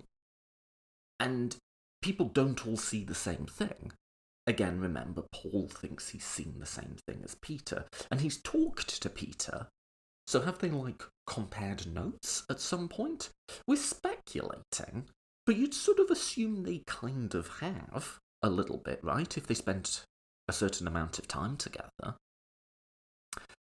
And it's not, like, selective. It doesn't just happen, you know, certain mental illnesses or whatever are distributed across the population. They don't happen to a particular group of people in a particular time and place. Now, these are all arguments I've heard against the idea. And it just, I guess I just sort of heard them, but every single one of those is wrong. For a start, I don't think we have to think about what they saw as quote-unquote a mental illness. You know, I'm not even making a social justice point about, like, maybe we should use a label like, you know, differently abled or something like that. It may very well be merits to using that label. I'm not arguing against it either. I'm saying plenty of people have really profoundly real experiences who are not, by our modern standards, mentally ill. And it's absolutely the case that these experiences can be shared by people. Take, for instance, and I'm not saying that this is what it was, I'm saying this is just an example of the type of things that your brain can do. Take, for example, the case of sleep paralysis, sometimes called night terrors, still not honestly something that's super well understood. And if you haven't heard about it, I'll sort of break it down for you. And I think when I describe it, you'll sort of think what I thought when I first heard about it, which is it's like a very vivid nightmare. And unless you experience it yourself, it's really difficult to explain the extent to which that just isn't the case. So, without being like too specific, I've known people, a couple of girlfriends, for instance, who've had this, and they told me about it in some detail. And what they described is it's like you've woken up, but things from the dream are still with you. Not always pleasant things. And again, I sort of thought okay, so you had a really vivid nightmare, and I'm sure it was very unpleasant. And again, until it happens to you, it's really impossible to describe the extent to which that is not the case. And so, sometime after, this was about 7 years ago now, I saw one of the things. I saw the old hag. Now, so this is what's interesting about sleep paralysis, is it's not like everyone's seeing different stuff. There's about 5 or 6 different things that people see, and people, like, it's the same things. There's like a particular man, there's like the old hag, there's a few different ones, right? And almost everyone who experiences this, which is quite a lot of people, is seeing one of a few like things, or one of a few like archetypes. As best as I can, here's sort of what it's like. The phenomenological experience of this is like, it's just not a dream. Like, when you're dreaming, you're in a very just different state of perception, right? It's much vaguer, it goes from your memory really quickly. When you're dreaming, usually, right, when you're having a nightmare, once you realise it's a nightmare, you can kind of wake yourself up from it. As soon as you twig that it's not really happening, it almost gives you like an exit button. Here's what a night terror is. You wake up, you are in your room, you're not somewhere else. Dreams often take place in a different location, or like an invented location, right? You are in the room that you went to sleep in, and it is as real as the room around you is right now. The sensory experience is exactly the same, but there is something else in the room with you, and it's not like abstract or translucent. It is a thing that is there. And the old hag is, a lot of people have had this, and you can see it in medieval paintings. So apparently, it's something that went back quite a long way. It's an old woman with a really wizened, quite unsettling face on your chest, looking you in the face quite closely. You can feel the weight on your chest, and it's as real as a real person being there. And then you wake up. But when you wake up, you don't suddenly snap to and you're back in your room, because you were always in your room. And again, I think what you'll hear there, as I describe that, is a really bad nightmare. And I think unless it happens to you, you really just don't get how real it can be. Now, well, say what you will about me. I've never suffered from any sort of other sorts of mental illness. The people I've been talking about, I mean, I've been depressed at times and stuff, right? But not anything that has hallucinations or anything. The other people I've known who've experienced this haven't. It's not like a quote-unquote disorder. And maybe disorder, like I say, isn't the right word for, say, schizophrenics or whatever, either. But it's just something that can happen to any of us. And here's what's really interesting about these, is they're contagious. There's a documentary film about it, which has very mixed reviews, but I thought it was a useful explainer of it, called The Nightmare. And it sort of goes through and it tries to, like, visually reenact what happens, because some people experience it a bit and it goes. I only ever experienced it once. And it's a strong enough thing. Like I say, it's as phenomenologically real as what you are perceiving right now, that it stays with you. It's not like dreams where you just forget them. But some people experience it all the time through their whole lives. And one of the things that came out again and again in this documentary is they'd say, yeah, I was telling my friend about it, whatever, and they just didn't believe me. And then a few nights later they said, oh my god, it happened to me. So merely hearing about it, even if you don't really, like, believe it, can prompt it.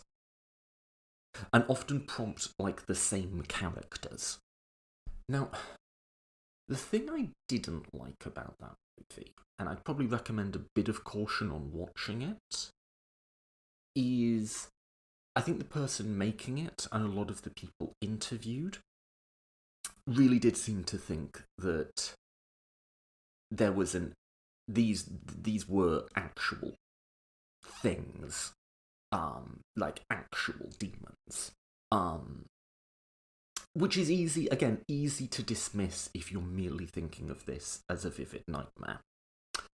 So for instance, a lot of people started bringing in claims about, like, alternate universes and some of the sort of research that's done at the cutting edge of physics, that, like, maybe we're in a multiverse, and they sort of speculated that maybe, you know, this is where the universes run together and things from the other universe are coming in, which would explain why people tend to see the same things. I don't buy any of that. I think that sort of, the experience feels so real, you reach for an explanation of it. And I think twofold. I sort of think, one, it's just not what's happening, and two, in many ways, no matter how real the experience is, really believing that it is just in your head is kind of like the way out of it. So, for a few people I've known, what sort of eventually got them through it was, and made them stop, was just really telling yourself, this is not real. It is something my brain is doing to me, and I don't need to be scared of it. And that almost kind of, it's not one for one, it doesn't work for everybody, but that can take away its power a bit. And I think for me, like, my reaction was so, like, you know, heart going, whatever. But then I was like, shit, my brain can actually do that. That's kind of cool, actually. And if there were demons, the demons were just like, well, this guy's a weirdo even for us, we're not coming back there. But I think there's something about this of, like, at some level you have to give yourself permission to believe. And that permission can come in the form of someone telling you, I saw this thing, and it was so real. And even if you don't believe it, even if at a conscious level you're like, okay, well, that sounds crazy, at some level you've absorbed that this is possible. I think that, I'm purely speculating, I think that's sort of how the contagion thing works. Because, you know, we are social creatures, and that's not always a bad thing, but I think other people, we just know from all sorts of social science that other people believing in things gives us a sort of permission to believe it. And I think this is just a really weird case of that. And I think, you know, I say it's as real as, like, real life, but let's be clear, real life, what you're seeing, is not quote-unquote what's really there. You know, stuff like colours aren't properties of the the things you're seeing, they're properties of like how light refracts off it or something, right? And we know all the time that you're actually only perceiving a very small amount of the world around you, and your brain is kind of like running a simulation, right? And then when you dream, your brain can run a very different type of simulation with different rules, but it's not going 100%. It's like I say, it's patchy and there's holes in it and whatever. Apparently, in states between waking and consciousness, your brain can start running its normal simulation, i.e. the real room as it really is around you, but then just simulate something that isn't there in the same way it does in your dreams, but not with the dream rendering, but with the real world rendering. That is apparently something our brains can do. Is this what was happening back then? Maybe not, right? I just use that as an example to kind of debunk all of that argument that just got made that this can't have just been like hallucinations or stuff that people were seeing. And I think just even like using that language can be a bit dismissive about, like I say, what your brain can render. Because just in the case I've given, this isn't something that occurs throughout people's lives. It can be limited, as it was for me, to one instance, or a short series of instances. It is, unlike people saying, well, people don't like see the same thing. They absolutely do. And it does sort of occur within set communities. Like I say, there's a contagious element to it. I'll give you another example. People who believe they've been visited by aliens. Now, again, this is very, very easy to dismiss as just like quacks or whatever, right? Or charlatans who are trying to sell some alien merch or whatever. And I'm sure there's plenty of that in it. I was watching a while ago, and I looked for it in making this, and I couldn't find it again, but a documentary interviewing people who believed that they'd been visited by aliens. And there was this very, very nice, sensible-sounding older woman who was sort of talking us through it. And she explained, usually alien visitations occur, in her words, occur at night. And she specifically said, between waking and sleeping. She said, often they'll visit the same people again and again, but sometimes they won't. And she said, they'll often occur within a particular community or within a particular group of people who know each other. And she said, people will generally tend to report that the aliens look the same. And that was, for her, what was convincing about this, was everyone reports the same thing. And this is sort of where our image comes from, right? Of like humanoid but not quite, big head, big eyes, the proverbial little green men. A detail the sort of first-hand witnesses to this all shared, but which doesn't make it through to our image, is very long fingers. And again, I don't think it's being dismissive of the person. I just immediately sort of tracked it to what I knew about sleep paralysis and thought, oh, well, this is some variant of that, right? It's maybe not the same thing, but just sort of granting. And again, my argument that this is something the brain can do is just based on listening to the lived experiences of people whose brains have done it. Yeah, it's maybe sort of on a spectrum with this. It's maybe a slightly different thing, but once you grant that this is something the brain can do, particularly something it can do around the period between waking and sleeping, it's by no means, it's, yeah, they probably did see these things, and they probably were as real to them as, the next person you talk to is going to be real to you, right? And what are we to make of the fact that people see the same thing, because this is what does it for people, and this is why they believe that, like, it's beings from another dimension, or an alternate universe, or that it's aliens, or whatever, is people are seeing the same thing. I honestly don't know. You could imagine there's some sort of argument that there are these sorts of archetypes buried just deep in our heads for whatever reason. Or, again, we're social animals. Maybe even if we don't realise it, we've sort of picked up these images and descriptions from the culture around us subconsciously and become primed in some way. Because you do, when I say little green men, you can sort of picture something, right? Even when I say something like old hag, a certain image comes to mind, right? Not sure. Not an expert. On this, I'm not sure anyone is an expert. I'm more just reasoning from lived experience, as they say. Now, if I then ask, okay, so is this your explanation for the resurrection? We sort of get onto this question of, did people in the ancient world, well, for one, did they experience mental illness? Or two, if they did they experience it in the same way as us? I covered this a little bit in the context of discussing ancient warfare in my Ideologies of the Ancients episodes. And there's kind of two extremes, and I guess my intuition is to land somewhere between those extremes.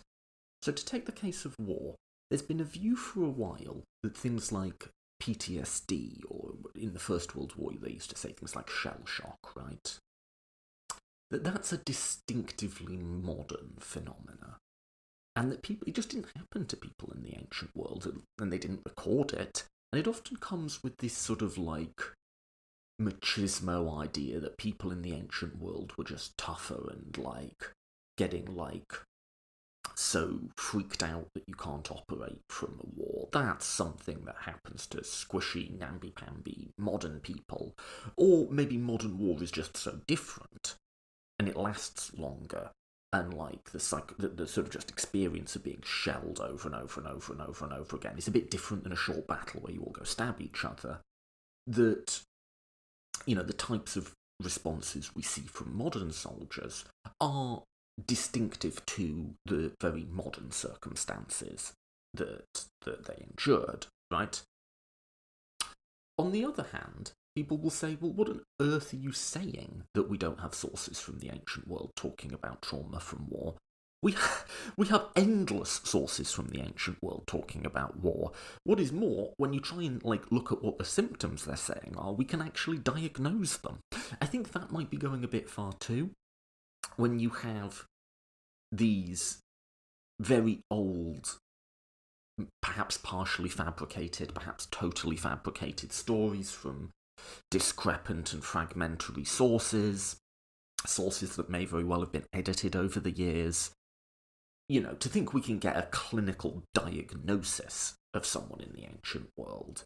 People like sometimes speculate, oh, Nero had this was what was up with him. That, to me, that just seems a little bit epistemically overconfident. But the idea that nobody in the ancient world suffered trauma, nobody in the ancient world heard voices? Are you kidding me? We have documentation after documentation that people heard voices. Now, some of that might be made up. Probably a lot, I don't know how much of it was made up, but some of it probably was. But some of it was probably real. Right? To my mind, it's somewhere in between. I think the metaphor I use, and it's imperfect, is the people back then had the same hardware as us. Their brains were basically built the same. But they did have a very different software running on their brains. And, you know, just like you can say, all computers have viruses, but with a different software, it might present differently. Yeah, all people have had these sorts of experiences. And I think there's a reasonably good historical case to be made that the way different sorts of perceptual experiences manifest themselves can be quite time and place specific. So there was one of the kings of France, one of the Louis, who came to believe that he was made of glass, and if people touched him, he would shatter, which seems pretty wild, and I was interested in this, and I looked into it. And apparently it wasn't unique to him. Because in my head I was thinking, is this some particular, delusion that's been brought on by the isolation of total power or something like that? But apparently loads of people had it back then. And there's interviews with people, just like ordinary people who believed they were made of glass. And it's very rare to basically unheard of now. But apparently at a particular time and place there was a sort of explosion of this belief. So again, same hardware, our brain can generate these things, that's a thing it can do, but it generates them under particular primings, right? Like I said, we are social creatures, and that priming can be someone telling us about it. It can also be just the general prevailing social attitudes and beliefs of the time. And remember, like I said earlier, we're living in a time when the New Testament is written that there seems to have been a real uptick in beliefs about possession, beliefs about demons, beliefs about visitations from beings that are not men but also not God. Like I say, the New Testament's shot through of it, and it's not really in the Old. It seems to be something that's kicked in over, the last century or so in this particular time and place. So there is a certain priming for this sort of stuff, right? And more than that, if you think about what I said about the contagion element, let's just start mapping this on, right? So, as a context, as a ground, it seems that belief in sort of direct human pneuma interaction, either being possessed or seeing certain things, has become much more common. Also seems like the belief in resurrection generally has really taken off during this period. Historically, Judaism has had a very loose, abstract sense of the afterlife, and there hasn't been, certainly in the Torah or something, there's not a big focus, or really any focus, on resurrection, but towards this period we get a belief within Judaism of this sort of general resurrection, right? And that takes different forms in different thinkers, but that's something that's sort of in the air at that time. You then get a group of people who are both in a state of trauma and in a state of heightened religious expectation. Yeah, it seems to all line up so far, right? And then Paul, right? You remember I said a lot of people for night terrors, they'll hear it and say, well, I don't believe it, and then it'll happen to them.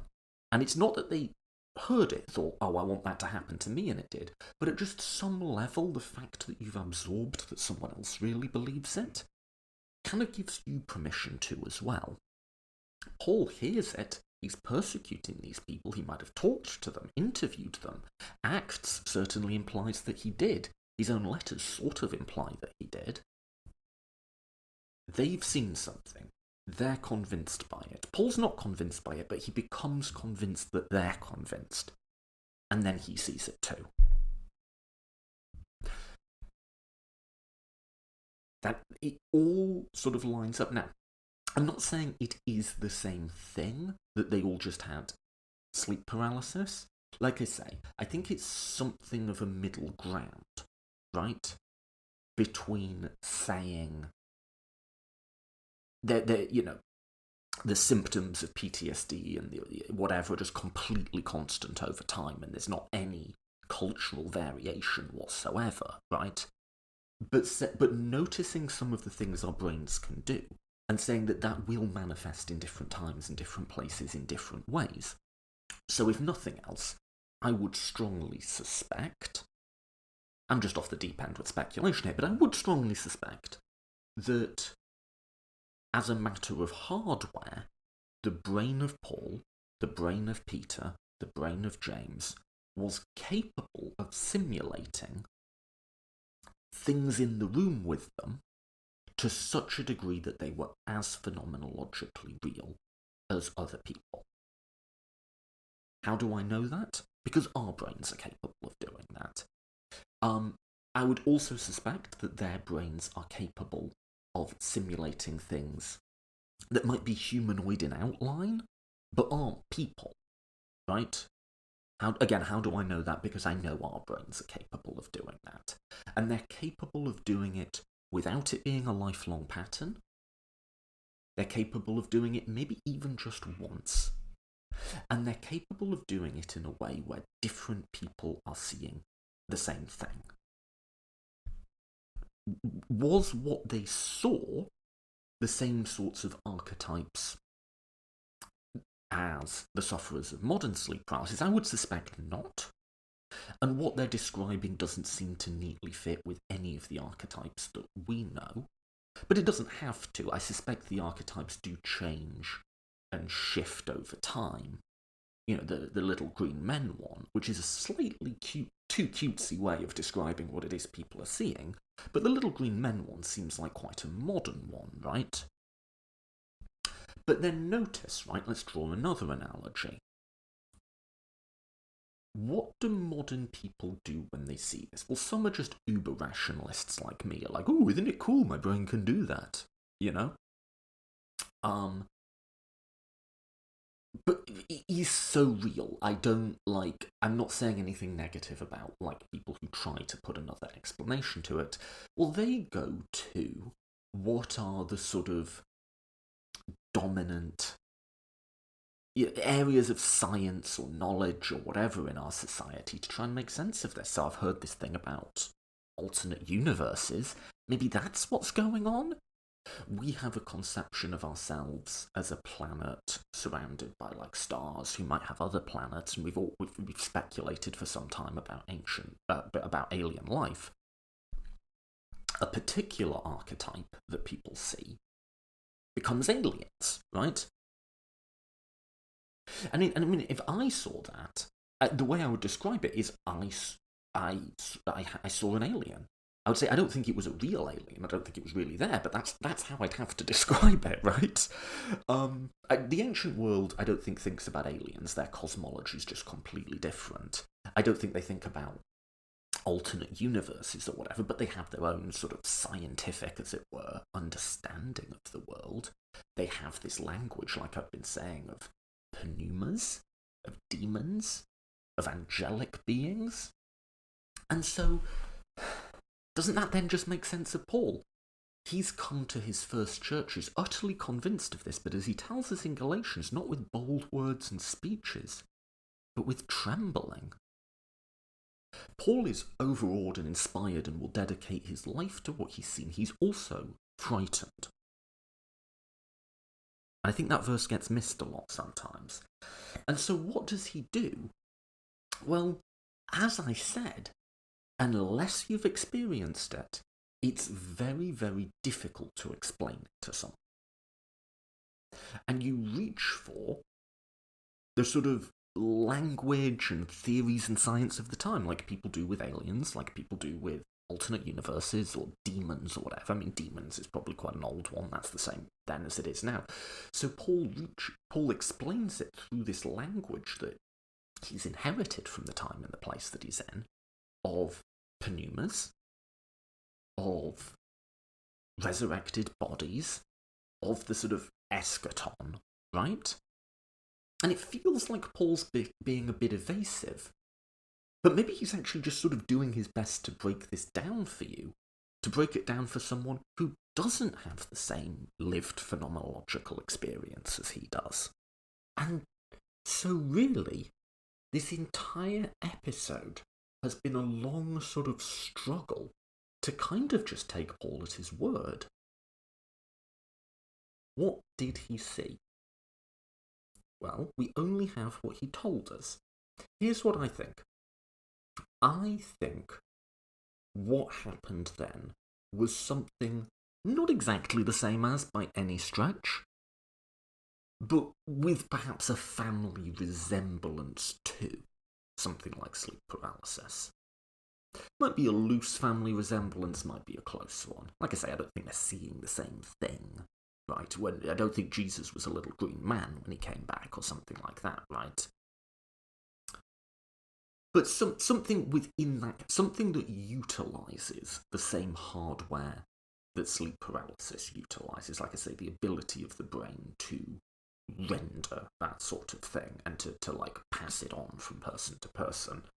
I think it's something that utilises that hardware but runs it on a different software, a software that's probably quite unique to the time and sort of lost to us now, right?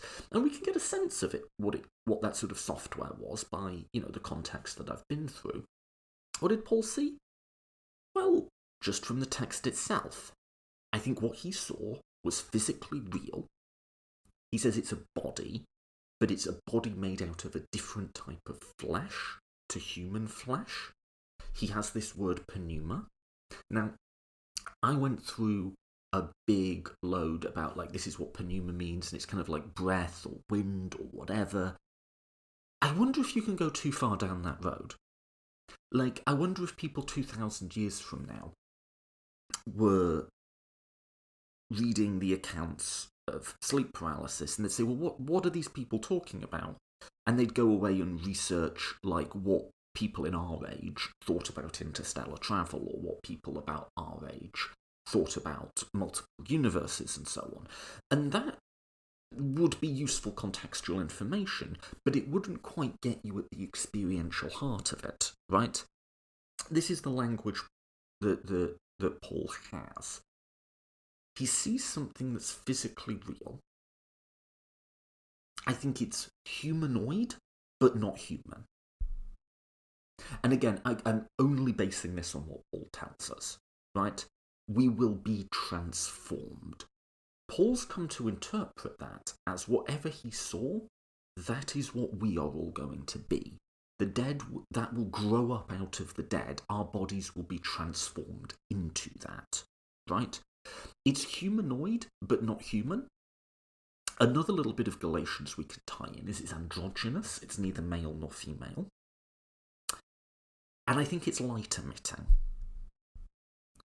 The language Paul uses is evocative of that. And then when we get our descriptions of angels, they're dazzling, right? They're sort of blinding, they're difficult to look at. Now, I did say I don't think those adding of angels in is sort of reflecting an earlier source. No, I think what it's reflecting is people kind of had a vague idea of what angels were supposed to look like, in the same way as even if you've never had the experience, you have a vague idea of what an alien looks like. It's part of our informal, subconscious social iconography, to make up a long phrase, but just basically to say, people in that time and place sort of knew what these beings looked like.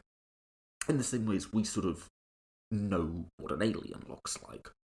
You'd still be pretty shocked to meet one. And so again, it's humanoid but not human. It's physically there. It might be quite scary to look at. And it's in some sense like bioluminescent. Like it flashes light.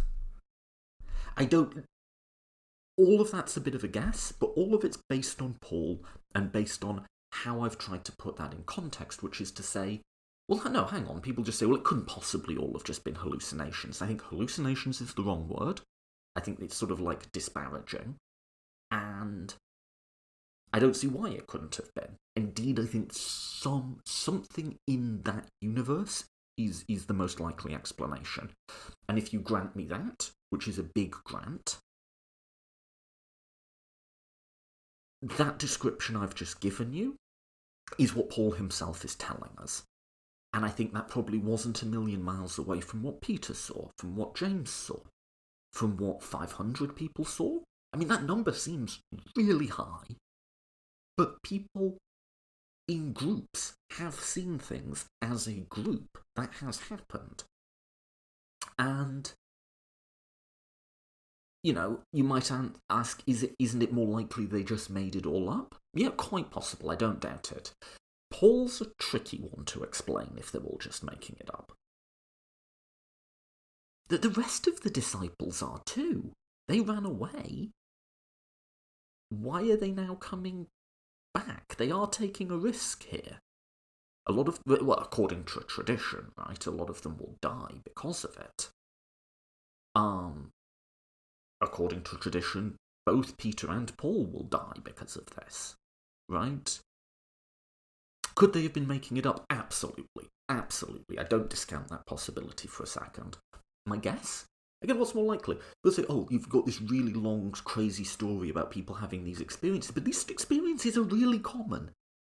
Even in our supposedly rational world, they're really common.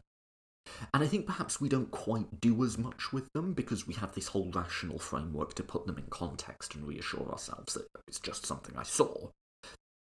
Peter and Paul didn't have that. Do you begrudge them for, thinking, something was up here? Here's a question. Let's just say I'm right. What did Jesus tell them? People can hear voices, right?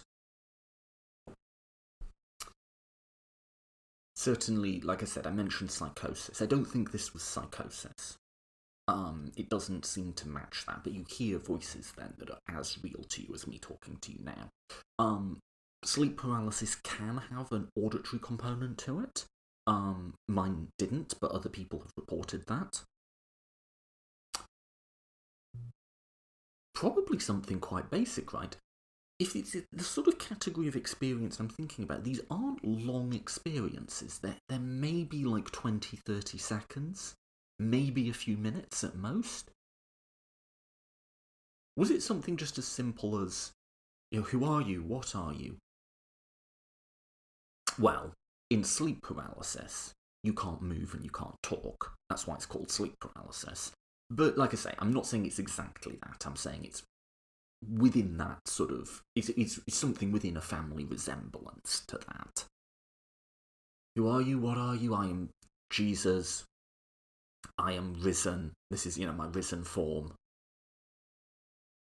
And that's it, maybe? There we can only speculate. We don't have Paul recounting a specific words he heard. We do in Acts, but again, I think the Acts story is later on, and I think we need to eye it skeptically. But it might. But Paul does say he's acting under the direction, not of Peter, not of James, but of the Lord. He's been directly commissioned by the Lord to spread the gospel. Is that something he was told? Again, what were Peter and James told? Well, they told, I'm Jesus, I'm risen. Go back to Jerusalem and spread the message. Right? We don't know on that case, right? We don't know on any of this, but we really especially don't know on that. But I think then that ties up another loose end, in that if these experiences are quite brief, that would sort of explain, would it not, why in the generation after Jesus' death, before Mark was written, we have a reasonable amount of detail on his life. We have sayings. And we know that sayings were preserved because Paul cites them. Paul will often say, it's not me saying this, it's the Lord, i.e. Jesus, right? And I think there's enough there that you can pretty conclusively say that the earlier Gospels are working with lists of sayings that have been recorded. So all of his sayings have been recorded because they happened and they were witnessed, right? Certain stories about him have been recorded, remembered. Again, Peter and James were in Jerusalem for at least 15, 20, 25 years preaching this. It would have got remembered and written down and so on. But then what are they? They're telling them what about Jesus, if I'm right?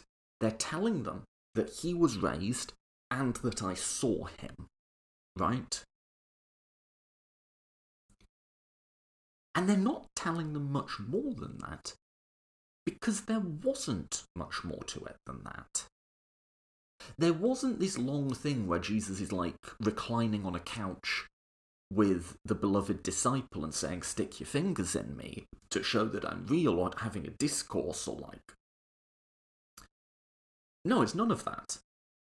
He came back. I saw him. And you kind of have to take their word for it at this point. And people have questions. How do we know they have questions? Because we know they asked Paul, and we know Paul got irritated with them and called them idiots. You know, especially as you're telling them, this body that Jesus came back with, that's the body you're going to get when the general resurrection happens. So they're like, and what is that exactly? And they sort of struggle to explain it a bit, because it's something pretty difficult to explain, right? And so yeah, that bit just isn't... And I'm trying to think of a way of saying fleshed out, because fleshed out sounds like a play on words. But yeah, it's not especially fleshed out, is it? So, that's what they have. That's like the state of play. Then Peter dies, Paul dies, James dies. The first generation die off. According to tradition, all in the 60s, right? And I say according to tradition, you know, these are much, much, much later sources. We don't get it recorded in the Bible, right? So, who knows? But like, if Paul he's supposedly a few years older than Jesus, so that would make him like 70 when he dies. Yeah, I mean, that seems completely real, right? Especially for the ancient world where people had considerably shorter life expectancies. 60s, 70s, the sort of first generation, the people who knew Jesus, die. Not long after, as I've said, there's the Jewish War. I mean, if Peter and Paul died in 65, they're dying just as the Jewish War is getting going. There's actually not even that big a time gap, right? Now, until then, when there's still been the first generation around, you perhaps haven't needed this sort of type of narrative account that we get in Mark, because there's the people there. And even if they're not there in your particular church in Cilicia or whatever, they're there, right? And you sort of like have their sort of indirect maybe letters, or they're travelling around, particularly in Paul's case, right? They die pretty soon afterwards, maybe even like a year or two afterwards. The Jewish War kicks off. The temple is destroyed. And if you have the expectation of an earthly apocalypse, and let's maybe just say Jesus actually did foretell the destruction of the temple. I don't think that's by any means that wild that he might have done that. This is it. This is game on. This is the end of the world. We have a last chance to get as many people into the movement as we can. What's our best way of doing that? And this guy, let's just call him Mark, I don't think his name was Mark, let's just call him Mark, he's like, I'm going to do what I can here, the first generation are all gone, I need to write this all down, but what does he have from them? He has, like I say, the stories from Jesus' life, the sayings. But in terms of the resurrection, people haven't told him that much, because there wasn't that much to tell. They've sort of described a little bit, maybe, what the resurrected body looks like. But Mark doesn't really... He knows, as of first importance, that he was died, buried, raised. But he doesn't quite know what that looks like. So he doesn't write what it looks like. He doesn't have Jesus on screen when he's risen.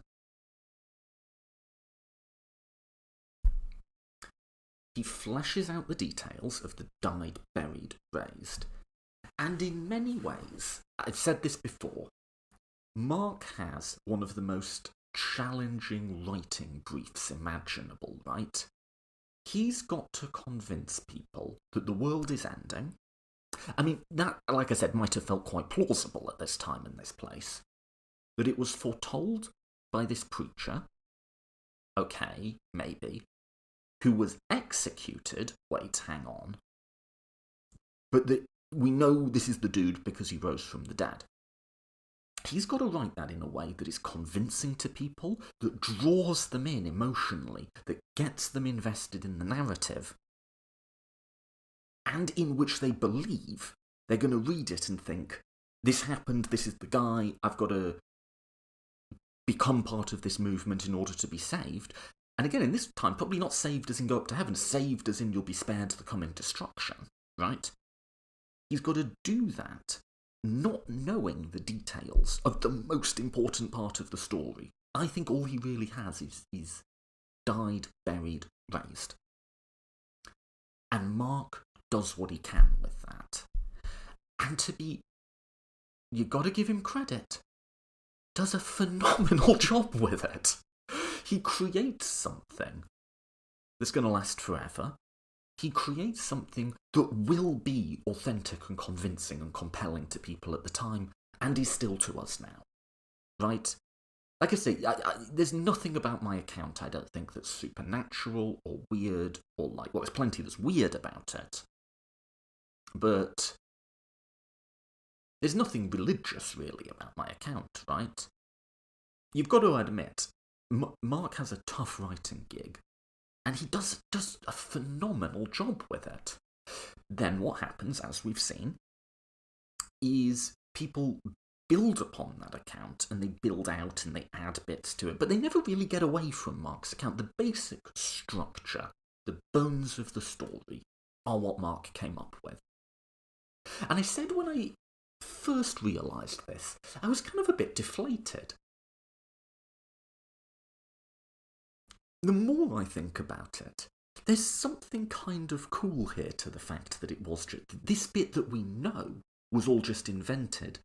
That what actually happened is I think you had very brief encounters where people saw something that was humanoid but not human, that was glowing and that claimed to be Jesus, and that they couldn't really describe it to anyone else, but it was powerful enough that it inspired them to found the first generation. So it's that first set of experiences, to the extent that we can reconstruct it, that sort of just gets lost.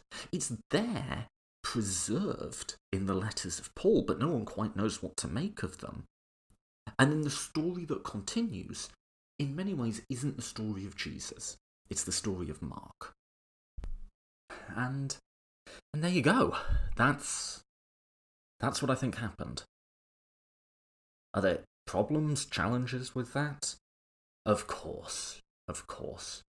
For one thing, it's quite a long road to walk, right? And you have to agree with me at every point. Like I said, my entire argument is scaffolded on the dating. That's not uncontested. There's plenty of room for reasonable disagreement there.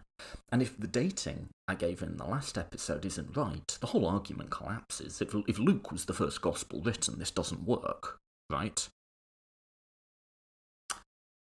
Then you have to grant me that Matthew, Luke, and John are all just layers on Mark. Not everyone will grant that. A lot of people think John is an independent source. I, for the life of me, do not see how, but people who know more about it than me think John is an independent source. My argument falls apart there, too, right? You have to grant me, I think, my open-mindedness to taking seriously the types of experiences that people claim to have had. And you have to grant me what I think about sources in this period. Now, I think all I can really do is sort of say for any one of those junctures, right? For any one of those sort of decisions, I've tried to say I think the balance of evidence indicates we should take the path that I've taken. But I'm not doing more than that. It's not a solid proof, and sometimes it's a best guess, right? And if you take even one different path to the paths I've taken, you'll end up with a different answer. And people do take those paths, and they do end up with different answers. Another thing you could say is, well, what if we had a different set of sources? Like I say, if we didn't have Mark, could we reconstruct him? What about if we had other sources? I've said I think there's other Gospels that we don't have. If we had those, then the analysis I did would probably change. With that said, I think my argument is somewhat buttressed against what if we found a new source, because I've tried to argue I don't think there are others. I think if we had Peter describing the resurrection in his own words, he'd sound a bit like Paul. And I don't think there was a narrative account before Mark. If those materialised in a jar buried in the sand somewhere in the Middle East, of course that would completely invalidate everything I'm saying. But I think for now, having recognised all of those limitations and epistemic uncertainty, I think I can put this one to bed. What actually happened at the death of Jesus? He was arrested, his disciples fled, they weren't around, he was tried under Pontius Pilate and crucified. We don't know what happened to the body. Probably nothing particularly story-worthy. Probably buried in a mass grave. And if it troubles you to think of that, just consider this. If this guy's message, never mind his divine status, was that important, do you need the empty tomb in order to consider the message that important? I personally consider the message of Jesus to be a bit of a mixed bag. I think there's some very good stuff in there, some not so good stuff in there, and it's a bit difficult to reconstruct anyway. But are we, if we find, as I first kind of did, the thought that there isn't an empty tomb dispiriting, are we making the same mistake as the disciples in Mark, who really, really expect the Messiah to be glorious and a king and whatever, not to end up on a cross? Do we need the power and glory to see moral truth? I'd put that challenge. People will sometimes say if there is no empty tomb, the faith is in vain. Well, maybe it isn't. But that's for Christians to decide. And they may well just reject everything I've said, certainly. But there was no empty tomb. Jesus was buried. The disciples fled. And as far as the facts of the death go, that's about it. Except, sometime afterwards, the disciples, in a state of trauma, in a state of heightened religious expectation, and in a world where people regularly did interact with pneumas, with demons, with angels, in a world where people did believe in resurrection, they have encounters. These are very difficult for us to reconstruct, but I don't think we have to think that they're fake, and I think the balance of evidence is that they weren't. These encounters are probably quite brief, but they are real to them. Are they real in some literal scientific sense? Well, in the sense that they are actually seeing these things, yes. Were they actually beings from another world? No. But were they actually seeing them? Yes, and they become convinced of this. And they're seeing the same things. The same thing. And so they go back to Jerusalem and they start this movement. Or they continue this movement. Some guy named Paul, young, upstart, rising beyond his years in the church, starts persecuting them, but in doing it he encounters the ideas, and these ideas are contagious, and he sees it too. We know his story. We will eventually get the only account of the real resurrection, as it were. The sort of historic resurrection from Paul. If we didn't have Paul, this would be completely lost to history. I think he gives us just enough to sketch out what might have happened. And then, like I say, in the generation after the leaders die, it falls to some unknown nameless scribe to write the document that will catapult this movement into world history, and that's Mark. Mark leaves out more than we might think, but then that gets filled in. Luke later on will clarify. Yeah, it's a physical body. It's not anything weird. He ascended to heaven. The stuff that we sort of know. These are just sort of later layers on Mark, but it's Mark who comes up with the story that we all know. And so there is a story to the resurrection, and I think it's kind of interesting. And I think to appreciate it, all you have to do is engage with the earliest documents, unencumbered by the later stories, and engage with them without any prejudice or snobbery about the types of experiences that human beings can have, I think certainly did have, and still do to this day. But the story of the resurrection, as we know it, isn't that story.